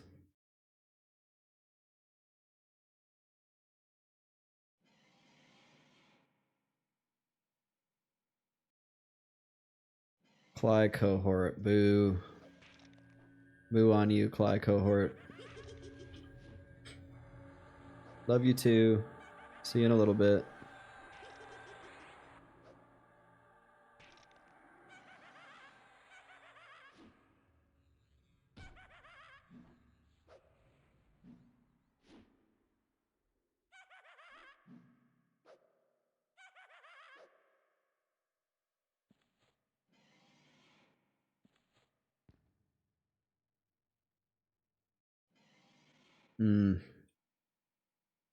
I was hoping she was my good luck, because man, sometimes like when I'm camping something or back when I was playing Diablo, she would like walk in the room, and the moment she would walk in the room, like a high rune would drop.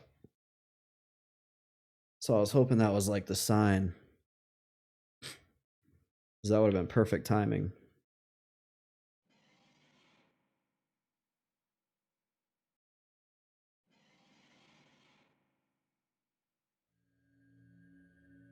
Neutral Rocket says I had some amazing luck the other day. What did you get? What was lucky?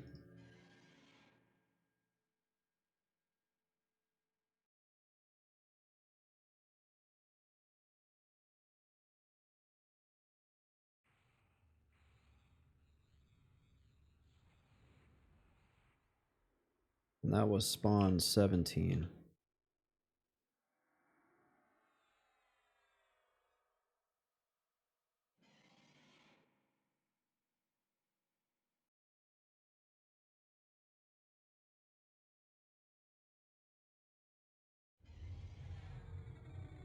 Yeah, I really didn't want to have to do this again. I thought for sure 4 hours would be enough time. Neutral Rocket says, I was joking to someone camping the AC for 5 hours straight that I have arrived and would spawn him, and he spawned right after that.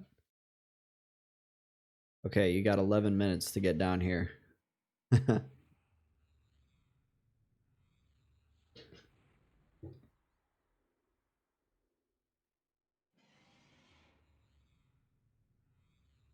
It's turning into the sleeves all over again.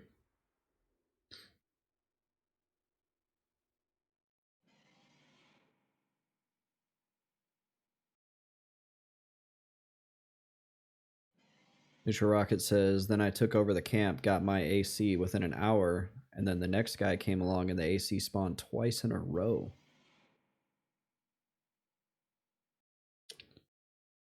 I've never camped that guy.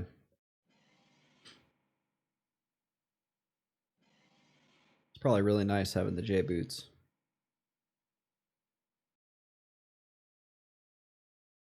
I should camp him on my enchanter. I don't know. I think I like the Necro more than the enchanter.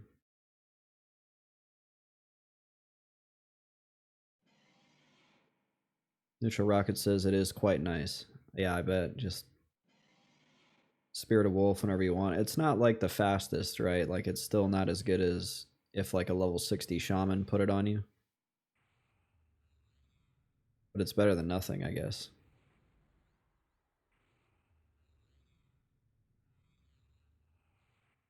Neutral Rocket says, though I think you can buy a similar item for 5k, but with a cast timer. Huh.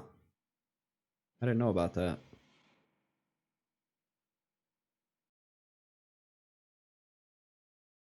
Yeah, I feel like you don't really need an instant cast Spirit of Wolf that bad. The cast timer one is probably just as good. Traveler's boots.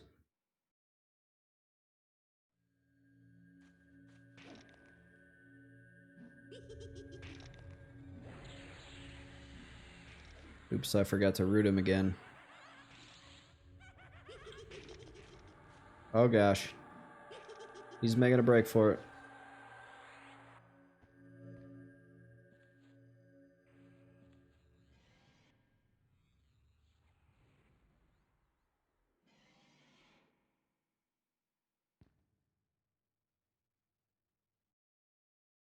Traveler's boots from Saul's Eye.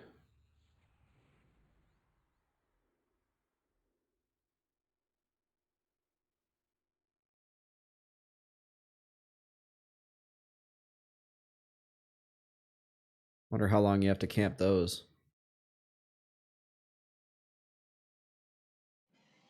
Oh, it's just something you can buy.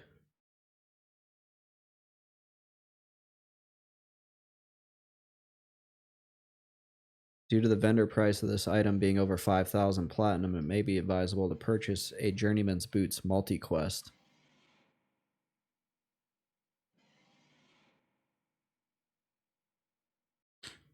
How much are people selling that for?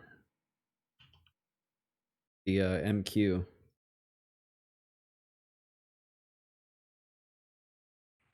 5k as well. So then you just bought an inferior item, I guess, if it's the same price.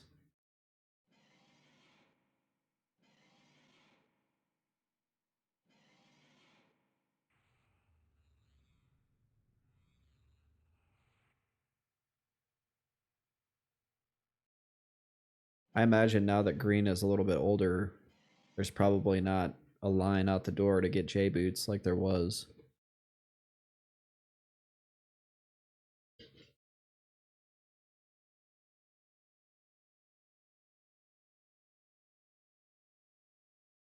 I heard you had to get like on a waiting list for a while.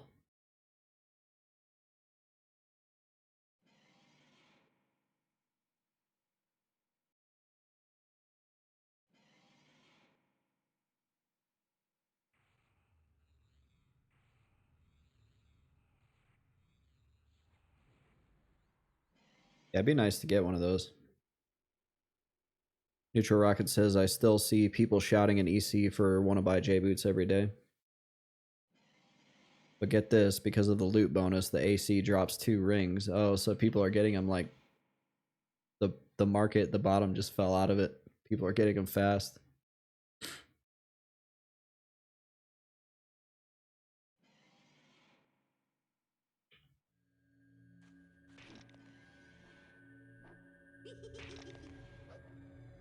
Okay, we'll root this guy.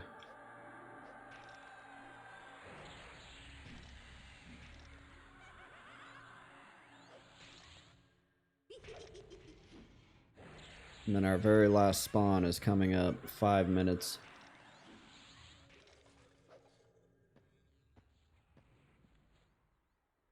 And we just hit 50% to level 45. If you weren't SSF, I'd do the J-Boots MQ with you. I appreciate that, Neutral. Eventually, he won't be SSF, so... Although I could probably just solo it.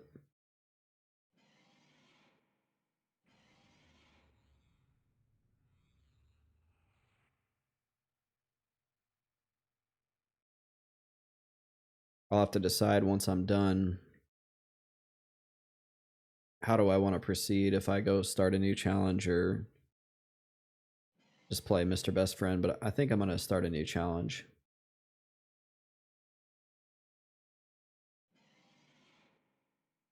Start a whole new challenge in a different place. In a harder place.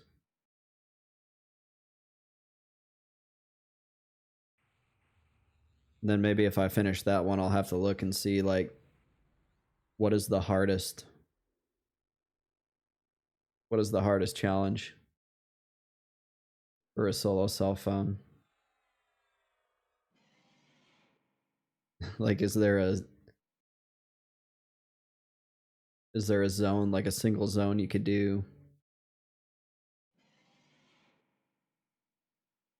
I know some people have done Guck, only Guck.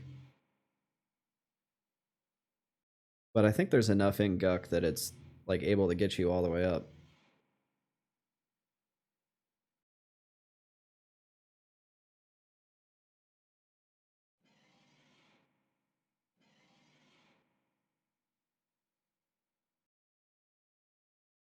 That'd be a fun one though, like go 1 to 60 and never leave a zone. Oh yeah, no, Neutral Rocket says my last death was in lower Guck. Guck is hard for sure. I think what I mean is there's like a good spread of monsters and loot in there.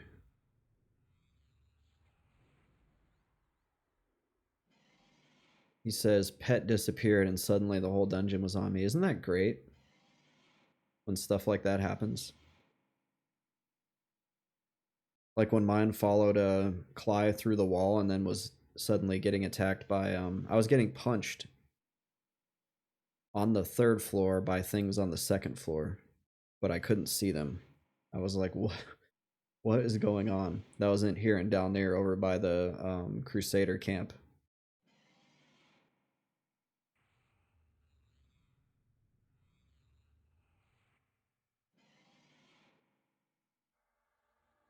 All right, last one. I was gonna rub the good luck charm on the altar, but I'm not gonna do any of that. I'm just gonna sit here and wait.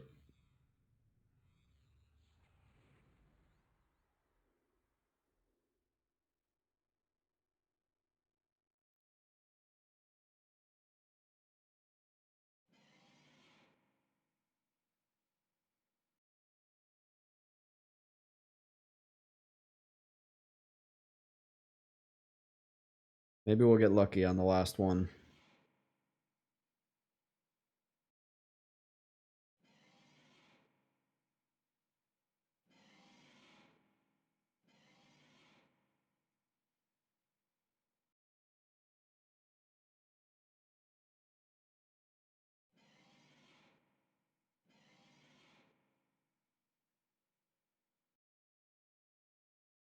Should be here in 1 minute.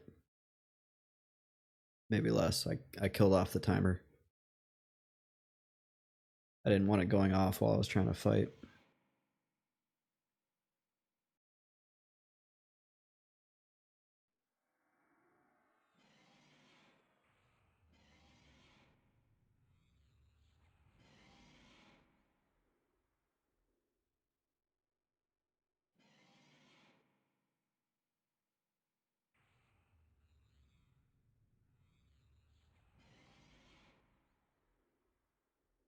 Oh. Oh my gosh. Now does he drop it?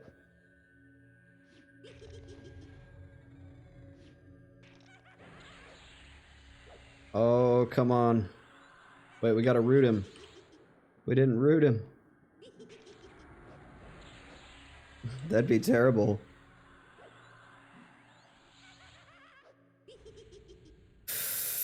All right, here we go. Oh, is that it? Ah, we got it.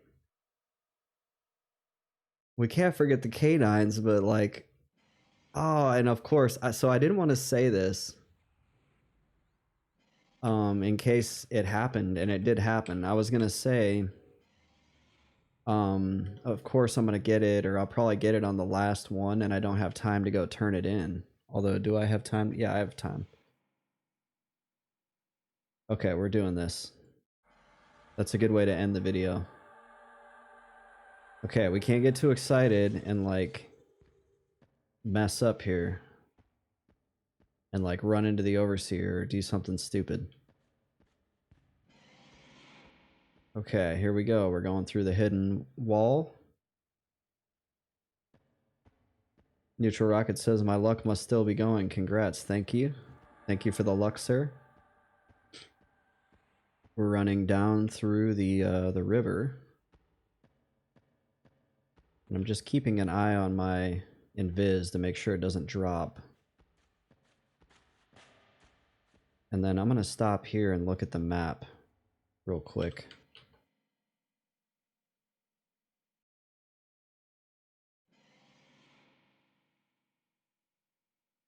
Okay. Pulling it up on the wiki real quick. We have to go to the last door on the right. Okay. All right, watching my invis here. So it's not there. Is it this? No. Okay. This is where you start getting close to the... Oh, there's the overseer. Oh, oh no. My invis. Oh, that's not my invis. That was my... Oh, we have to like kill these guys. I don't know if I have time for that. No. That's such a perfect way to end the video. And I have to go. Because, yeah, how do I want to do this? The overseer's scaring me. Is it something where...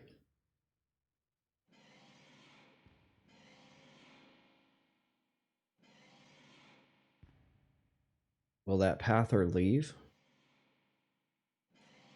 Okay, the pather left.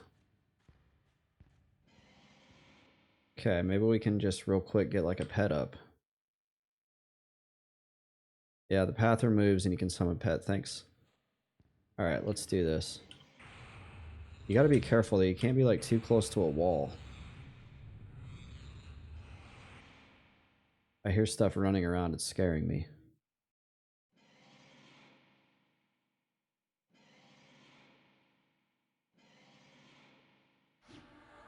Alright, he's a big pet.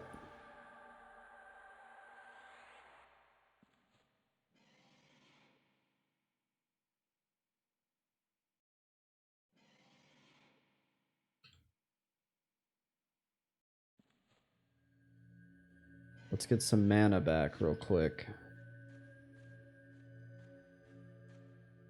And if the pather comes back, we're just gonna... The pet can just kill him.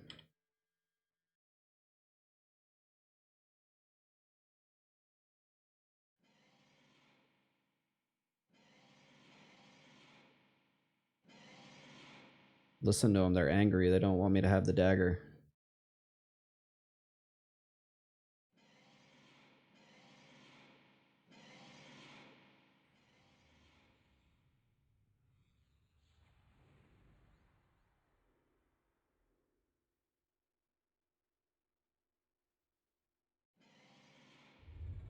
So we're just going to buff the pet. Get a little bit more mana.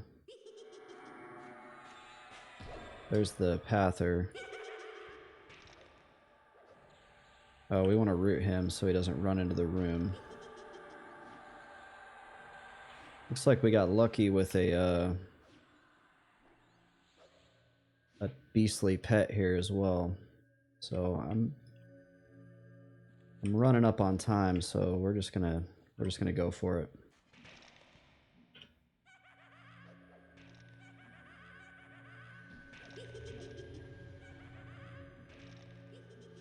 We're just gonna try to keep the pet healed.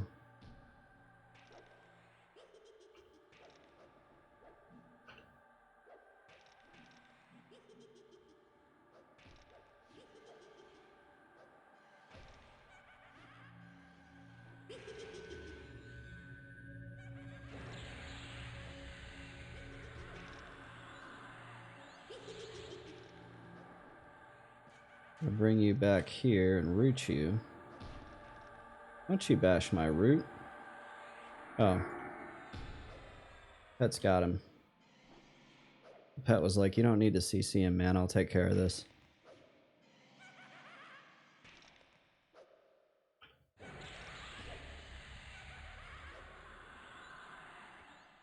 Alright, we'll get our K9s real quick, because why not? I don't think that guy is going to aggro. Nope. Alright, this... Where's the forge? There it is. Okay. Let's put everything in.